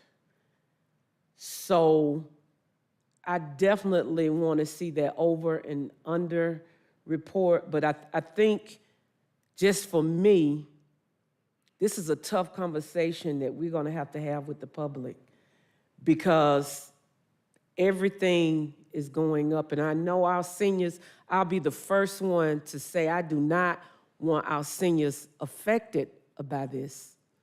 But I also would be the first one to say I don't want their services cut either. So I would have to say that I would need more information, but I think to what Commissioner Ellis said, we may do a disservice if we don't look at raising it for some point. Am I comfortable with the 9.33 today? County manager, if that's your recommendation, then I would have to say, based on your recommendation, if we are going to maintain the level of service or do a forecast of the costs associated, I would have to go with that recommendation, or maybe something a little lower. But I think if the 8.87 is going to make sure that we have to cut, I think that's a discussion that we need to have further. Because like you just said, my understanding is the advertised is 9.33. We may not land on that, but to advertise it at that, come back and do due diligence and look at this. And I'm not saying that my colleagues are not doing due diligence. What I'm saying is this is a very tough and uncomfortable conversation for me. But I'd rather have a tough, uncomfortable, truthful conversation and set the expectations instead of saying, okay, let's not raise it, And then we've got to start cutting here. We've got to start cutting there. So I would just say for whatever it's worth, we need a little bit more time and to make sure that we're not doing a disservice if we move too quickly and not going with the recommendation. Thank you. Back to Vice Chair, Councilman. Yes, thank you, and I appreciate everybody's comments. I agree wholeheartedly. This is a difficult conversation. I am a little surprised that the answer was so confident in that we'd have to make cuts when we really still don't have the full picture, as we talked about earlier. So, you know, I hope that by the time we actually do set the rate, that we do have all of the information so we can make the right decision. I don't know that I've ever seen us back off of an advertised rate before. Seems like, and I could be wrong, maybe once or twice, but since I've been here, it seems like what we advertise is what we usually end up going with. So I'm not really comfortable with going with a 9.33.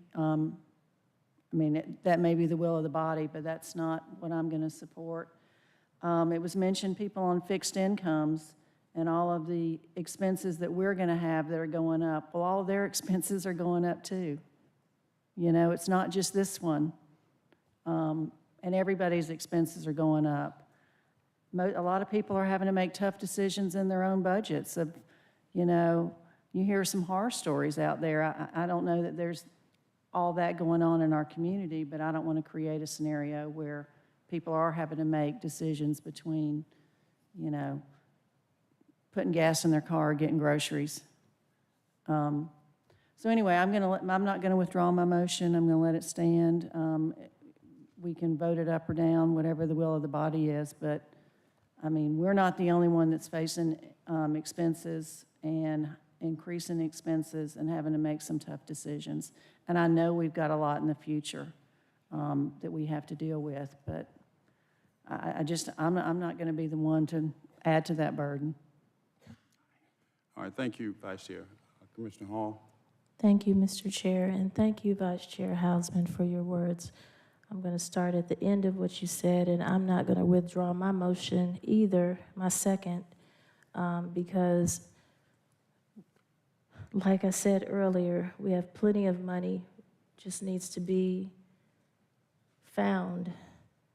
We are currently extending our level of service because of $150 million of additional funding that was reported to us that we never expected to have. We are currently extending our services and programs because of CARES Act funding. We're extending our services and programs beyond what we normally do because of ARPA funding.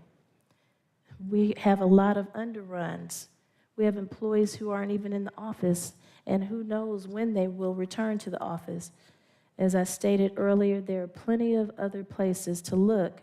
And then let's go back to what Hakeem said about the 99% collection rate.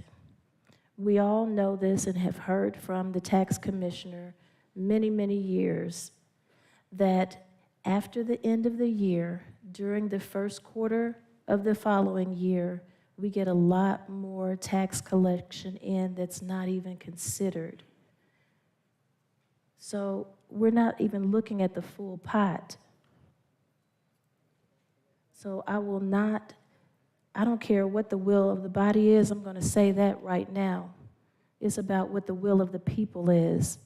So let's go ahead and advertise and make sure that the people have an opportunity to speak on exactly what they want. Let them come here and fill up this assembly hall like they did one time before, over 200 and something people. And let's hear from them, because that's why we're all here, is because of the people. Thank you. Okay, let me take a couple of minutes here. Mr. Manager, I think that you and the CFO and your staff, y'all have done a great job in getting us where we are. Several years ago, as a matter of fact, going back to 2018, 2019, 2021, and 2022, We did a very progressive thing at that time. We set forth a 5-year budget projection that has served us well to the extent that we are where we are today. And we've done a great job, and we've been great stewards of the taxpayers' money. So I think that the 9.33, which would be advertised as a cap, as a maximum, is the proper thing to do. Because I said earlier today, the programs that we all want to, not we all, most of you have talked about supporting, they cost somewhere between $250 and $300 million. How are you going to pay for all that? You cannot pay for that with that 8.87. It's impossible. The only way to do that is with the 9.33. And still, some of the things that we're talking about, mental health, it's on the top of everybody's list. Grady Hospital is asking for us for millions and millions of dollars. The new jail, we just finished talking about it. And I just saw a memo, or not our previous conversation a few minutes ago, but some other things that the sheriff is asking for, which total about, what, $50 million more? Where's that coming from? We all love our sheriff. Grammy Hall of Fame, employee compensation, this World Health deal that's out there. ORCA, what happens when ORCA runs out? We're touting, the success of ORCA to date, but that ORCA money runs out. We're not going to fire all those people. So let's be realistic about where we are. So I would ask you, respectfully, ask us to vote against the 8.77, get back to the main motion, which is well, it wasn't a motion yet, but support what the manager is recommending, which will also avoid any cuts in services that our citizens have come to expect. So I think it's the right thing to do. Commissioner Hall? Speaking of ORCA funding, doesn't some of that funding expire or all of that funding expire at some point? I see, Mr. County Manager, you're shaking your head yes. So it expires anyway. It's not something that's permanent. Yes, ma'am, it does. End of 23. Right, so. Actually, 24, you have to spend it. Right, so the bottom line is we have county executives that we pay upwards of $300,000 a year to be able to use their expertise, their knowledge and wisdom to look at our situation, look at our incoming funding. We have a tax commissioner that collects upwards of 99% tax collection rate. And so figure it out. That's what you're hired to do, figure it out. The people should not have to worry about how to take care of their households.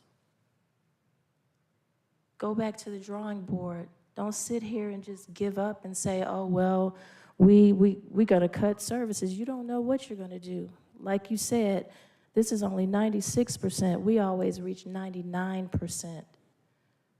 So I wanna see that report that Commissioner Hausman asked for.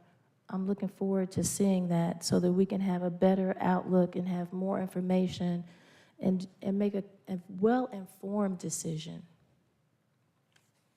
Commissioner Abdul-Rahman, and let's vote, please. Chairman, thank you. I'll be brief. This is unlike anything else that I would think this body has dealt with. You're coming out of COVID, you're dealing with multiple issues, and you're trying to maintain the level of service while trying to deal with the overcrowding and keeping employees in place. And so I just want for the listening audience to know, if I have to tell you that I have to raise something, because I'd rather tell a senior, let me find some services for you, than to tell that senior, no, we can't offer that because we don't have it. And so I think we need more discussion on this, but I have faith in the county manager and the CFO that if this is what we have to have in order to make sure that we're not coming back to the public telling them we've got to cut certain services. I think that, and this is a conversation, it's not an easy conversation, I think, on either side. But I think given COVID, given what we've tried to do, given the fact that the ARPA money will end by December 31st, 2024, we will need to be prudent in making sure that we cover what we need to do.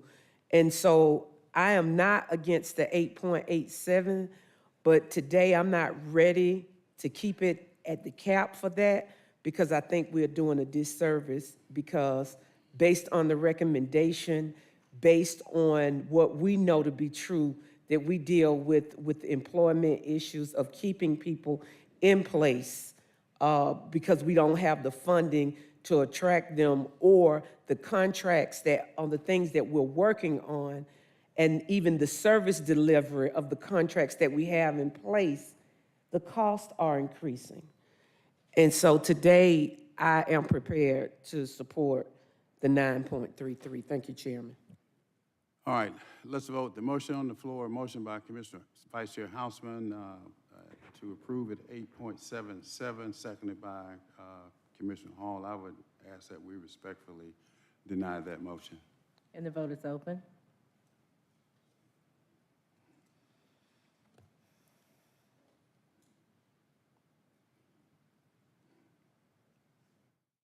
And the motion fails, 3 yeas, 3 nays. All right. Is there another motion? There was not a main motion at the time, was it, when that motion was made? All right, I'll move then that we accept the manager's recommendation of 9.33, seconded by Commissioner Abdur-Rahman. All right, let's vote, please. And the vote is open.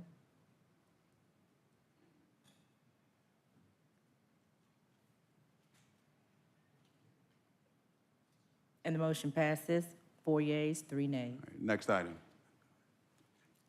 Continuing on page 7. No, I'm sorry, item moved up at the beginning of the meeting today on page 12, bottom of page 12. 22-0504, discussion, Fulton County Board of Tax Assessors update, sponsored by Vice Chair Houseman.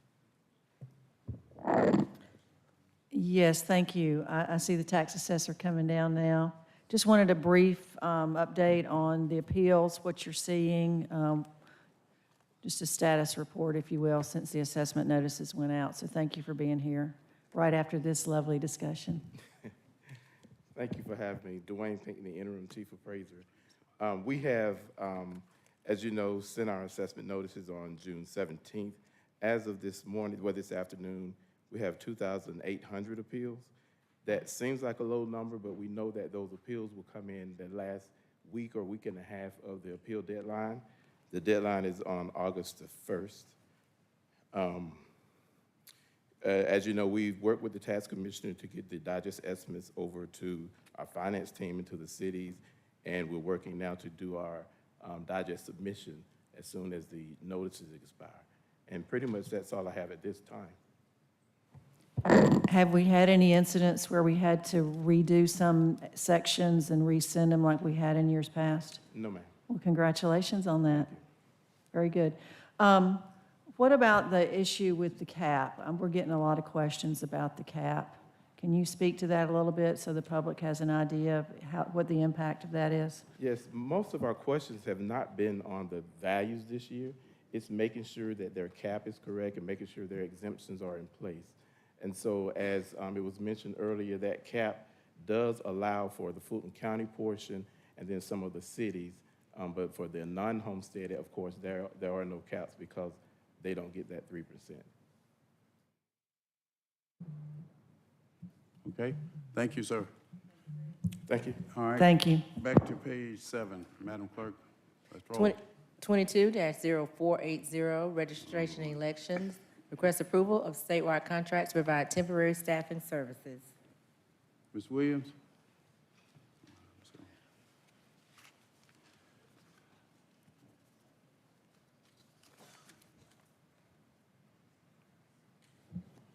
Good afternoon. My name is Nadine Williams, Interim Director for Registration and Elections. And again, good afternoon, Chairman and members of the board. We are coming before you to seek approval of our temporary staffing plan and to briefly give an overview of the June 21st runoff and preparation for the November election. And I'm waiting for the PowerPoint to.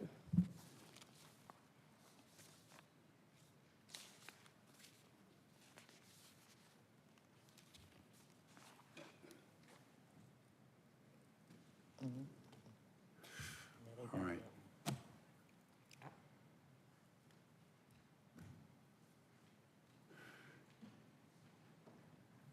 Now, we having equipment issues today or people issues?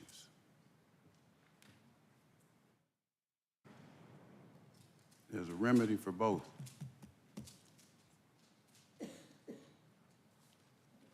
Thank you. Okay, as I stated, we are presenting our staffing plan, and we'll give a brief summary of the June 21st runoff and the preparations for November 8th. Next slide, please. For the June 21st runoff election, we had successes as far as all polls opened on time. We had no wait times during advanced voting election day. Call center response times improved, and we have reduced calls in regards to technical issues and supply issues. Some of our challenges, we did have polling location changes due to summer month school renovations. We had inability to implement emergency procedures with a gas leak that we had at a particular voting site.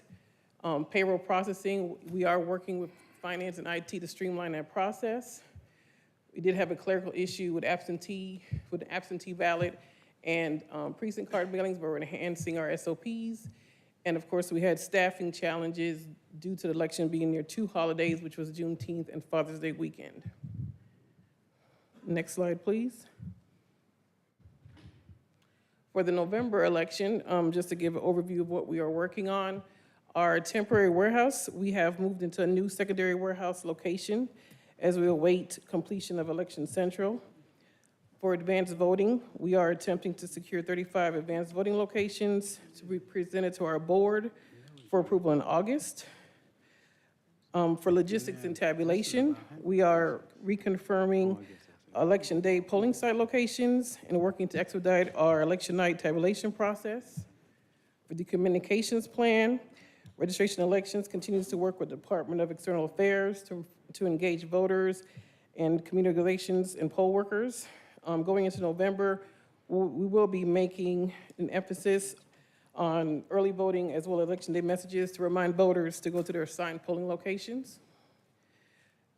Regarding Election Day holiday for senior and library services, we are working with the strategy team, library, and senior services department to determine if the county staff that works at these sites that we use on Election Day could possibly man the poll for us at those locations.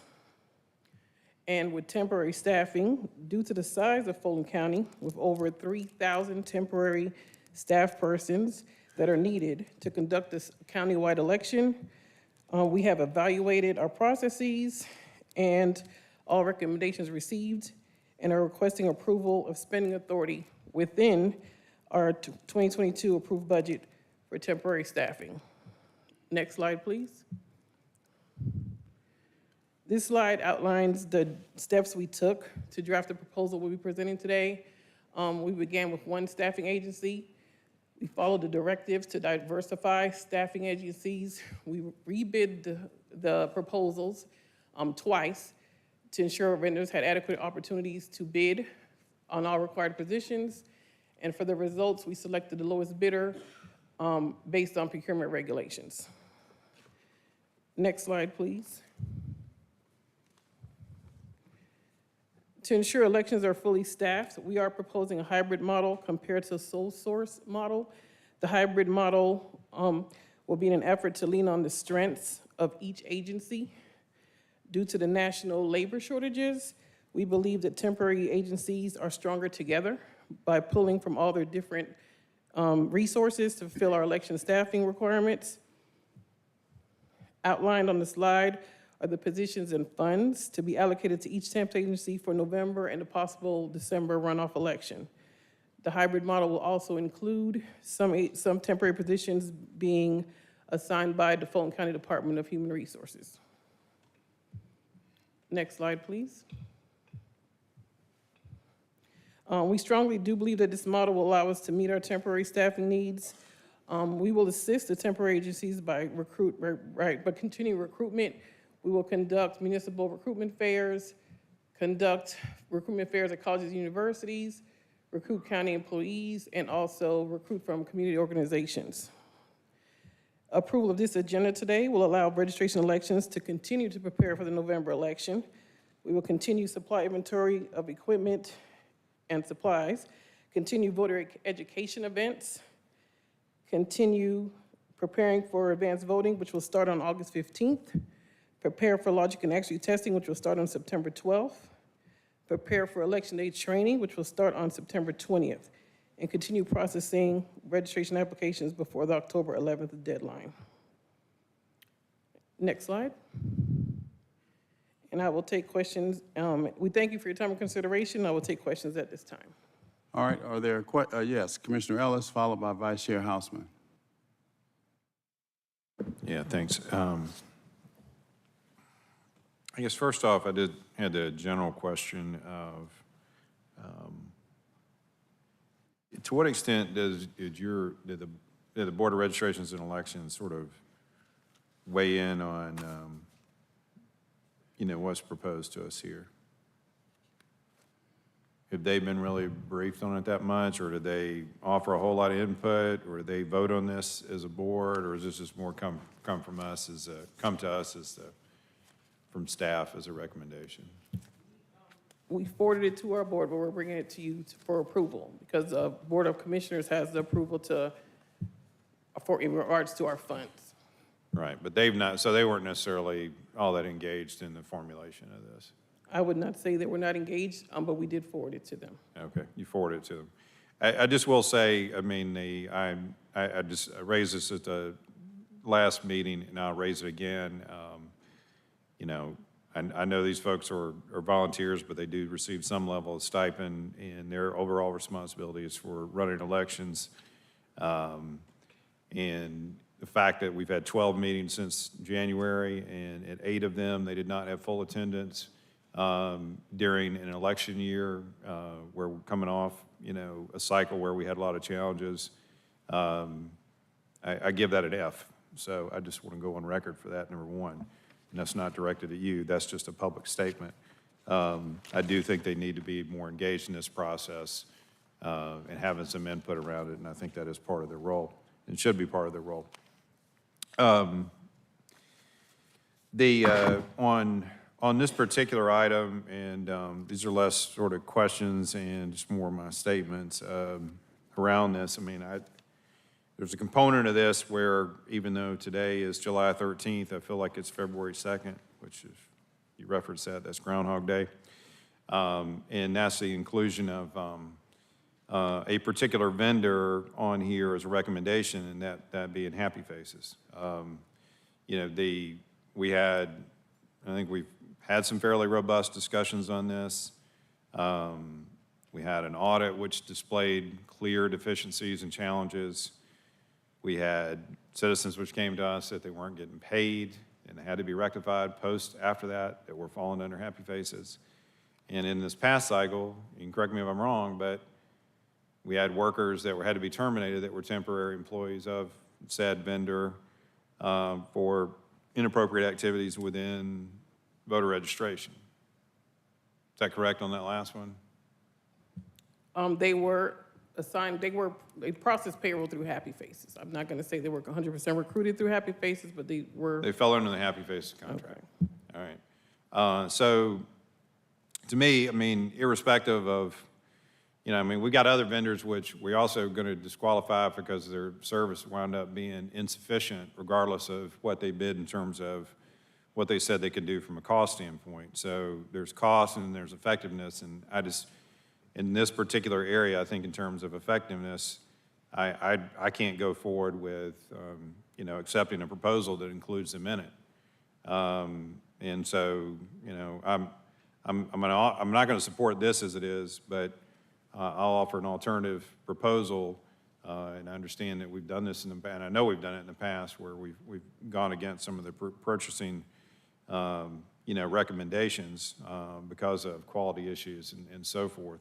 So I'll offer up an alternative proposal, alternative, motion that temp stuff be approved at 11.6 with the exclusion of Happy Faces at 1.8, and that those positions currently, that would have been supported through Happy Faces are distributed amongst Dover staffing and corporate temps as the staff best deems appropriate at an amount not to exceed 11.65 million. Second that. So that's my formal substitute motion. I'll make that, and so there can be a second. It's essentially, the motion is essentially that, at an amount not to exceed 11.65, but the two vendors will be Dover staffing and corporate temps. In the positions that were in amounts or previously in the original recommendation associated with Happy Faces, those positions will be distributed amongst Dover and corporate temps as the staff best felt their capabilities allowed for. So that's my motion. And I thank Commissioner Hausman Vice Chair Hausman for seconding that. The other thing I want to say on this, and certainly, we not in a position to kind of have this done, at this particular cycle, but, we've emphasized sort of as a board our desire that we move away from an overweight on the extent of temporary staffing we've had for elections. We've made some, I would say, modest improvements with that, but I don't call them modest. And I feel like when we have asked our human resources folks to potentially gen up an alternative proposal, which they could assume some of this versus it be running through staffing agencies.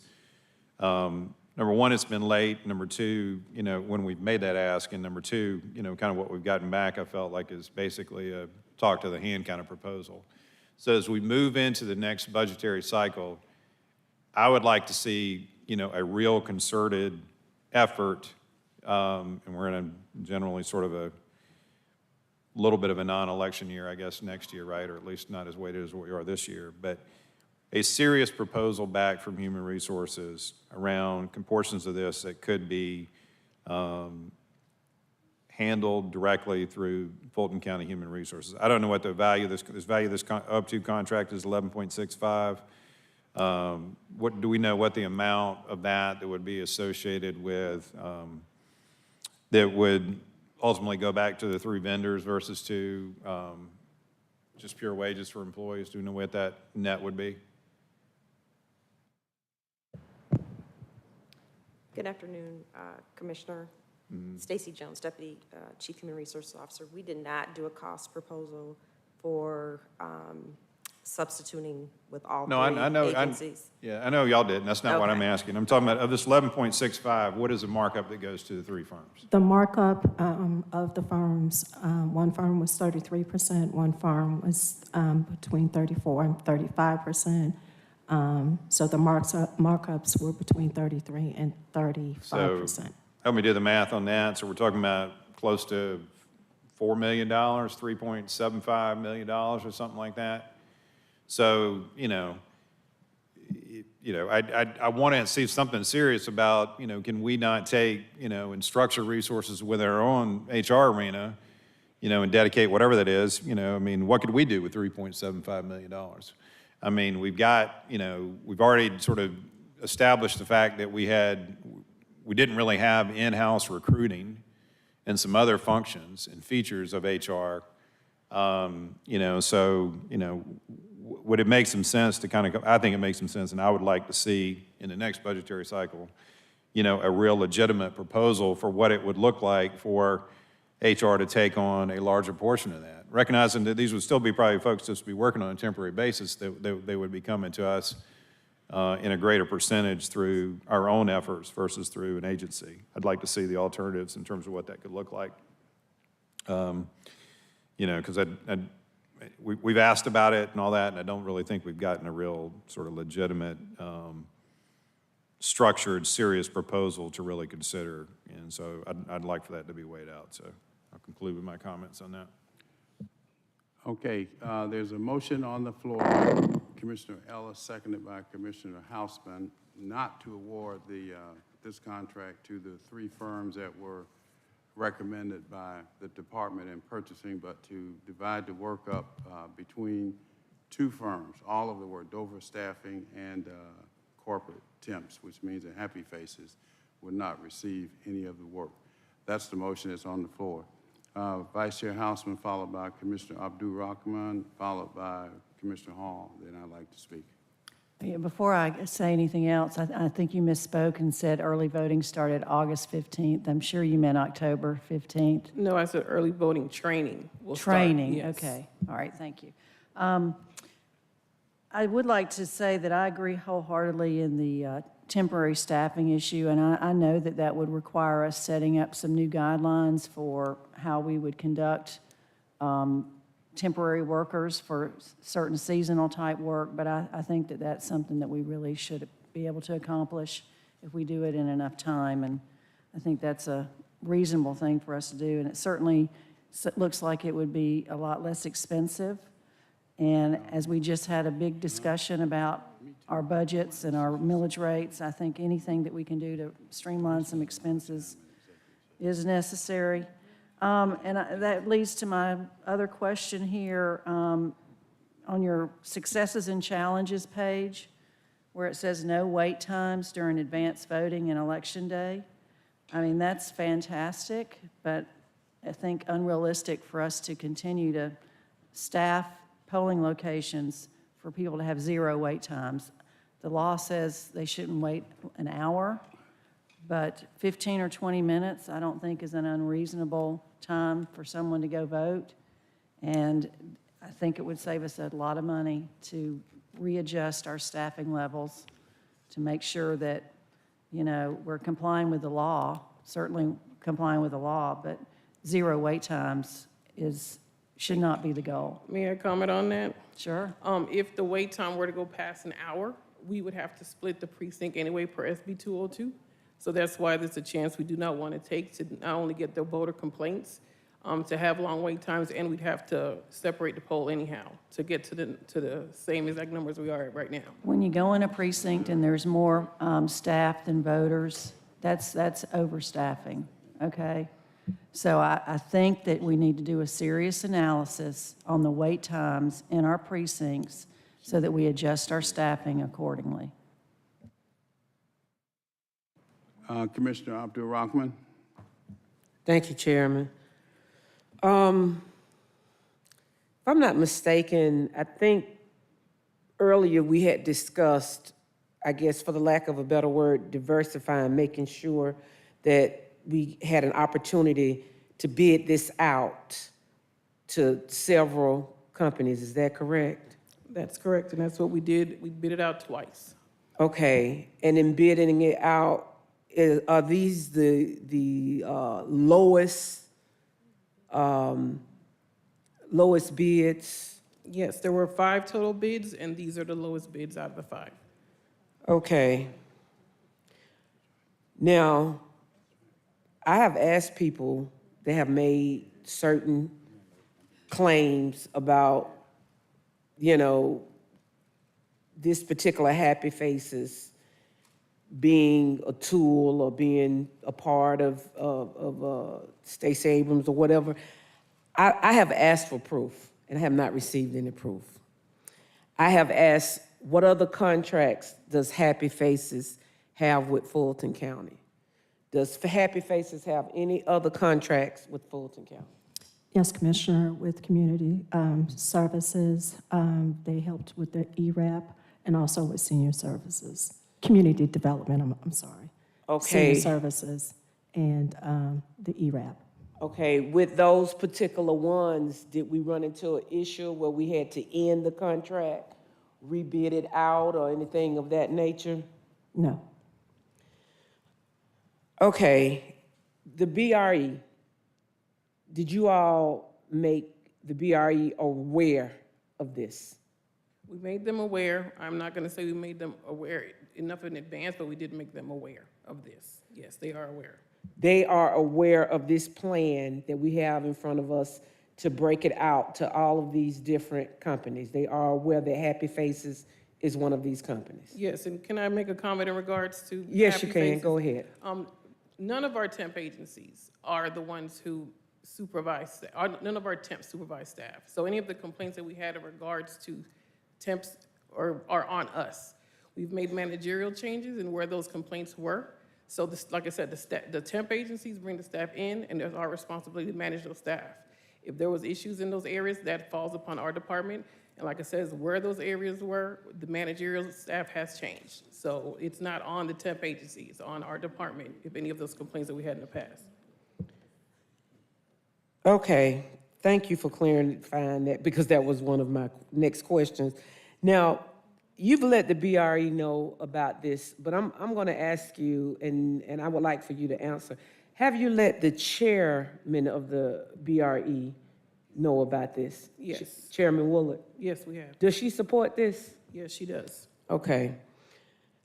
So let me ask you this.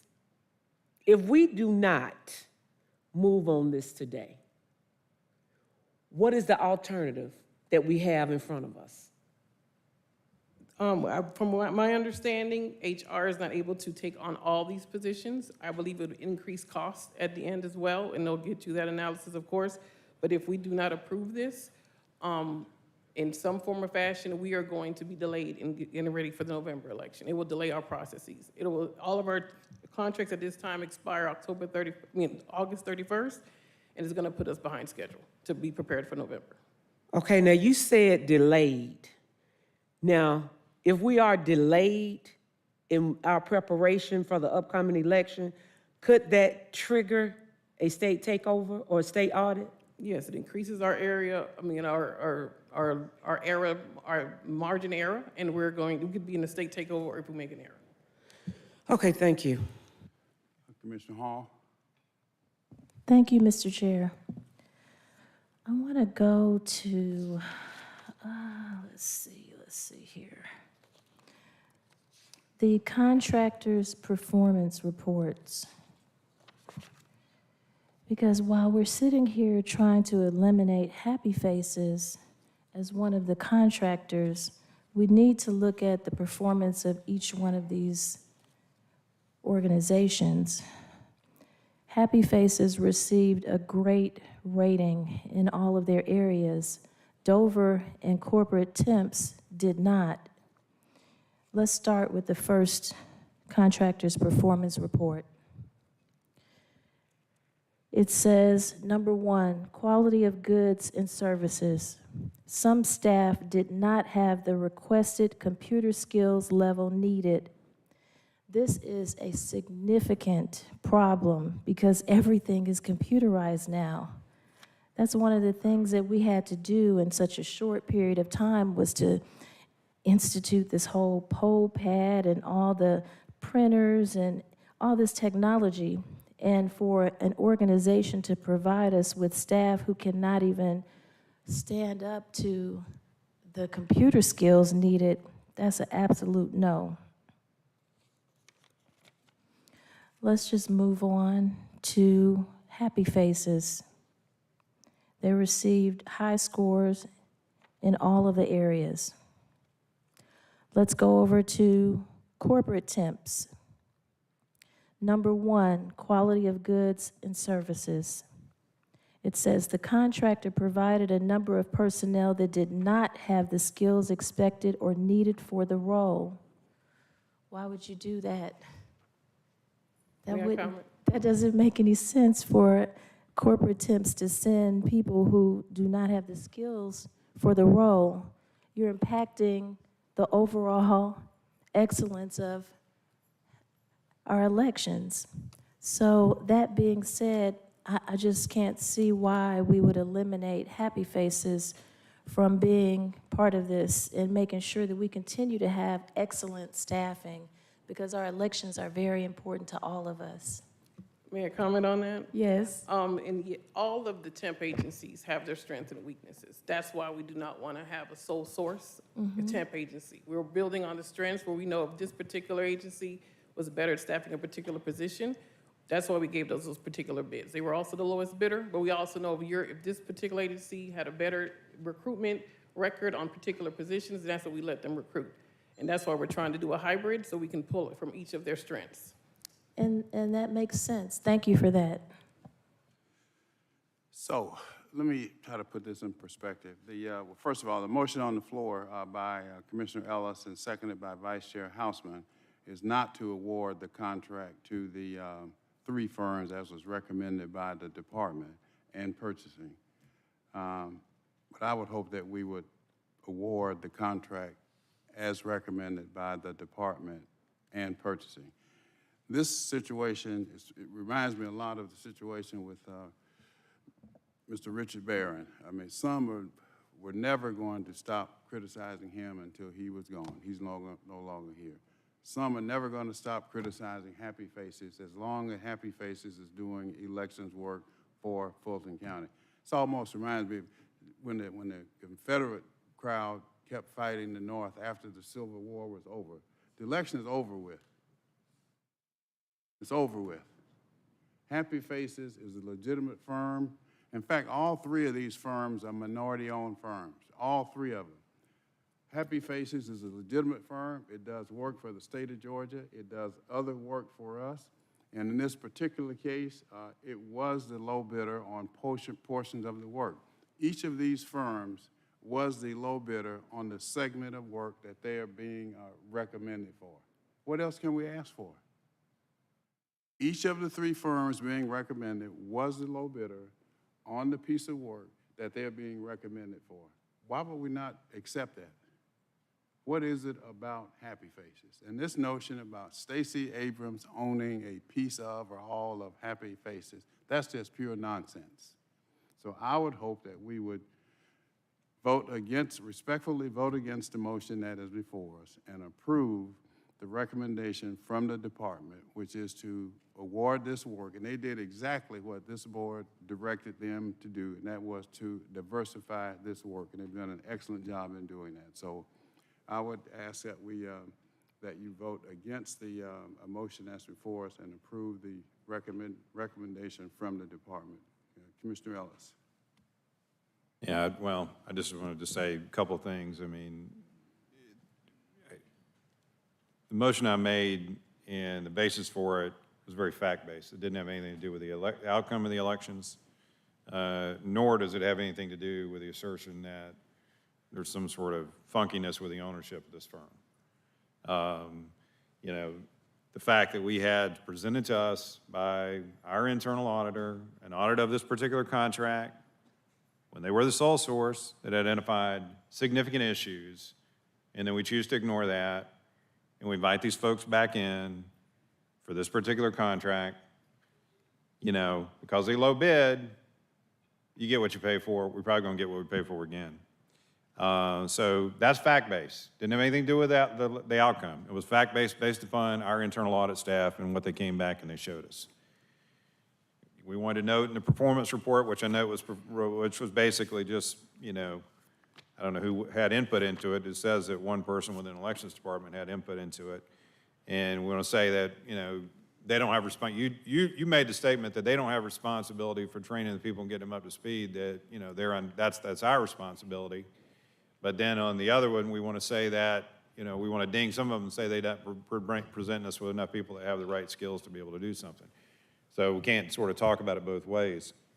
But on the fact that we had the one of the big highlights from this last election cycle was the fact that we had to fire folks who were shredding voter registrations, and they're associated with this firm on the heels of coming on the heels of a pretty horrendous financial audit from what we saw, and the fact that we had to had to have people make appeals that were employed by under Happy Faces to get their money who they had to come back through, and we had to work that through the system. We as commissioners, our auditor, that sort of stuff. You know, that's why I don't want to see them going forward in this, and that's why I've made the recommendation. It has nothing to do with the previous outcome of the election, nor does it have anything to do with any assertions on, you know, the supposed ownership or financial contributions or loans to this particular entity. So, you know, we can proceed down this path. If you do, then caveat emptor, because we're probably going to be back with other complaints again. Commissioner Abdul-Rahman, then let's vote, please. Thank you, Chairman. I won't belabor the point. I just wanted to ask her, is it the lowest bidder or is it the lowest and responsive? I Commissioner. want to make sure that I. Commissioner Rockland, I'll answer that question. Thank you. It's based on the lowest responsive and responsible bidder. I will add that these are statewide contracts. All of these contracts were renewed or extended by the state of Georgia. I also talked to the state auditor who audits the Department of Administrative Services contracts, because before we made our final recommendation, I wanted to know if all of these firms were in good standing. He indicated to me that they were. Thank you. Commissioner Ellis? I just had one other comment too, and I don't know if you asked him this question, but I just also want to enter into the record that, to my knowledge, Happy Faces does no other election work for any other county within the state. We're the only county in which they do work around elections. They do in other arenas for under statewide contract, but not under elections, to my knowledge, based upon polling of other metro counties. I don't know if you had a chance to verify that, but the last time we polled the other metro counties, that was what they confirmed back to my staff. And I don't know if you had a chance, the fact that you referenced sort of the state auditor, that may have been specific to their broader contracts, but I don't know that that was specific to elections work per se. Yes, when we did that check for you, Commissioner, they did do it for another entity. I'll have to go back and pull that back up because we checked it for all of them. And Happy Faces had done it with other entities other than Fulton County. Okay, well, if you can get that, I will. let me know who that was. And I guess I'm specifically interested if they've done any work in any other metro counties, and if so, who they were. Thanks. Commissioner Arrington? All right, I was trying not to comment, but I'm going to just enter for the record that Happy Faces did the election when Donald Trump was elected.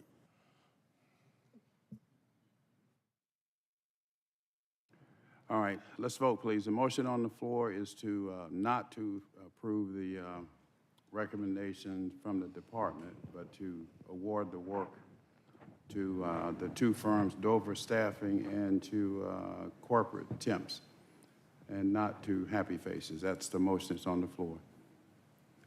And the vote is open.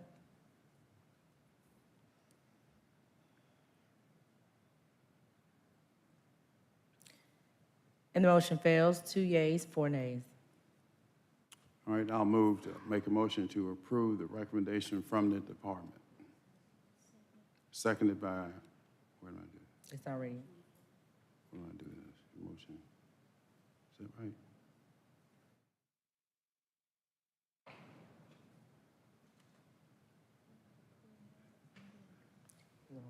Okay, Commissioner, you're making the motion to approve? Well, I had done that. I think Commissioner Ellis made a substitute motion. And so, the original motion. Oh, this is it's back to the original, okay. We're back to the original motion to approve which would be to award the contract to the three firms as recommended by the department and purchasing. Motion to approve by Commissioner Arrington, seconded by Commissioner Abdur-Rahman. Let's vote, please. And the vote is open.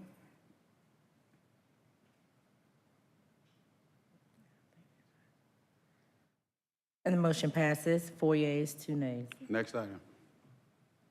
22-0481, registration election, request approval of intergovernmental agreement to conduct the Georgia Soil and Water Conservation District Supervisors election. All right, motion to approve by Commissioner Hall, seconded by Commissioner Abdur-Rahman. Please vote. And the vote is open. And the motion passes. 6 yeas, 0 nays. Next item. 22-0482, request approval of IGA to conduct a special election for the city of South Fulton on November 8th, 2022. All right, motion to approve by Commissioner Arrington, seconded by Commissioner Hall. Cast your vote. And the vote is open. And the motion passes. 6 yeas, 0 nays. On page 8, 22-08 483, tax assessor, request approval to amend existing contract to modify the existing fee schedule to replace all contingency fees with flat rates. Motion to approve by Commissioner Abdul Rahman, seconded by Commissioner Vice Chair Houseman. Please vote. I'm sorry, Commissioner Hall. Quick question. Thank you, Mr. Chair. What were the contingency fees? Because this is not mentioned in the supporting documents. I couldn't find it.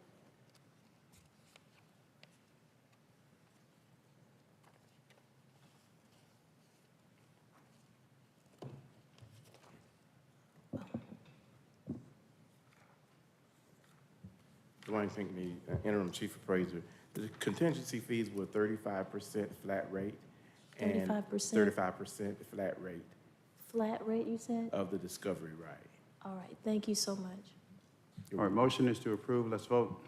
And the vote is open.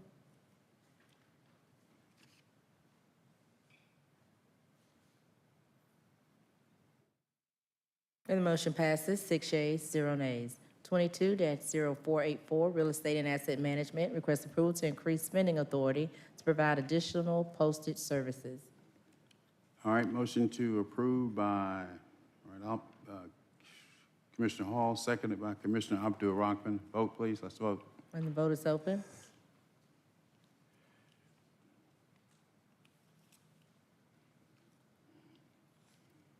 And the motion passes, 6 yeas, 0 nays. 22-0485, request approval of a task order to provide upgrades and installation of new equipment systems in support of the 2022 Senior Surge Capital Improvement Projects.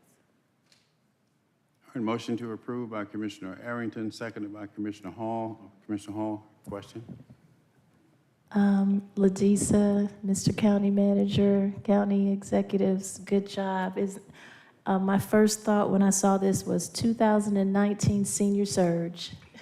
Right. Yeah, unfortunately, we went into hiatus around COVID, but Yeah. a great compliment to Joe and his team to not only complete what they did, but now restart this with a lot of vigor. Yes, thank you so much. All right, let's vote, please. And the vote is open. And the motion passes, 6 yeas, 0 nays. 22-0486, request approval to increase spending authority to provide additional tree removal services. All right, motion to approve by Vice Chair Houseman, seconded by Commissioner Hall. Please vote. And the vote is open. And the motion passes, 6 yeas, 0 nays. On page 9, under Health and Human Services, 22-0487, Public Works, request approval to renew existing contracts, provide standby engineering services. All right, motion to approve by Vice Chair Houseman, seconded by Commissioner Abdul Rahman. Please vote. And the vote is open.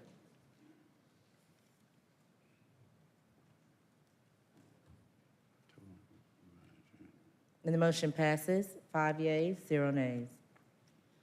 22-0488, Senior Services, request approval to increase spending authority to provide transportation services, ride sharing through Uber and Lyft for Fulton County's residents age 60 and above. All right, motion to approve by Commissioner Arrington, seconded by Commissioner Hall. Commissioner Ellis, you have the floor.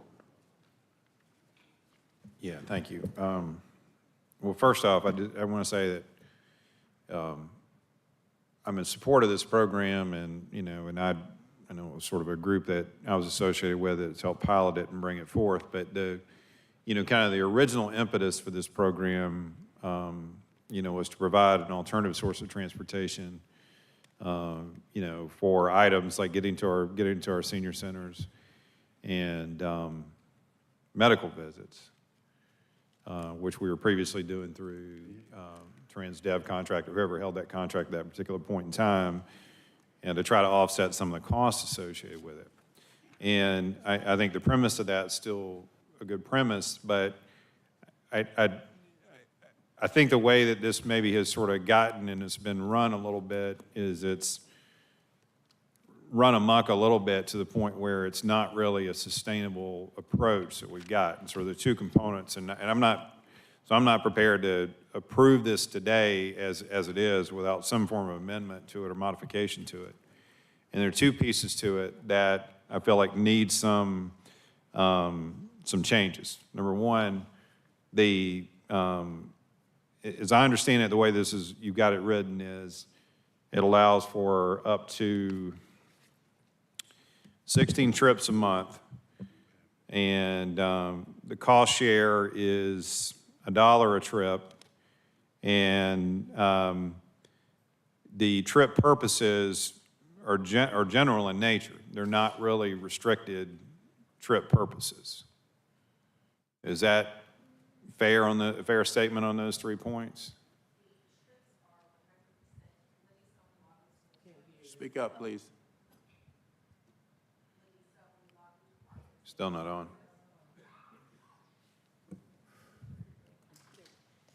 Department of Senior Services, Ladisa Onilagu.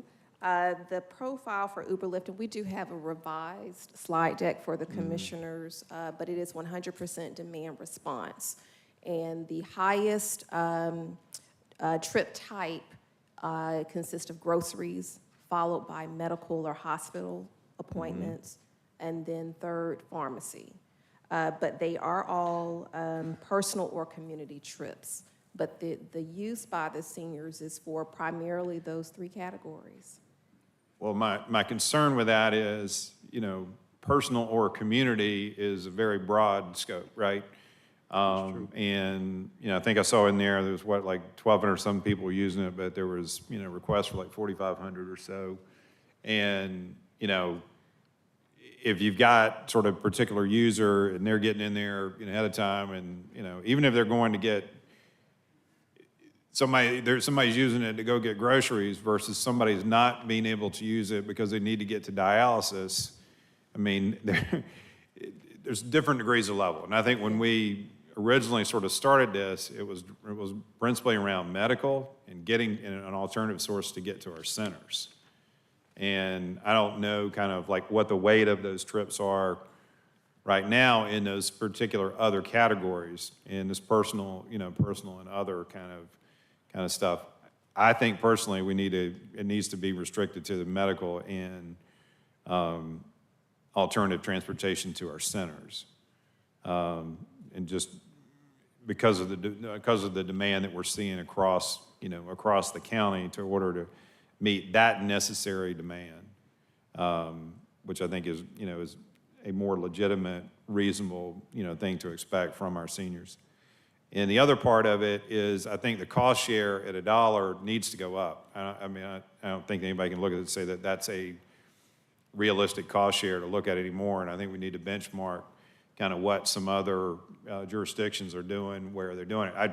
I know, for example, I've got a relative up in a northwestern county who needed transportation to go to dialysis, and I think their cost share was in the neighborhood of, $5 to $6 a trip. So I don't think $1 is. I think that needs to be adjusted based upon kind of some of the stuff that we're seeing. So I'd like to see a little bit more work around that to kind of put some better definition around what the qualifying trip purposes should be, and what is a more realistic sort of cost share assumption to make on this other than $1. So is this time? I would request that we hold it. Is this time sensitive? It definitely is, due to the authority that the board has approved and the program budget and available funds to process invoices.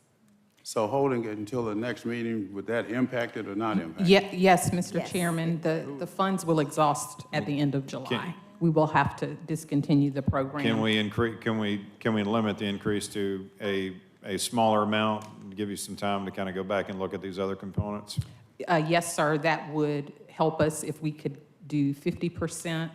That would give us time to thoroughly vet how we can put a definition in place that the board will approve for medical. And we did research the cost share across the country, and we came up with an average of $3, but we are happy to increase that to 5 or 6. So, but it's $1 right now. It is, right? yes, sir, each Okay. way. And so you're not even in this proposal had necessarily suggested changing it.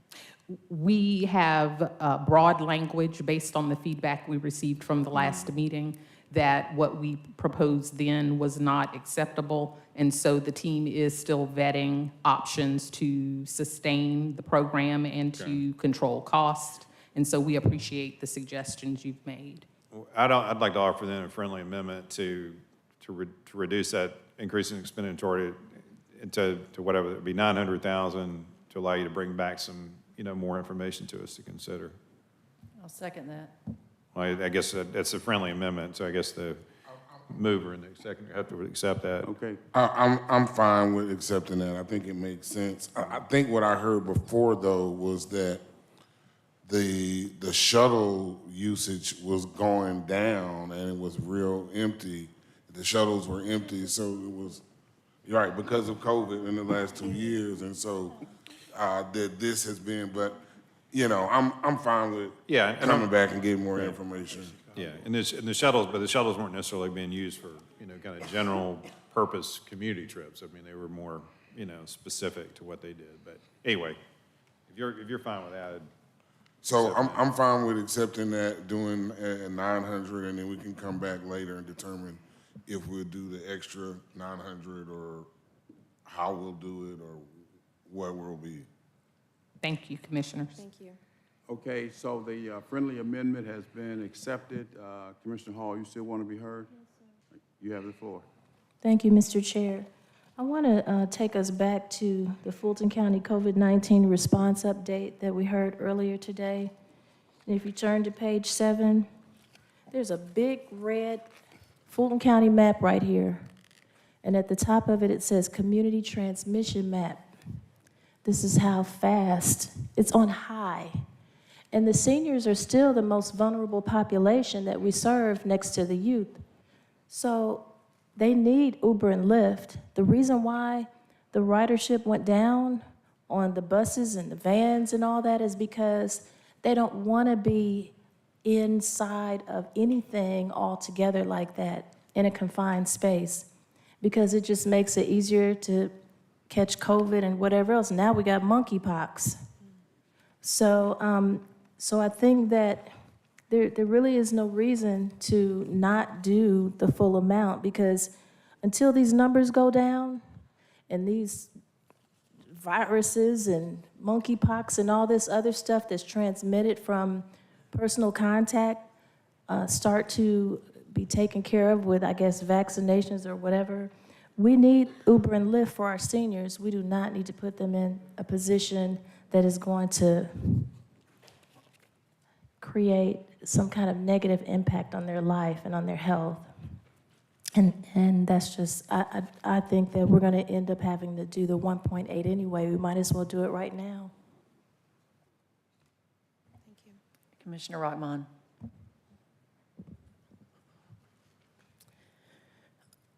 Thank you, Vice Chair Houseman. We are talking about our most vulnerable seniors, our most vulnerable population. I think we need to tread real lightly when we're talking about higher numbers. We're talking about seniors who were battling back depression, who were not coming at the house. Some of them were not going to the store. Some of them were not going to appointments and pharmacy runs. The fact that they are going, the fact that they are using it, I think until I get more information, because I know we may need an increase, I don't know if now is the time for it. I have not seen any documentation that will show me how it will affect our senior population if we go to $5 and $6 now. And so I want to be fair, but I also want to be supportive to that large senior population that's in my district that uses this service. It's a godsend to a lot of them. When I first got into this position, a lot of them didn't know it was even available. And thank you all for making it more known to them that it's available, but I personally would not want to take the chance with a senior that needs to get to an appointment, that needs to get a pharmacy refill, and needs this service when it's a senior in, pretty much a part of my family that passed away this morning, that started getting out the house more, and unfortunately wanting to basically be a little bit more independent, contracted COVID. So this hits really home with me. Our most vulnerable population, really, we need to make sure that we take care of them. They need to get to the doctor. If they need to get to the grocery store or the pharmacy, I want to make it easier for them. I don't want to make it harder. Now, I understand we have concerns with funding. I understand we have concerns if someone is missing or may miss a ride. But I think this is too serious of a decision, one, for us to delay, and two, for us to just arbitrarily say, okay, we're going to charge more money. I need to see documentation before we start charging our most vulnerable population. We need to make it easier in their twilight years, not harder. And so I would say respectfully, I'm prepared to support this today. Any changes or any recommendations that will come back, that you all bring back, I'll be more than happy to revisit it. But I think this is too serious of an issue for us to talk about dollars and cents, and for us to talk about maybe this and maybe that. It's not maybe this. I lost this morning. It's an 83-year-old person. And so I'm just saying, heartfelt, let's support this, let's vote on this, and let's get it done. Thank you. Commissioner Arrington? Just briefly, when we come back, let me ask this question. If we were to increase it to $3 or $5, would that affect the amount of the contract, or would they just get more money? The cost share goes back into the contract, and it was implemented initially as a cost savings measure for common courtesy. So what one demand depression recommendation that we would have is to implement maybe a sliding scale for cost share, where we would do an assessment, but it would provide some type of, or a minor offset, which is what the current $1 cost So if share you does. could provide the numbers on what that offset would be at Yes. $3 and $5, Sure. right? So if we go to $3 and it goes down to 1.5, and it may not make that much difference. We do $5 and it goes down, or cuts in half, or I'd like to see those numbers so we'll know what we're working with. Will do.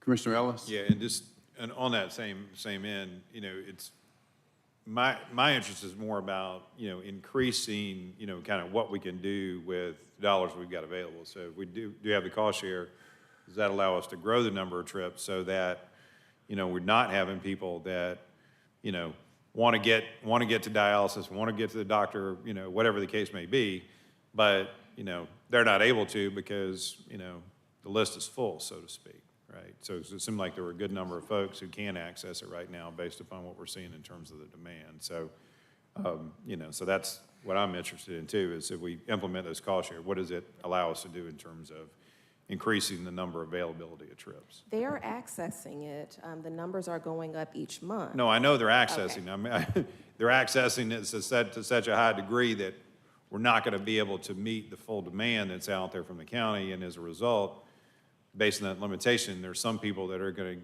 to get left aside. They're not going to be able to access it. So, if you had some cost share mechanisms, we put some definitions around some of the things that, restrictions that allowed that all the people who needed to get out there for the most serious matters had access to it. That's really what what I'm trying to get at and make sure that we're trying to meet as much of that demand as possible, in terms of having, a sustainable structured program.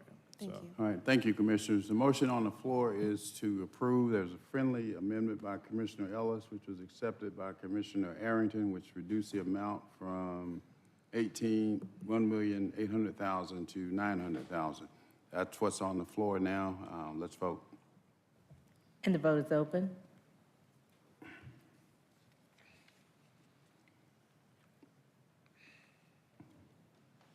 And the motion passes, 5 yeas, 1 nay. Continue.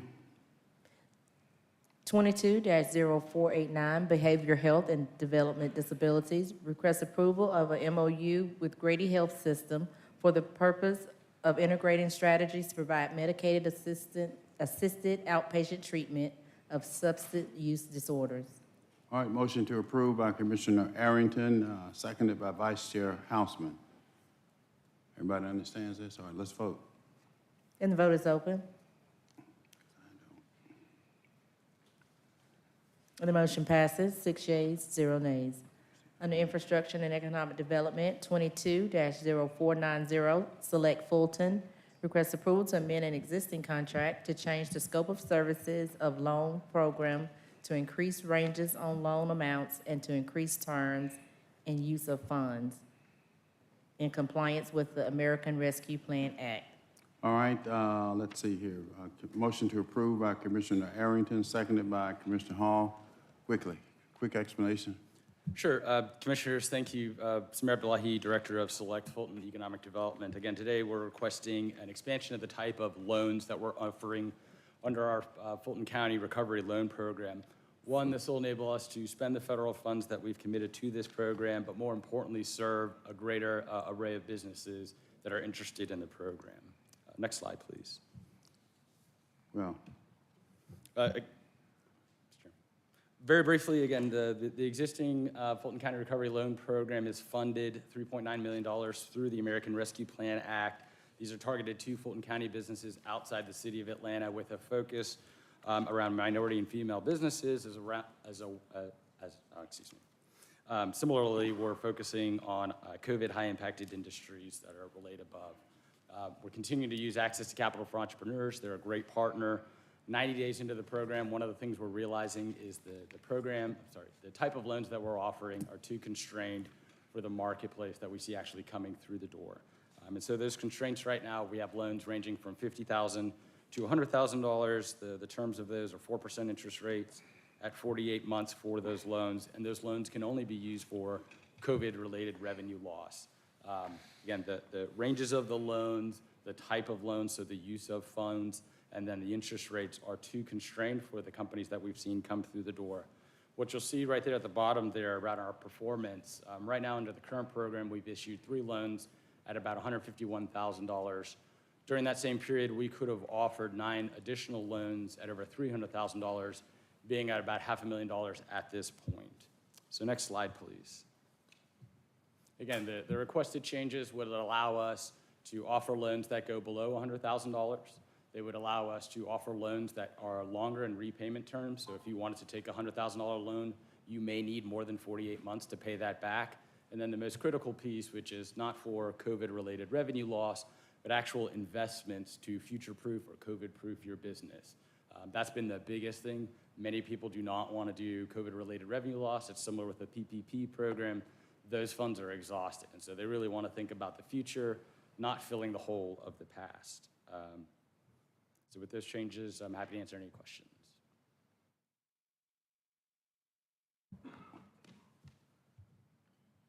Finished? Finished, All yes. right, Commissioner Hall, followed by Commissioner Abdul-Rahman. Thank you, Mr. Chair. I was reading the memo, Samir, that you sent to us dated July 7th, subject Select Fulton Small Business Recovery Loans Program Amendment Request. And what stood out to me is it said the Fulton County Recovery Loan Program has made 3 loans out of 120 plus applications submitted so far. And this Fulton Recovery Loan Program was just launched on April 4th, 2022. So that's only 3 loans approved per month, basically. So what is causing it to be such a low number approved? Yeah, and it's for these three elements reflected above, which is people came in for loans smaller than $50,000. We weren't able to accommodate that. People wanted to take a $100,000 loan, but they couldn't pay that back in 48 months, which was our requirement.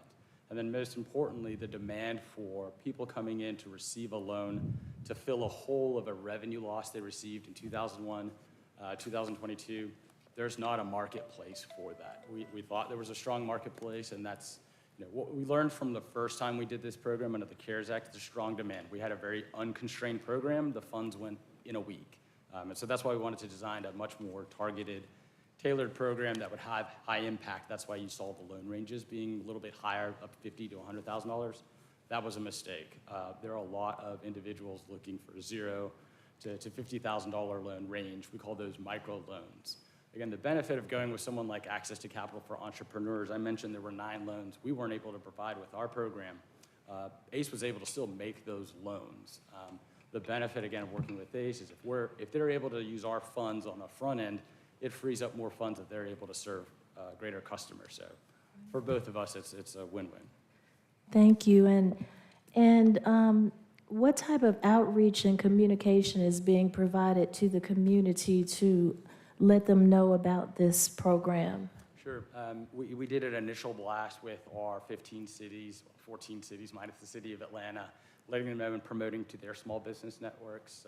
Small businesses are just a little bit more closer into their municipalities. Also, if you saw, we had these targeted industries around hospitality, restaurant services, and others. We reached out to those industry groups to make them aware of the program. We were a little cautious in over-promoting the program. What we didn't want to do was super promote, here's funds available, people oversubscribe, and now we've let them down. So trying to be measured in our approach. What's great about this is, besides the fact that it fixes and kind of right-sizes the program, it gives us another marketing opportunity to go out and say, the Fulton County Recovery Loan Program 2.0 is more empowered to serve smaller loans, a greater diversity of the types of needs, and less constrained. So. That's great. And so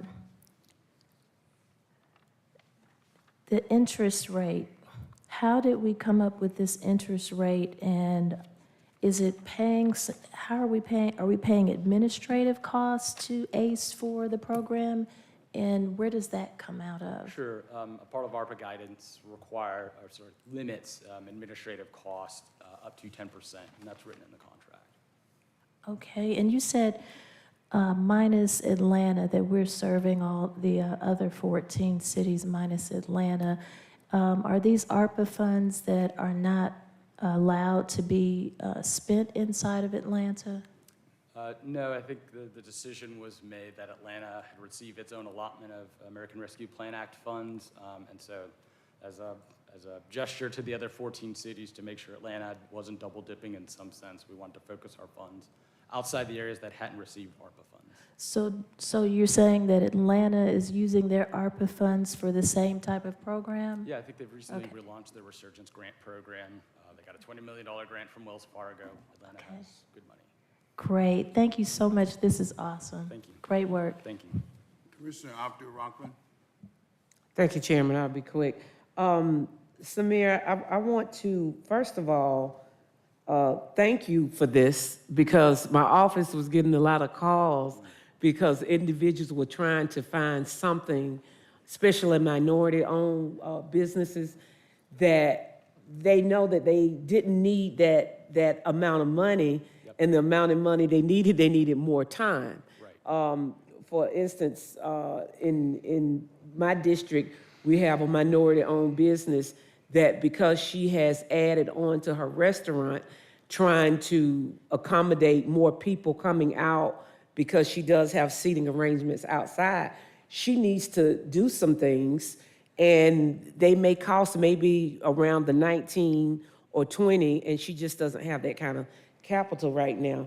And so this is perfect. I actually told her once this passed to make sure that she gives you all a call. So I just want to thank you all for being responsive, because I talked to so many businesses that the model that we had, it just didn't fit for them. And for you all to make the turnaround in such a short amount of time and realize that before, I wouldn't even imagine before it was even brought to you all's attention, I just want to publicly say thank you.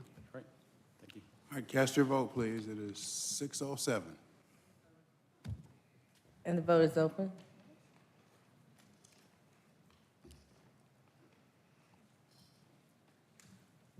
And the motion passes, 5 yeas, 0 nays. Thank you. Next item. On page 10, 22-0491, Real Estate and Asset Management requests approval of recommended proposals to provide on-site landscape, ground maintenance, and lawn care services.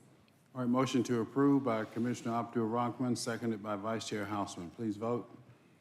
And the vote is open.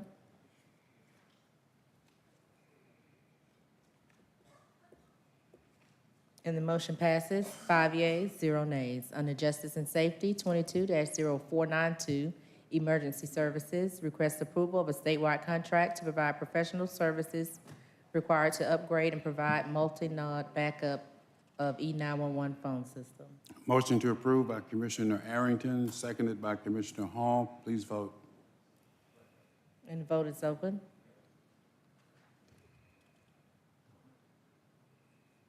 And the motion passes, 5 yeas, 0 nays. 22-0493, request approval of a statewide contract to provide professional services to upgrade and maintain the department's E911 phone system. All right, motion to approve by Vice Chair Houseman, seconded by Commissioner Hall. Please vote. Okay, Strike somebody that tell me the question by difference between Commissioner- this one and the last one. What was the question, Commissioner?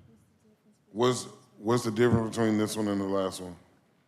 The first one says for multi-node backup, and then this one just says E911 phone system.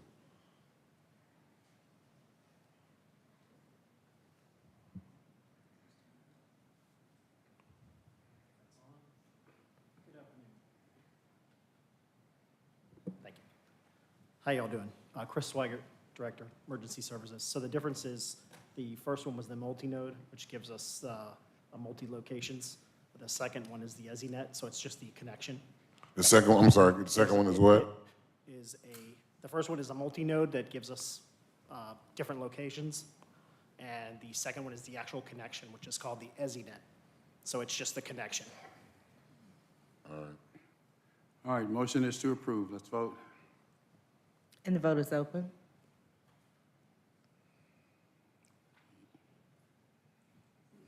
And the motion passes, 5 yeas, 0 nays. 22-0494, Sheriff, request approval of recommended proposal to provide typewritten title examinations, abstracts, and delinquent tax sales preparation services. Motion to approve by Commissioner Arrington, seconded by Commissioner Hall. Let's vote. And the vote is open.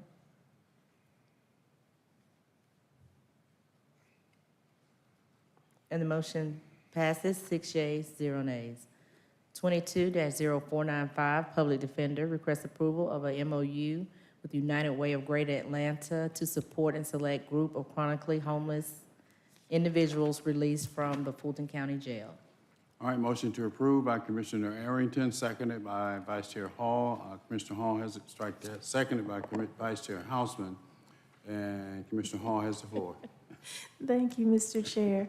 I just have a quick question. Is there anyone here for this? Oh.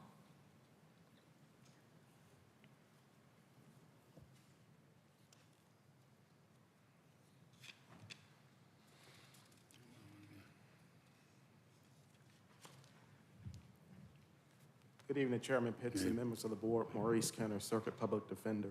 So good to see you. Thank you, thank you. I noticed that there's a limited number of these available, and I wanted to know how are people being selected, or should I say, how are inmates who are transitioning out of jail being selected for this? They are selected based on, number one, their status of being homeless. Number two, on their mental illness and or addiction, or both issues that they may have. Can you hear me? That's how they're selected. All right, and so out of the total number of inmates that would be released that need this type of service, are you actually able to address the total number, or is this just? If you're asking if we could benefit from more funding, then the answer is yes. If you're asking what the number is of what our referral and or success rate is, then over the past 3 years, we've referred 231 persons for services, and 128 of those have been accepted and placed. And with that placement, what goes along with that is what I call wraparound services. Yes. These clients are followed with services for medication and any other needs that they may qualify for and have. You were prepared. I tried. I was shocked to see you look down and give me those numbers. Thank you for that. I just want to say this is an outstanding program, and keep up the good work. Thank you. You're welcome. All right, Commissioner Abdul-Rahman. Thank you, Chairman. I'll be quick. For this program, generally speaking, these are nonviolent offenders. These are non-violent offenders, that's correct. And based on so far, what has been the average length of stay, generally speaking, that they've been in jail? The average length of stay in jail is, it can be from 6 to 18 months. Okay. And so I see that this is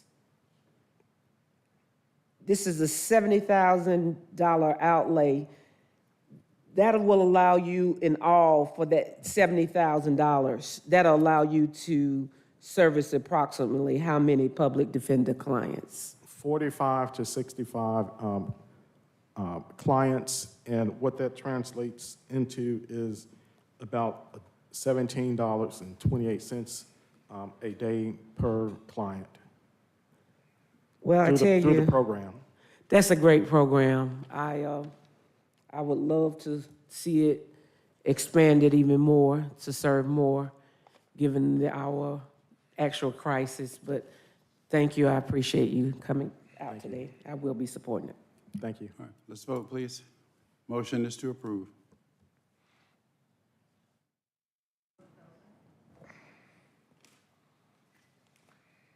And the motion passes, 6 yeas, 0 nays. On page 11, Thank you. Commissioners' action items 22-0496, request approval of an ordinance to amend the Fulton County Code to modify. I'm gonna hold this one until Commissioner Morris. Okay. Continue, Madam Clerk. 22-0497, request approval of a resolution with the Fulton County Board of Commissioners to acknowledge gun violence as a public health crisis and to call upon federal, state, and local legislators and elected officials to pass common sense gun control legislations to reduce gun violence, homicides, and mass murders, and for other purposes. All right, Sponsored by Commissioners Arrington and Hall. All right, motion to approve by Commissioner Abdul-Rahman. Is there a second? Seconded by Commissioner Hall. Let's vote. And the vote is open.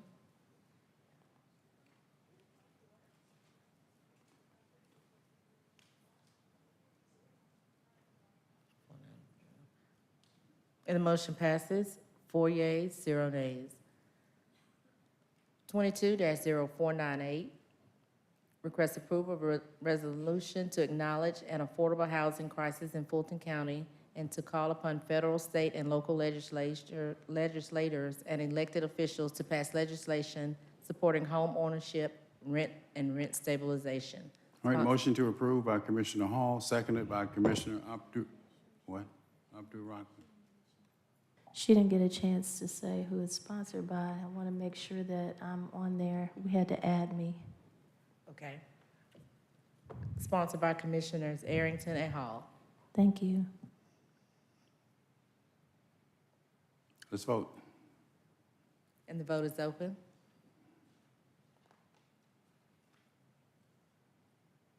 And the motion passes, 4 yeas, 0 nays.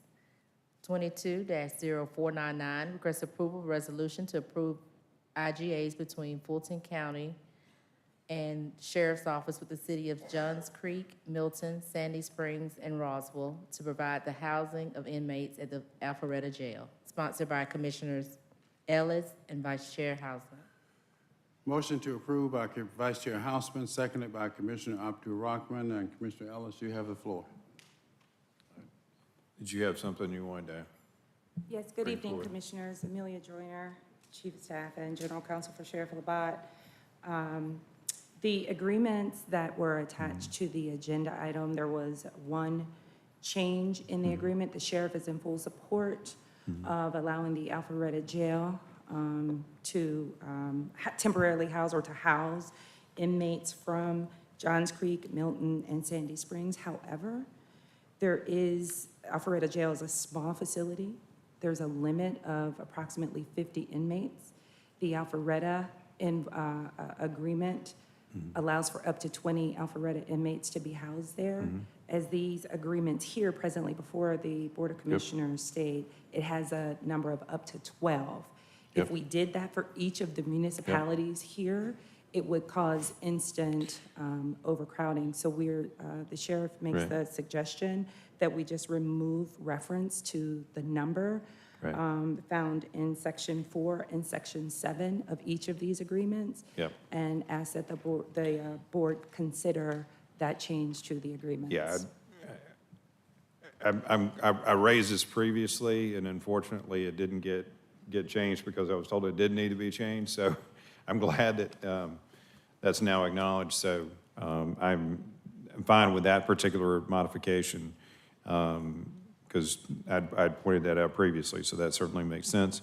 And then the other thing I think that needs to be modified is potentially need to be modified. All of the cities have asked for at least to be presented with the opportunity to sign on to an IGA. There may be one of these cities which just chooses not to sign on to an IGA. So in the Section 3, page 2, kind of the statement of the individual cities' obligations on the pro rata share cost, if all 5 cities choose not to participate, there needs to be a mechanism in here to reduce it to whatever the pro rata share is of the number of cities that are participating. So that's the other modification that would need to be made potentially if all of them that don't participate. But I'm certainly, if we feel like we can execute those 2 modifications, what the Sheriff's Council suggested in that other one, then I have no objection to that, unless anybody else has any concerns about it. Okay? Yes, a lot of concerns about it. I won't belabor the point. Are we compensated for this? Yeah, there is compensation in here, and it's spelled out within the agreement. Okay, well, you know what it is? 60 per day, I believe. Well, there's 2 components to it. If you look at the individual agreements, number 1, there's the payment of the different costs associated with the utility costs, there's transportation costs, medical expenses for municipal inmates, a $60 fee for a processing fee, and then $60 per day for holding particular inmates. Okay. So there are compensations that are laid out within the individual agreements, which is consistent with the agreement we had with Alpharetta. Alpharetta's agreement obviously has to have different obligations on it because they are the owner of the facility, and these cities are not the owner of the facility, thus the need for separate agreements that were distinct from that particular IGA. So. Yeah, there was a compensation requirement in the previous agreements that we never received a dime, but that's another story. How is it going to be staffed? Well, the sheriff has already identified the staff that will be working at the Alpharetta Jail. Existing staff? I'm sorry? Existing staff? Both existing, and he also has a number of recruits that will be finishing with their training shortly. So they will be, rather than putting them at Rice Street, they're going to go to Alpharetta? Is that the plan? For at least up to 50 individuals, those coming from the northern municipalities. Okay. All right, none of this makes any sense to me. Who pays for the improvements? It's my understanding that the Board of Commissioners approved the county paying for the refurbishments to the facility that happened at the 2 meetings ago. All right, motion on the floor is to approve.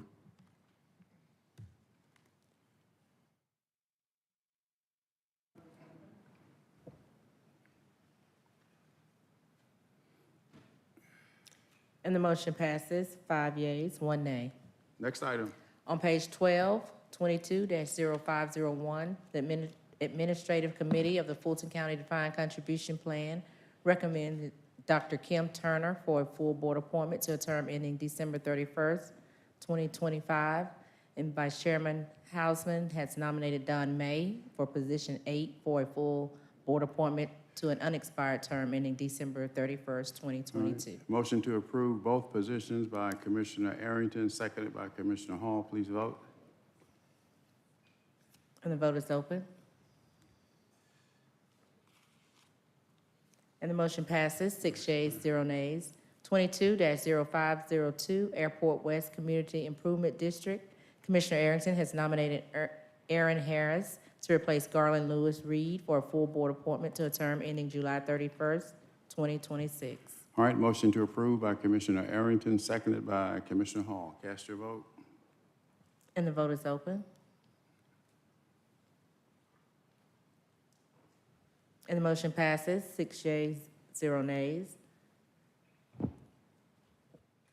The next item is Commissioner Morris's. Are we going to hold that one or keep? Hold it. Okay, back on page 3 of the consent agenda. Under Open and Responsible Government, 22-0454, Finance. Ratification of the June 2022 Grants Activity Report. Commissioner Hall. Thank you, Mr. Chair. I just had a question, but I don't see. Okay. I had a question about the library system grant.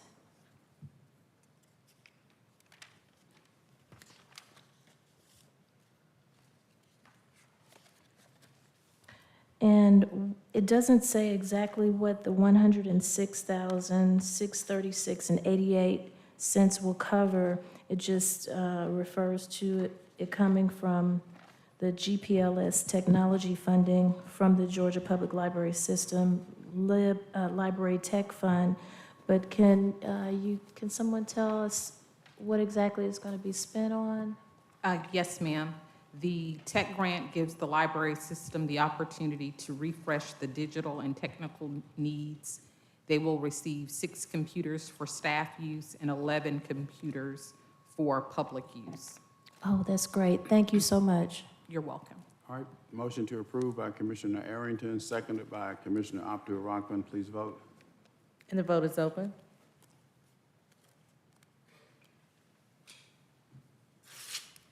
And the motion passes, 6 yeas, 0 nays. On page 4 of the consent agenda, 22-0457, Community Development, requests approval of a MOU with the Housing Authority of Fulton County for the implementation of the 40 emergency housing vouchers. Thank you. And my question is, how many vouchers are left currently? Oh, hey, Stan. Good afternoon. Stan Wilson, Director of Community Development. There are 40 vouchers, 38 have been issued to families thus far. 10 have found homes to live in, and we've got 28 searching. That's great. Thank you. You're welcome. All right, let's vote, please. And the vote is open. And the motion passes, 6 yeas, 0 nays. All right, Madam Clerk, any other items come before us today? No further If items. not, we are adjourned, 6:26 p.m. Thanks, everybody.